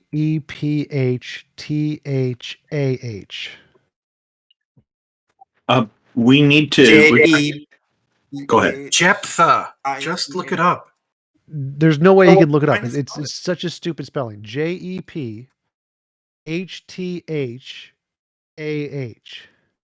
We have gone over time here, and there's one person in the audience we would like to get to. So, Foxx, did you have a final thing you'd like to say before we move on here? I think I want to say thank you. I thought this was kind of useless until you mentioned that God is like her father. And if I think of God as like her father, it's okay because God never tried to steal anyone's woman, did he? He did, actually. Yeah, never in history. Or the church convinced her to do it. I have a question just before. Mary Foxx and goes. Joseph? Have you heard of Mary and Joseph? You don't believe in the God theology didn't anyway, have sex Foxx. with Mary. So, Foxx, first of all, I just want to point this out. You said already that you just believe in a God generally, but you don't believe in the theology anyway. So, arguing about this is kind of pointless. But yeah, it's good for you to Well, come she on. believes it. Yeah. He believes it, and I'm My closing I'm thought not would an be, atheist. why I would you believe want to raise kids that are going to be indoctrinated with her beliefs unless you have some agreement that she's not going to indoctrinate them? But I think it was fun chatting. I don't really have an issue with Christianity. Like I said, I'm vaguely Christian myself. TJump, Well, that's probably why you don't have a problem with it. What? The woman that God Take it tried to seriously, steal, and then you'll that's have something to Mary worry who about. you're talking about. I'm sorry, can I just get some clarification on this? The Sure. woman that God tried to steal was Mary. That's the woman you're talking about, right? He impregnated her, so I don't know if the physical act of having sex is important, but he uses his spiritual It sperm to is. spiritually impregnate Mary. So I guess it depends on I your don't think qualifications here. Also, think there's a God's gonna do good that. test. Just listen to who she calls out for. You know, if you hear That's funny. That's Amy Newman, a professional comedian. Amy, are you talking about in sex? Yeah, that's what she's talking about. He calls my name during sex, not oh, God. then you're doing good. The weird thing is that a lot of religious people call out Madre de Dios, or Mother of God, during sex, so that makes it even kinkier. Oh my. But anyway, we enjoy talking to you, Foxx. Thanks for coming up. Well, our guest, Right, the people with the hands up have left, but thank you, Foxx. I'm glad that you're able to get some help from this conversation. I appreciate you telling us that. Thank you. All right, bye.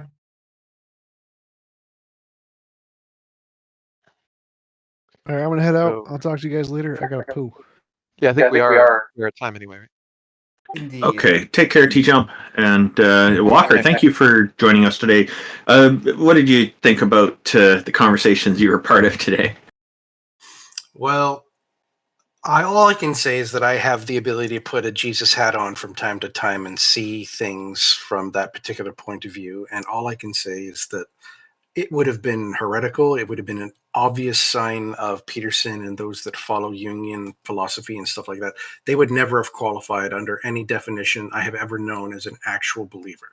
So people who try to use that as a refuge to maintain their spiritual beliefs, are just, it's a waste of time, because any decent theologian could shoot that down. So that's just a ridiculous way of viewing the world. You've got people that take religion seriously, and they are a genuine threat when they do so. And it's just covering if you're one of these metaphorical Christians or Christian atheists like Ion Hersey Ali. It adds cover to something that should not be given cover to survive. It gets granted way too much importance, I think, in people's lives and in society, and given a free pass on things that really shouldn't be. I do agree with that. Now, we do have somebody here who wants to join us, so we do have a little bit more time. Welcome, Kila, or Kila. Please correct me on the pronunciation of your name. You said right. I'm sorry, guys. I just want to say nigger. Oh no. Okay, he wanted to say something about a country called Niger. Anyway, I think it's Niger. I think he's not pronouncing it right. So on to the next one. Scrummer, welcome.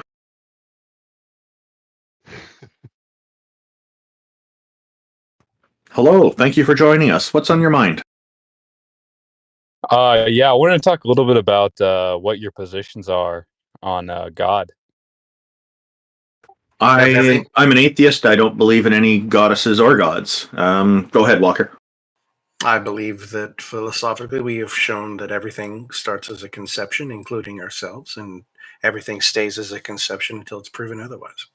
And we can also prove different gods do not exist. We may not be able to show that all gods do not exist, but I would say it's safe currently to not believe in this mind-like deity that many theists are proposing. What's the justification for that?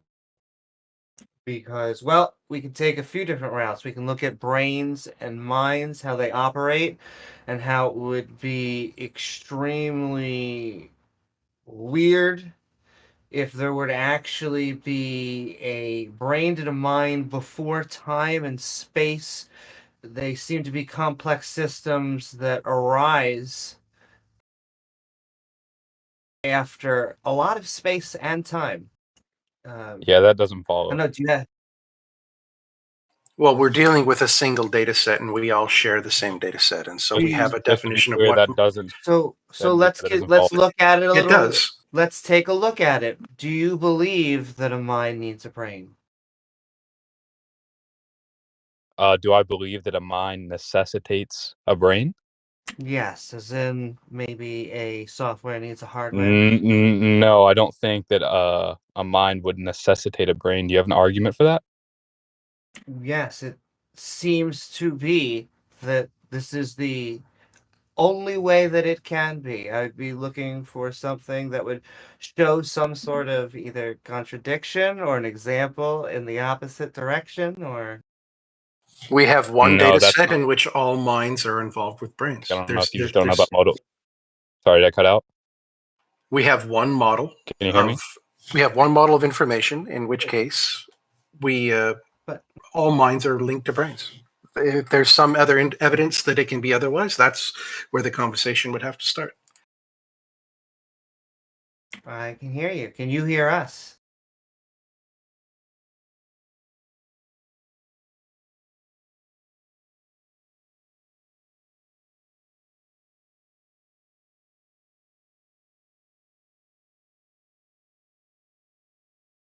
What would the mind run off of?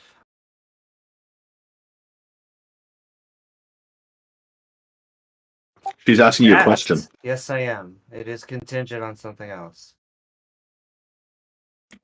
It necessitates it. So, do you have an example? Do you have any examples, in fact, or do you have any arguments for why there would be a mind outside of a brain?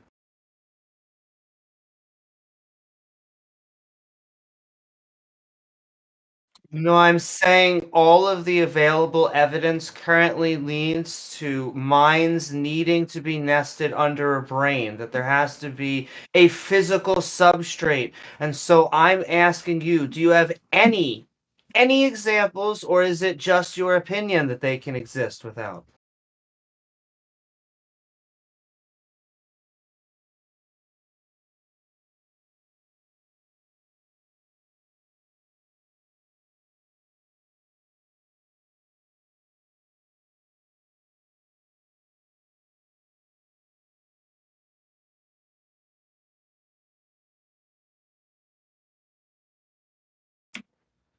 Okay, so not a single example. So if we have no examples of minds being without brains, to have no inherent contradictions?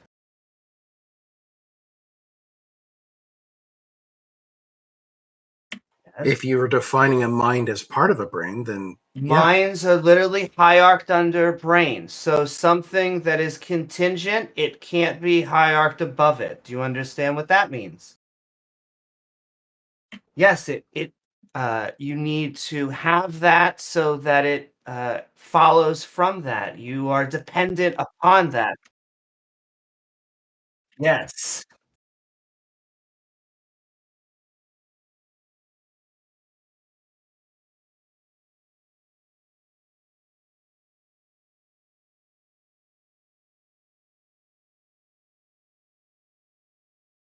What?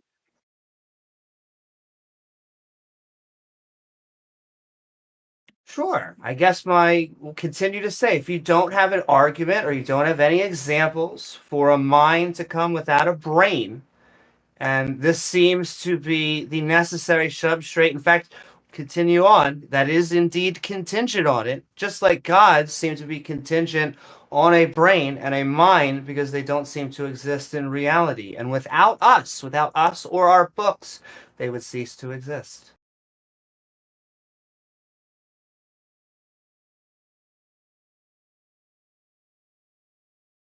Sure. Do you need an argument for why a stop sign is red? Let's go to a simple counter-apologetic argument.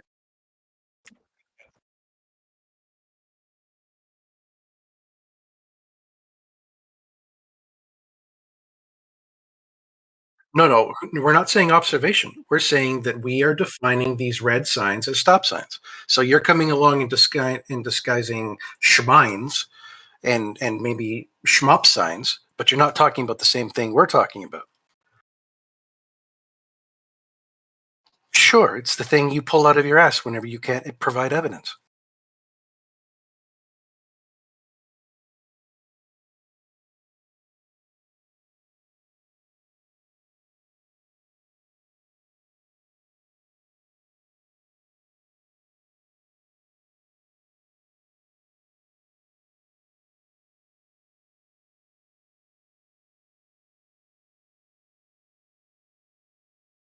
So,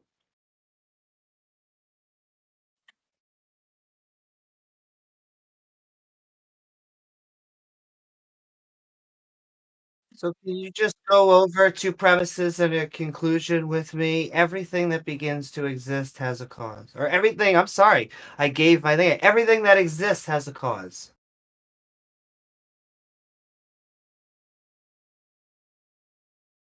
I know. Everything that exists has a cause. Premise one. We can agree everything that exists has a cause? So you don't agree? Or I'm asking you a question. Do you agree?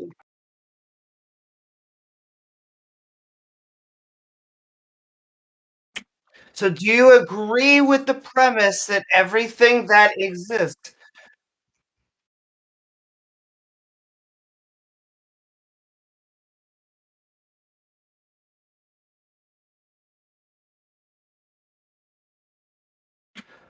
Sure. So if you don't agree, you're saying that there are uncaused caused.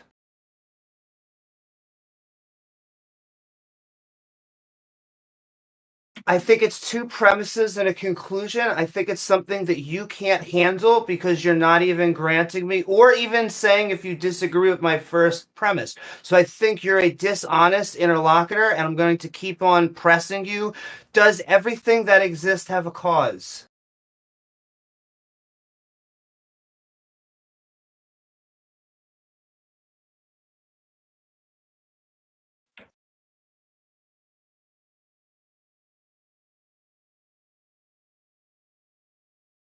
Sure. Premise one is supposed to be, do you think that everything has a cause? So I either want you to say yes or no. I'm fine with either way. I just want you to give me an answer.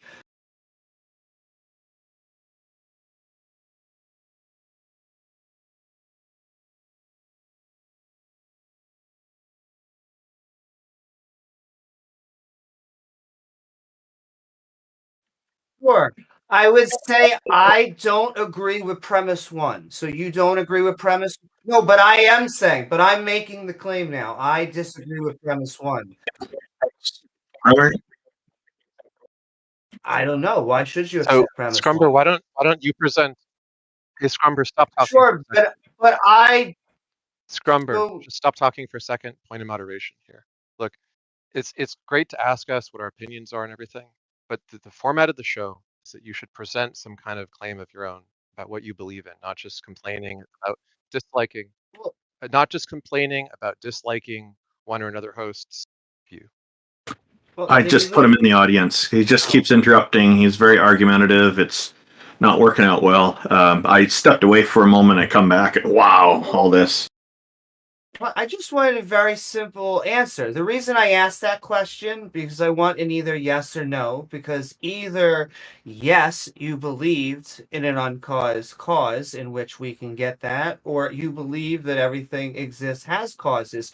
Either way, the yes or the no is interesting to me.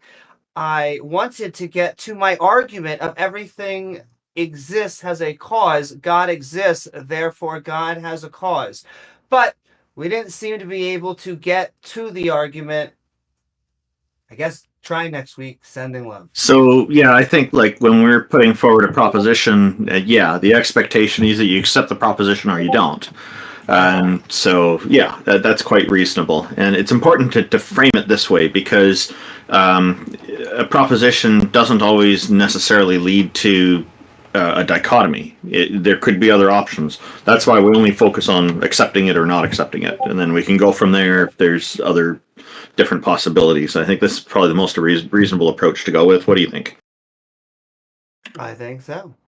Yeah, above all, just present an actual belief of some kind rather than just attacking the hosts.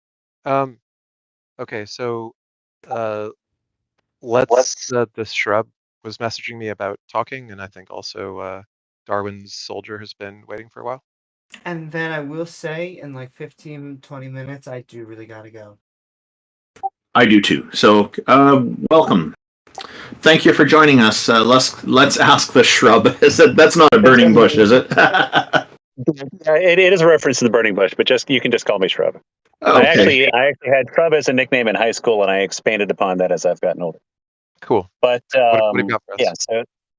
So anyway, shrubs are extremely rare. You'll find them at near the sea, and at the highest of mountains, and they're what I can say, they're hard to get rid of. Anyway, but yeah, so I want to, because it sounds like a lot of the people that join this are very philosophically minded, and I'll admit Can I the last time I took interrupt you for philosophy 1 was second? 30 I'm years so ago, sorry. and I wasn't very good at it. I'm sorry, what? Sorry, I just have to interrupt you, Randolph. I think ahead. your chat is saying that they can't hear the guests. Oh, I'll take a look at that. Thank you. Sending love, live chat, right back over to you. Oh, like on YouTube. That could be a glitch. But while he works on that, you can continue, Shrub. Sure. No, I mean, and so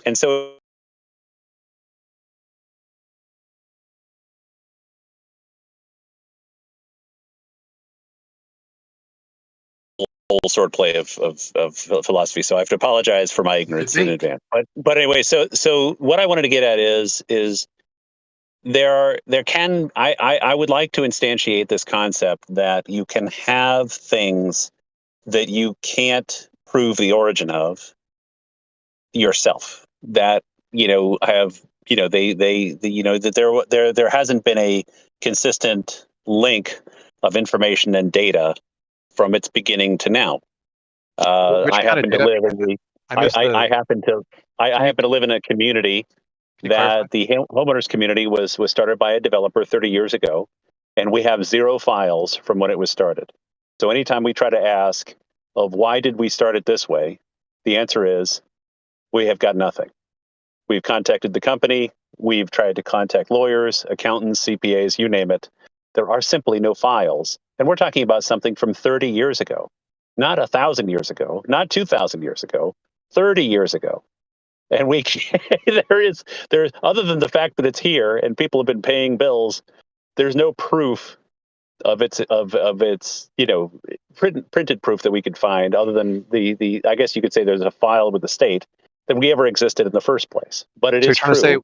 Are you trying to say we don't have enough data to reach conclusions about what happened in? Well, what I'm saying is that you can lose the chain can be broken. Where you, like, if somebody said, okay, I'm going to write this down, or I'm going to take pictures, or I'm going to take video, it is possible for that data to be lost, for it to be misplaced, for it to be erased, or Amazon Drive to shut down, and stuff disappears, unfortunately, and we end up losing the path. We lose the path grows over, and it falls into myth, it just, and it doesn't even take very long sometimes for this to happen, is what I'm saying. But so I find myself conflicted, because I am a Christian, and I wouldn't say that I'm the most fundamental Christian you'll ever meet, where people want to talk about the instantiation or the creation of God, or what might create of God, or what might have created the universe, because we're talking about something that is implausibly, historical, something that predates, the very existence of mankind, that predates life on Earth, so to speak, and that, at best we have some astrological or astronomical people who've, been able to identify energy waves. Are you talking in terms of theology of the differences between deism and theism, or because you don't seem to be hitting any of the discussion points that would be relevant to an theistic discussion? Right, but I mean, can we presumptively accept that there is God if we individually can't prove him? presumptively accept? What do you mean? Like just accept for the sake of argument? Except that there is no verifiable proof and factual evidence that connects us to that time frame and now. Only if you are claiming there could never be. Then that's the only relevant claim that you would have to make, is that there could never be evidence of a God. Because then you're stating that both theism would be unfalsifiable, therefore atheism would be the default. It could not be believed that a God exists unless it was something about that God claim was falsifiable. Unless something about the God claim. Are you talking just about the creation of the universe, or are you also talking about like early religious history? Well, I mean, I have often heard on this server and other channels people arguing over the creation of the universe and or whether God as a noun, as a being, is real or exists or has existed. Because by definition, we want to keep it confined to the arguments of theism versus atheism, not theism and deism. So we want to stick in the realm of the theistic claims. Yeah, and so where I'm coming at this from is that if I can't prove that my homeowners association exists from 30 years ago, how am I going to prove something from, say, 14 billion years ago? Because the theistic claim is that God is interactive, differentiating it from the creative aspect of deism. So you're not just talking about creative things like where did something come from. You're talking about easy to prove. You're talking about a specific something doing specific actions which apparently are invisible. Yeah, but that what you just said is about as easy as hitting a grapefruit with a softball bat when it's being pitched by a 5-year-old. I mean, that's easy. I mean, that's like, you know. And reply. I mean, Which is why atheism is such a simple position. It's clearly the default. Yeah, so why is it the case that we should believe God interacted with the world rather than just being an indetectable creator? Well, from the millions of lives that have been changed for the better by adopting faith in God. That's the idea, the concept. It is so practically unavoidable. You might as well argue that it's better to drive on the wrong side of the road with your eyes closed. I mean, that's the easiest terms. Look, we're not arguing about what's better. We're arguing about why should it count as evidence for the existence of the deity that people believe in them, when we would expect that people would believe in imaginary things, since people are apt to do that, and it can be beneficial. We don't dispute that, right? Yeah, and so I guess that's what I'm introducing here for the discussion today is, can we accept something that we can't prove? Accept what? Are you claiming that it's useful, or are you claiming that it's true? What are you asking us to accept? Can we accept that God exists as a concept or as a fact of reality? Well, I guess you could pick your poison on that one. No, you can't. You have to pick one. Well, but that to me is the inner workings of your own mind. I'm not going to argue the inner workings I'm of your saying mind. that if you're claiming that Santa exists as a concept, I would agree with you. If you're saying that Santa exists as a fact of reality, I would not. So are you claiming that God exists as a concept, or are you claiming it exists as a fact of reality? Or is exists the wrong word to Santa use? doesn't exist if you put the gifts under your child's tree? It exists as a concept, absolutely. And you would be acting out that concept by putting the gifts under the tree. TLDR, I mean, Santa could have been an exemplar from hundreds of years ago. Actually, there are three people that we think that Santa was based off of, but that doesn't change the fact as whether or not the concept that we hold nowadays applies or not. So you're either talking about something that exists as having objective being, or exists having objective reality. Those are your two choices. I kind of view that, and I don't want to sound disrespectful, but I kind of view that as just a cop-out as to whether someone's wearing a costume. Are you talking about whether or not something exists or not? Is that the term I think a you more use? valid argument would be whether a woman could be Santa Claus if she puts a hat and boots and a red suit on and ends up doing gifts. It would for depend children. on what the concept of Santa Claus entails. If it's just a matter of being gift giving, then absolutely. Yeah. Because there's tons of children that have seen family members be Santa Claus. And it doesn't make Santa any less real. It makes him completely unreal. It makes him a concept they are acting out. That doesn't make him a fact of reality. I think we're a little confused about what claim you're trying to make. Maybe I'm missing. It's because to me you're talking about something. You're talking about whether, from my perspective, you're talking about whether the barn is red when we're 6 inches from the barn, and I'm kind of like going, there it is right here. I can almost touch it. And so No, maybe it's very clear. If you're talking about something that exists, are you saying that it exists as a concept, or are you saying it exists as a fact of reality? There's only two options. You have to pick one. So if you're not the original Santa Claus, if you are not the person who began the tradition, then you're not.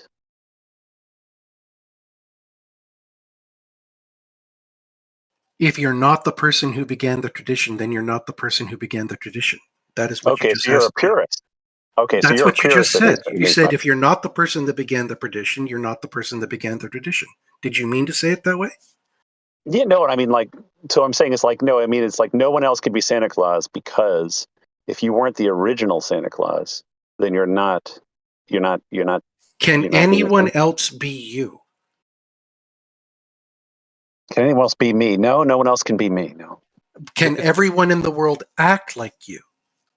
No, I'm too goofy, and I say too many dad jokes. So there's no one loves dad jokes. Nobody loves goofy. You're saying that this is just impossible, that we can't act out the concept?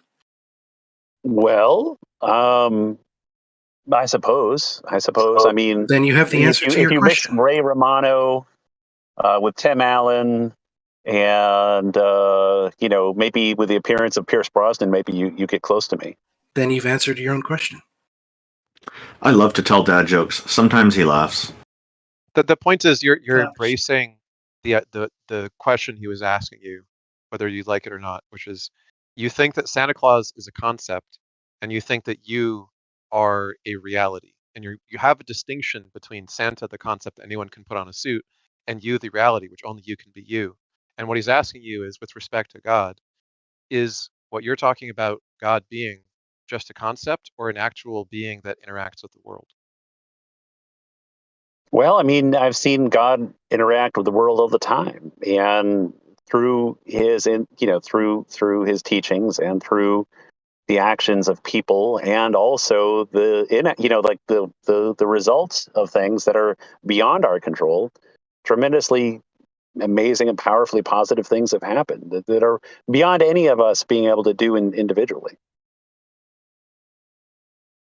What is one thing that is beyond a person's ability to do that can only be done because of a God's existence? Well, I mean, I've seen real people's lives turn around. I've seen real people make amends for specifics here. Well, I mean, I don't want to out anyone individually. It doesn't matter. You said that there were specifics, so I have to have a specific answer. Oh my goodness, that's a tough one. You're the one that brought it up. The problem is, it could take me an hour just to set it up properly. I mean, it's like that. I want nothing that you actually understand should be that difficult to explain. Okay. The key criterion, what he asked you for, is something which could not happen without the God's existence, right? So if you're citing examples like the categories you just gave, like a person turning their life around, you have examples of people turning their life around without believing in a God. And so you just claiming that a God was necessary, whether they believed in it or not or something, so I don't think what you're going to try to do. So it sounds like you're thinking of examples that don't really meet his criteria. Well, I mean, I have been to a men's church gathering where there was an individual who had been in jail repeatedly. He'd got himself tattoos all the way up around his neck and down both arms, and had been an active member of a gang, and had been involved in vicious crimes and physical, actions, and was involved in even the killing of individuals, and had to spend a significant amount of time in jail. And has anyone in their life ever turned themselves around having tattoos without God? Well, but I mean, how can someone who has trained themselves so has thoroughly... anyone ever turned their life around without God? Well, I can't know everyone, can I? Well, you can make the claim as to whether or not you think that it can only be done, which is what you're making. He asked any Well, turn their life around without God, not everyone. If one person's life is turned around through a Then it's power a that's powerful- beyond the then it's power a of the powerful individual, concept. I think it is real. I mean, that's not the definition of real.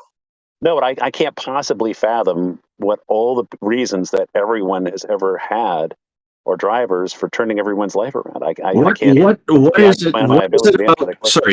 it about the question that you can't give a straightforward answer to the question? Has anybody ever turned their life around without God? Why is it that you're not answering? You might as well ask me how many grains of sand are at a beach. The answer is just yes or no. And we're not asking for something a definitive count like that. How many grains of sand on the beach is unreasonable? The question I was asked to you is quite a reasonable one. I can answer the question. Yes, I know of many people who've turned their lives around and they don't have any religion or any God in their lives. Okay. So yeah, do you accept it that can happen, right? Yeah, presumably. I mean, but it could have had gods involved, and I don't know. What good is a god? I mean, I'd really have to talk to any individual that says I'm asking God you. has nothing to do with it. I'm asking you, what good is a god? Is there anything uniquely good and true about a god? Well, I mean, the ability to connect people and to be a positive force for can only happen with a god. Well, it's overwhelming. I mean, this is no. I'm not talking about overwhelming. I'm asking you to be clear. It's almost like trying to argue. Can you survive without drinking any water or fluids for a year? It's like does water help someone who's dying of thirst? It is and I would argue, nothing yes, like what the help question is asking. Not even close. I'm not actually convinced you can have this conversation. Well, I'm not trying to be disrespectful, sir. I have no idea if it's about respect. I don't actually think you understand the nature of what you yourself are saying. And nobody said you're being disrespectful. In fact, this has been a very respectful, cordial conversation. So please don't worry about that. Yeah, I mean but the thing is, if you say like what was it Randolf Richardson that said that he knew of someone who had turned their life around without God. I know of many. Just to clarify, I know of many people who've done that. But yes, okay, that is what I've said. Well, so if we pick one individual and we ask them, who helped you turn it around? Was it just purely you? Was there anyone else in the picture? Was there anything you had read or anything you've been exposed to? Was there any inspiration in your life that was involved with you turning your life around? Foundationally, it would have to be the individual. Changes of that nature do not work unless they come from the individual. It's the same thing with addiction recovery, with any kind of therapy. If it's not embraced by the individual first, you can't build anything on top of it.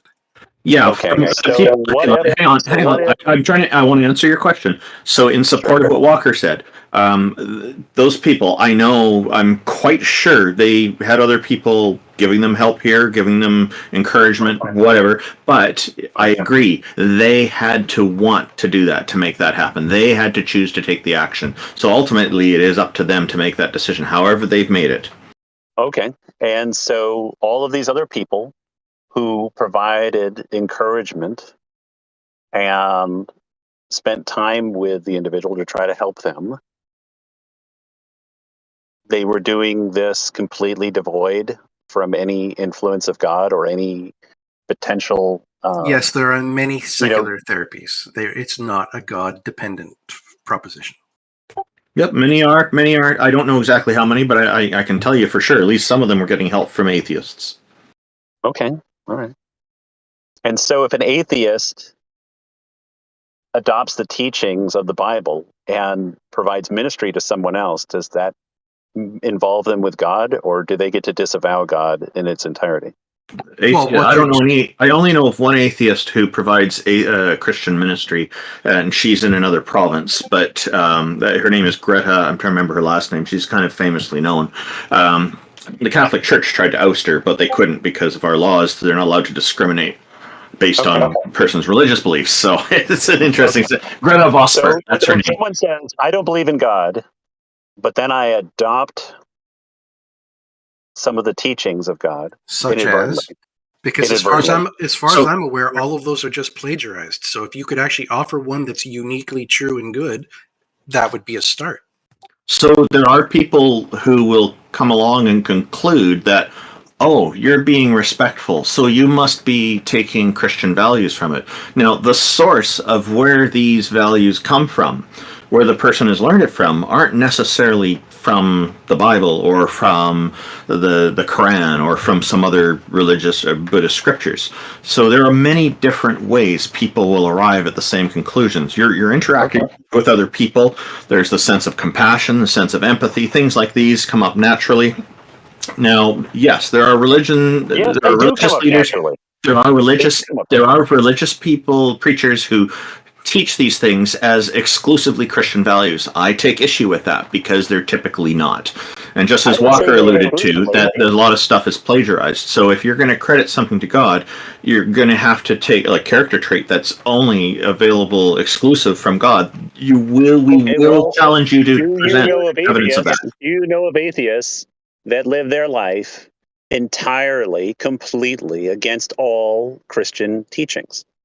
Again. Of course not, because you're talking about plagiarized content. So you're basically I didn't say plagiarized content. I am saying plagiarized content because that's what we're talking about. We're talking about the cultures that developed these ideas that then got adopted by Christianity. And I don't know anybody who lives against all Christian ideals. I know many people who live without them. In fact, there's the Paraha people in the Amazon. I don't know any of them, but they don't even have God or deity concepts in their language because they don't have any such thing. So why do Christian principles work even if you're an atheist? Because they're plagiarized humanistic principles that are coming from our innate capacities as empathetic beings. They're not necessarily, there's things that can work when they come from different backgrounds. But yeah, plagiarization is a big one. But there are other things just because it's in the Bible doesn't mean it's exclusively there. There are other places where people will come up with the same thing on the other end of the edge of the planet, like being respectful to other people. So if the Bible proclaims God's truths and someone says, I don't believe in God, but I do believe in the truths, because I want to plagiarize them. Because they're older. Are they following God's word or not? Not, because they're older cultures that came up with these ideas first. So they read it from a manuscript from an older culture that predated Christianity. Absolutely.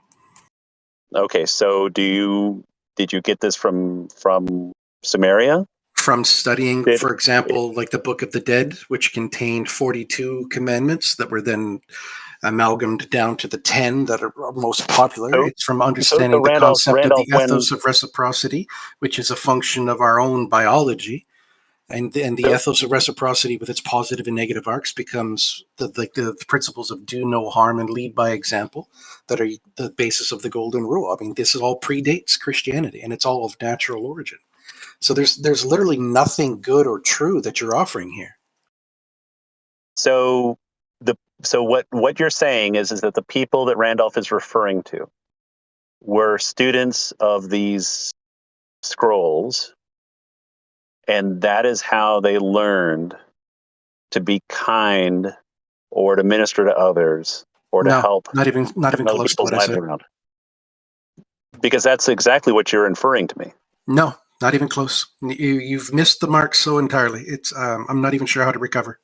These concepts existed before Scripture. So all you would need to do is be aware of where they come from. And if you were aware that it is a natural part of, empathy is a natural part of the human condition, we wouldn't survive without it. And if you understand how empathy leads to the ethos of reciprocity, no God is required. You could read a biology book and figure this out. So all of us are bound by biology. Absolutely.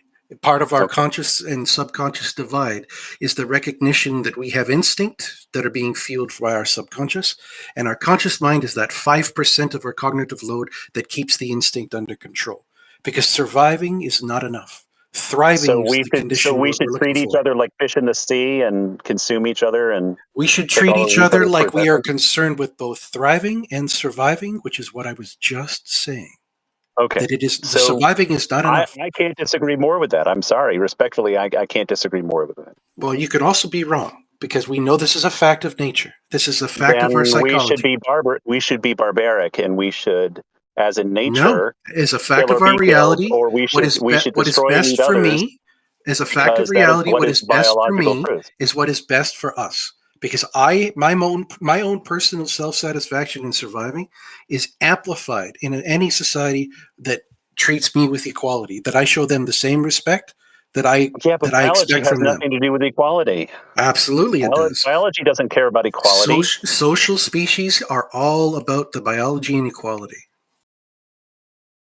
So in nature, if one species outlives or outproduces another species, they're doing it out of equality. Nope. You're talking about whether or One not type they of survive, which cell is just the ends up instinct. beating out over another type of cell, like a I cancer. already said no. You can continue that's all you based on want, but I equality. already said no. You just don't Well, seem I to keep grasp the trying to concept. follow you, and every single time I follow you, we end up taking another turn I around another don't for a bend. second think you're trying to follow me because you already said you rejected something that is a fact of reality. And if you did that, then I have nothing to say.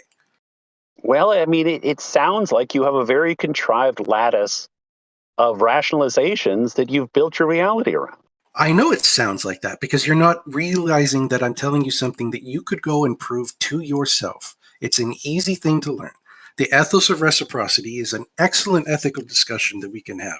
How it's derived from an understanding of the self is an excellent discussion that we could have. And God would never once be part of it.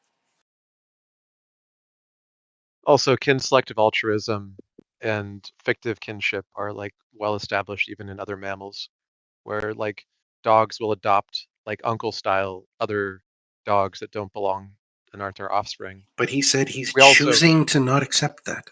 we also have evidence that in like wild dog packs that the leader or so-called alpha of the pack will be rejected if they don't equitably distribute the food, and they will pick a dog which does distribute the food equitably or change leaders until that dog is found. So even in dog societies, we have in our close mammal kin the kind of preference for everyone getting their fair share of the foods and so on. It's not that they're all equally reciprocity based, but we have a biological basis for it outside of humans. Our time is running very short here. Let's ask the shrub. I'll give you another 30 seconds to sum up if you wanted to say something final before we move on, and because Amy's going to go soon. I think Walker is a very thoughtful and considered individual who just is bending over backwards to try to find indirect means for skating around something that is a fundamental truth, which is that the teachings of Christ and in the Bible do work. They work almost all the time, unless people really twist and contort them. And that I'm quite positive that when people are exposed to these things and use them in their lives, that it is to their benefit and their gain, and that none of us are running around trying to research, pre-Christian scrolls to apply to our daily lives. It's just not something that people waste their time on. But I wish him well, and I hope that one day he is able to reduce the amount of overhead in his life. Well, thank you for joining us, Shrub. It's been, for the most part, a cordial conversation, and we look forward to speaking with you again in the future. All right, take care. I'm sure, Walker, you have something you'd like to say before we say farewell to Amy, because she's got to go, and we can take one quick call from one more person after this. No, it's fine. There's nothing you can do if someone wants to reject the fact that we can come up with these things without a God. It's part of our biology. It's what makes us knowingly being able to say what is a good and a bad person, what is a psychopath. The lack of empathy is the hallmark of our humanism. And if people want to steal things from humanism and then pretend that they're not a thief, that's fine. But he was still a thief. And what's worse is he also didn't say that the ethos of reciprocity was the greatest commandment. Submitting to God was, which is why we get the the absolutely abhorrent behavior we get from any of the Abrahamic religions. And the rejection of other gods before him and all that stuff too. I'm not actually certain you can be a good person and be an Abrahamic theist. I'm really not. I have a meme in my meme collection I remember seeing a while ago. It was about if somebody were to follow all the biblical laws, and Amy's talked about this quite a few times, that they'd probably be in prison before the night was done. Well, it was fun. We do have a few more people. I do want to try to get Darwin up, find out, because he's probably got something he wants to add here. He's been putting a lot in our text chat, so I'll just bring him up real quickly. Hello, Darwin, strongest soldier. Welcome. I'm sorry we only have a few minutes, but let's see if we can squeeze you in here. That's okay. I wanted to kind of bring this back to the conversation. I forget what the guy was talking about, but it was the conversation about minds. I think a big thing that was causing a whole bunch of the issues is a point of wording. I don't think now. I believe that my mind, my consciousness, that's derivative of a brain. I don't think you can safely say that a mind consciousness necessitates a brain. Because when you say that, you kind of imply that this is the only way minds can be. And that doesn't seem very justifiable. What we can do is like an inference to the best explanation and say, okay, how we interact with minds to the best of our ideas, because it's fairly limited because, we can't interact directly with people's minds. We have to kind of get a feel for it based on like our interactions with them. It seems to be the case that you need a brain allows for this thing to happen, or a brain analog. Because I'd be very fine with saying maybe AI could get to this point. I don't think carbon is the only way that you could get these systems to work exactly this way. So the argument is usually presented as the argument against disembodied minds, and it doesn't have to specify whether it's a brain or not. Just the idea is minds, as we understand them, do what they do with a pretty good understanding in our modern neuroscience and artificial intelligence sort of reverse engineering, because they are an embodiment of neurological networks, right? And if you don't have something equivalent to neural networks, you probably don't have minds. And we can reach that conclusion independent of what the mind's substrate is. So whether it's a brain or a computer, if you don't have some embodied substrate for the mind, it probably can't exist. So it's I'm sorry, we are running short. Darwin, sorry, we are running short on time. So go ahead and make this point, and then we're going to probably have to start wrapping up. So I'd agree with the probably part of that, right? Where it's this seems to be the best explanation given what we have access to. The point that was tripping up that conversation is when Amy was saying it necessitates. But there's no contradiction with a mind or consciousness not having these processes and having something else. I do think it's probably, like, if you really try to boil it down, you're probably going to run into issues about other things with theism. Well, this thing was perfectly simple. How is it getting this thing that we call a mind when minds seem to do very specific processes? That seems kind of weird. But I also that's kind of just have a quick comment. It would be, as far as I can tell, an inherent contradiction because of it being nested under it, because it doesn't have to have a human-like brain. It's just that, as Ix was saying, there has to be some sort of physicality. Even if we were to go on a planet and they were to have brains that were made of gas, it would still be running on some sort of network. And so to have a mind without a physicality, I don't even know. You could call it schmind, but you shouldn't call it mind. I don't think that would be a contradiction, though. What it would be is it was saying, from the inference from our best explanation, this is what minds seem to be the product of. They seem to be the product of brains, maybe a brain analog, some kind of system. But that doesn't necessitate that there isn't a way for a mind to come about through some other means or be another separate way. And I think that was what's tripping up the conversation, because he was taking a very, very, very specific route where he wanted you to be, how do I put this? He he was like being a very debate lord about it, and really not as much engaging, but in trying to really pin you down on, okay, you use this specific term this specific way, and because you said necessitate, that implies that it has to be this way, but it doesn't have to be this way. It just seems to be this way at the moment. Sure, but I would also disagree with that a little. I think that it has to be that way. I guess I could be wrong, but it would be like finding out that there is a round square or something else that just has an inherent contradiction but would somehow be true. Yeah, but if you say it could be some other way, then you could be wrong, is my point. I think it's the best explanation we have right now, is that Here's the thing. You consciousness agree? mind can be derivative of that. But You would agree that an atemporal mind is like inconceivable, right? I don't know if it necessarily has contradictions. Now, whether this thing could actively make decisions, that I'm less convinced about. There are other parts where I'm like, okay, maybe there can be a mind in some way here, but it's really just, to the inference of best explanation, doesn't seem to be the case. And then there are other facets where, like, how this thing is affecting change, or it's changing with how they describe that. I don't necessarily know or agree with. But my only point is that's where I think the conversation was getting bogged down in. And you can grant that there's like no real big contradiction there, but that doesn't mean like it's not a really high bar to say it's logically possible, right? Leprechauns are logically possible. Me being behind you right now, it's logically possible. It just doesn't seem reasonable to hold either of those positions. So he was trying to say, okay, well, my idea is logically possible. Sure, I would be saying this is something different. I'm saying it's not logically possible for a mind to exist without a brain. It is in the same category as saying a round circle. What's the contradiction, though?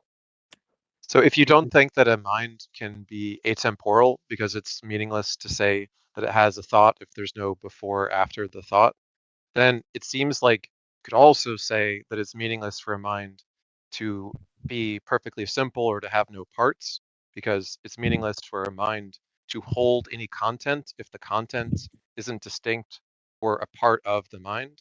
And so if you have I think that's a better route. I think that's a better route. The point is, if you have no mental states, and if you have no mental content, atemporal and non-spatial minds make no sense, right? They have to have parts and they have to have time. It's part of the definition of what we mean by a mind. So when a Christian wants to talk about God's mind, they just have to equivocate and admit that it's only analogical, and they don't even really mean mind. They just mean like the God machine, whatever the heck that's supposed to be, that they call God's mind, right? They mean I think that's a better route for sure. And I think the big thing that he was trying to like really, because he would try to avoid that part of the discussion, which is why he was focusing so much on it's logically possible for a mind not to need a brain. And that, of course, doesn't really get you to, well, my perfectly simple thing that I'm calling God has a mind. It wouldn't get you there at all, right? Like, that's another set of processes. Minds seem to be very contingent things. They seem to require a whole bunch of processes. They don't seem to be perfectly simple like that. And he'd run into a whole bunch of issues there. What would a process mean without states or parts, right? Yeah, it would be really a process needs a state or a part to have any meaningful before, after, or cause and effect. Yeah, I'd agree with that. But that was my only thing. But yeah, it's a very subtle thing, and I think people especially online hide behind this shit all the time. If you can't say anything other than what you're saying is not logically impossible, and you don't have any like argument other than, well, you can't prove the problem of induction doesn't exist, you haven't put forward an argument yourself. That's why I asked him, like, can you say something of your own rather than just attacking the host? Yeah. They think they're accomplishing something by saying I don't have any contradictions, and it's kind of very funny because it's just like, so what, you know? Like Harry Potter, there's no contradictions in Harry Potter. Ooh. Actually, there's a couple of mistakes in there, but yeah. Maybe. J.K. Rowling is J.K. Rowling. I'll look. Internal consistency of a narrative is irrelevant if you're making a foundational claim about reality. And so people who want to smell their own farts all day long just are not impressive. I'm interested in truth. Mm-hmm. Yeah. But that was my only thing. But thanks for bringing me up, guys. Well, enjoyed the rest of the show though. Yeah, great thank you. points, Tara. Thank you for the insightful feedback. I really appreciate it. Have a good day, guys. You too.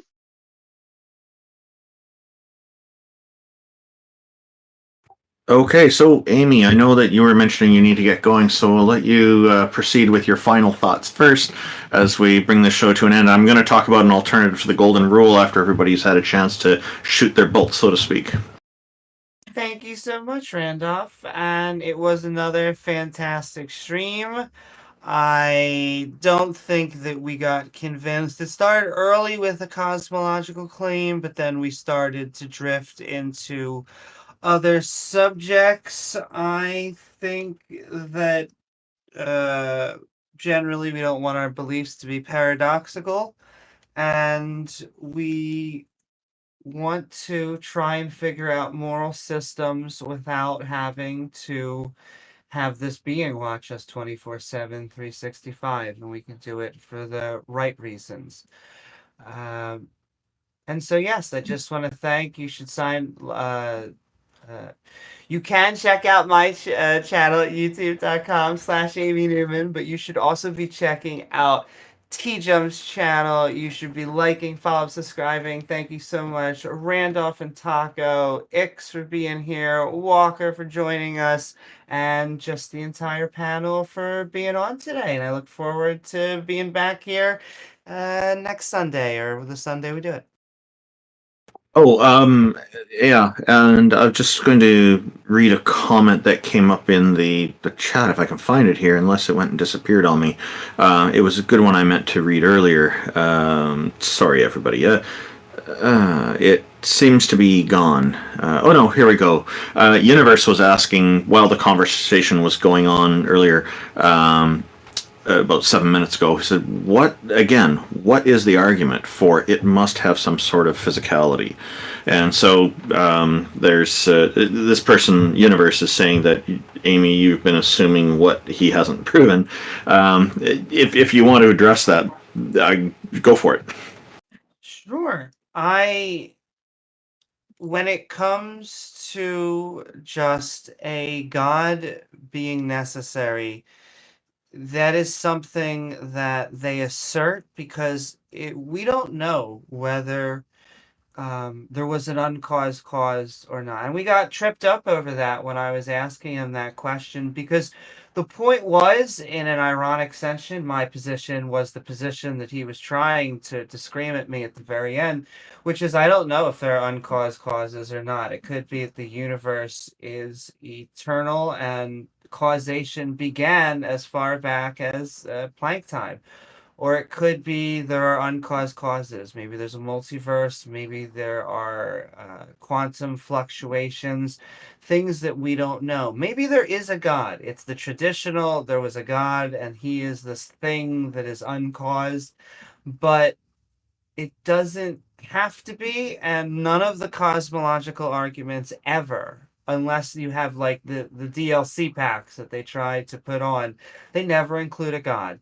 And it's trying to get us to admit something that they should be just trying to create an argument for their very specific deity to begin with, not all of this deistic hoobla, because we get cosmological arguments now every time. That seems to be what the convergence on. Okay, thank you very much. Sir Walker, why don't you tell us a little bit about your final thoughts on today's show? It's the first time you've come on and joined us as a kind of a long-standing guest here for one show. Were there some topics that you thought might need a little more elaboration before we close up here? And if there's a project that you're in that's helping people, we'd be happy to hear about that too. Yes, well, I am a member of the Clergy Project, which is an organization of former ministers and nuns and monks and people from all different denominations who, at some point in their life, had dedicated themselves completely to their ministries, such that it was literally the only thing that you did. All the work that you did was dedicated to your ministry, supporting your mission, whatever it might be. And then at some point you start to realize that the arguments don't make any sense. They fall apart on some fundamental level. And you find yourself being an unbeliever. Well, everyone believes you to be one of the pillars of their religious community. And so I really encourage people who are deeply into their theology to do the honest work of actually turning a lot of the apologetics and counter-apologetics that they would probably turn, like I did, on other religions to prove why other religions were wrong. Turn them on yourself for a change. Test your own beliefs. Find out whether or not what you believe is actually in accord with reality or not. Because there is a definite way of feeling differently that is available to you once you don't have the cheap illusion of faith. That if you actually understand what it means to find self-empowerment and self-enlightenment, these things are irreplaceable treasures that should not be mocked in any way. And a lot of the philosophical discussions we seem to get into seem to want to hide that particular fact, that there is a completely valid alternate way of viewing the world. If at the very least it's a on parity, and you can make completely on parity arguments, and at the very worst you can expose why a lot of the apologetics don't work, because you can just shoot down your own faith just like you could shoot down anyone else's for the same reasons. You're not making claims that are supported by logic, by the rules of the laws of thought, the philosophical positions you hold. And that's all I can say is just take the chance of truly being honest for a change. Even if you don't think that you're being dishonest, you may not be as fully honest as you could be. Thank you, Walker. And the work that the Clergy Project does is highly respected, at least among the atheism demographic. And from what I've heard from some clergy, they also think that it's actually a good thing. So you guys are obviously doing excellent work. So thank you for that. IX, what are your final thoughts today? Well, today was fun. If people want to understand why disembodied minds are held to be implausible and discarded by the philosophical community, they're in principle conceivable, because you can conceive of all sorts of fictional characters and ideas like unicorns and leprechauns.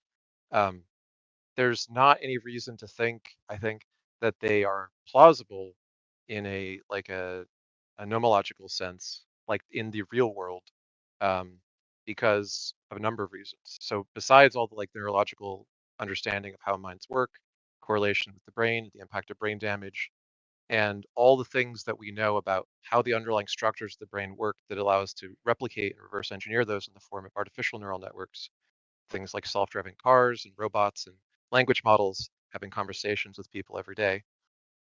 All of those things give us reason to think that we have a pretty good idea of how our minds are attached to brains. But there are just deeper problems with the idea of a disembodied mind being plausible. And let's just say we imagine aliens that arose on some other planet. They're still going to have some history of originating within their physiology. Now, even if they transcend and turn into some sort of sky daddy Q being that can float around and snap their fingers and do magic, the way that minds develop in our world has an intimate relationship with their experience of the physical environment that they're shaped by. This is sometimes called embodied consciousness in the cognitive science community, right? So the embodied consciousness perspective tells us that you don't really get a mind in any evolved sense without having an experience in some kind of environment which shapes it. And so there are evolutionary arguments against minds just sort of popping into existence. Now, some people will go to the extreme with a Boltzmann brain and say, well, it could have just popped into existence by itself, magically, without any evolutionary history or any reason for it to have come into existence. And this is kind of what theists are believing when they say that God could pre-exist the universe and everything about it that has emergent states, that could just exist just because of some self aseity or divine simplicity or whatever.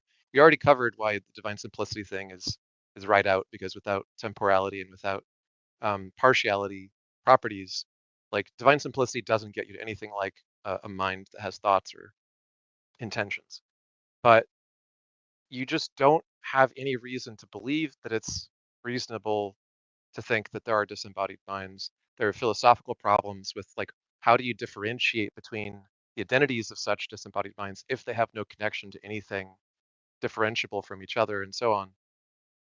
That's why philosophy has abandoned the idea of disembodied minds outside of certain kinds of idealists and maybe panpsychism, claiming that it all arrives from the universe up or something.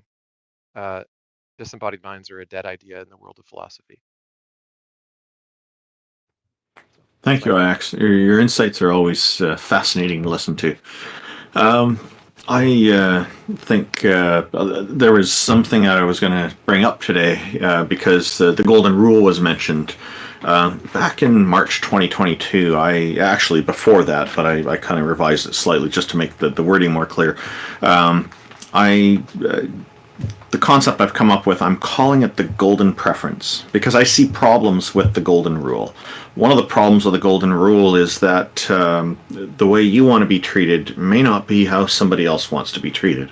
So the way it's worded can lead to some awkward situations. If somebody wants to be treated in a particular manner that the other person really doesn't want because it makes them uncomfortable, then the golden rule will fail. So the alternative I came up with is the golden preference, which is strive to treat others in accordance with their preferences. And I think, maybe it'll get improved again over time, but before the Christianity's golden rule came along, there was something even before that, the silver rule, which is kind of saying don't treat people how you don't want to be treated, or something along those lines, which still has a similar problem. Somebody may want to be treated in a certain way, and you want to accommodate them, and that rule can still be an issue. So I'm hoping that what I've done here solves this problem. So thank you everybody for tuning in. We really appreciate it. I'm just going to quickly put out a special thank you here to everybody who's been a host throughout this year and the year before. The names, I'll just list the names off. We have Amy Newman, IX, Jack Burton, Jefferson Spatchcock, J.L. Warren, J. Mike, King Xerxes, Mobarak Abusharifah, Peter DeTukker, and Taco, who's the visionary organizer of this show, and TJump, Tom Jump. So today we also added Walker in informally as kind of a semi-permanent host here. We've not really done this before, so it was great to have Walker being a part of all this. I think his contributions fit right in here with what we're doing. And I'm Randolf Richardson. I run the Canadian Atheists, which is an organization in Canada that is trying to bring an end to the vilification of atheists and push back against the stigma. Because to me, it means, and to most people who don't believe, it's not properly justified to vilify or stigmatize people just because we don't believe in goddesses or gods. And so we're trying to use a gentle, non-confrontational approach, and we've had, I think, some success with this. Not as much as we'd like, but hopefully that will change over time. The other sponsor that we must thank here is the Politics Discord for providing this stage for us. They are covering a lot of political and religious topics and other topics too, and they are they provided a wonderful stage here for us and bringing access to a large audience. Now, if you want to know more about our program, it is at www.theisthelpline.com. You can see a list of the hosts there. There's also a schedule item, so you can see when our show will be airing next year. We might be changing the schedule. We're not sure yet, and so feel free to take a look, and we should have that schedule posted up before the end of the year. I'm just not sure which day. Again, thank you everybody for being a part of this, and we hope you're really enjoying the show. You keep coming back, so I guess you are. And we hope you all have a happy New Year and Christmas and whatnot. Take care. Ooh, good night, y'all. Good night.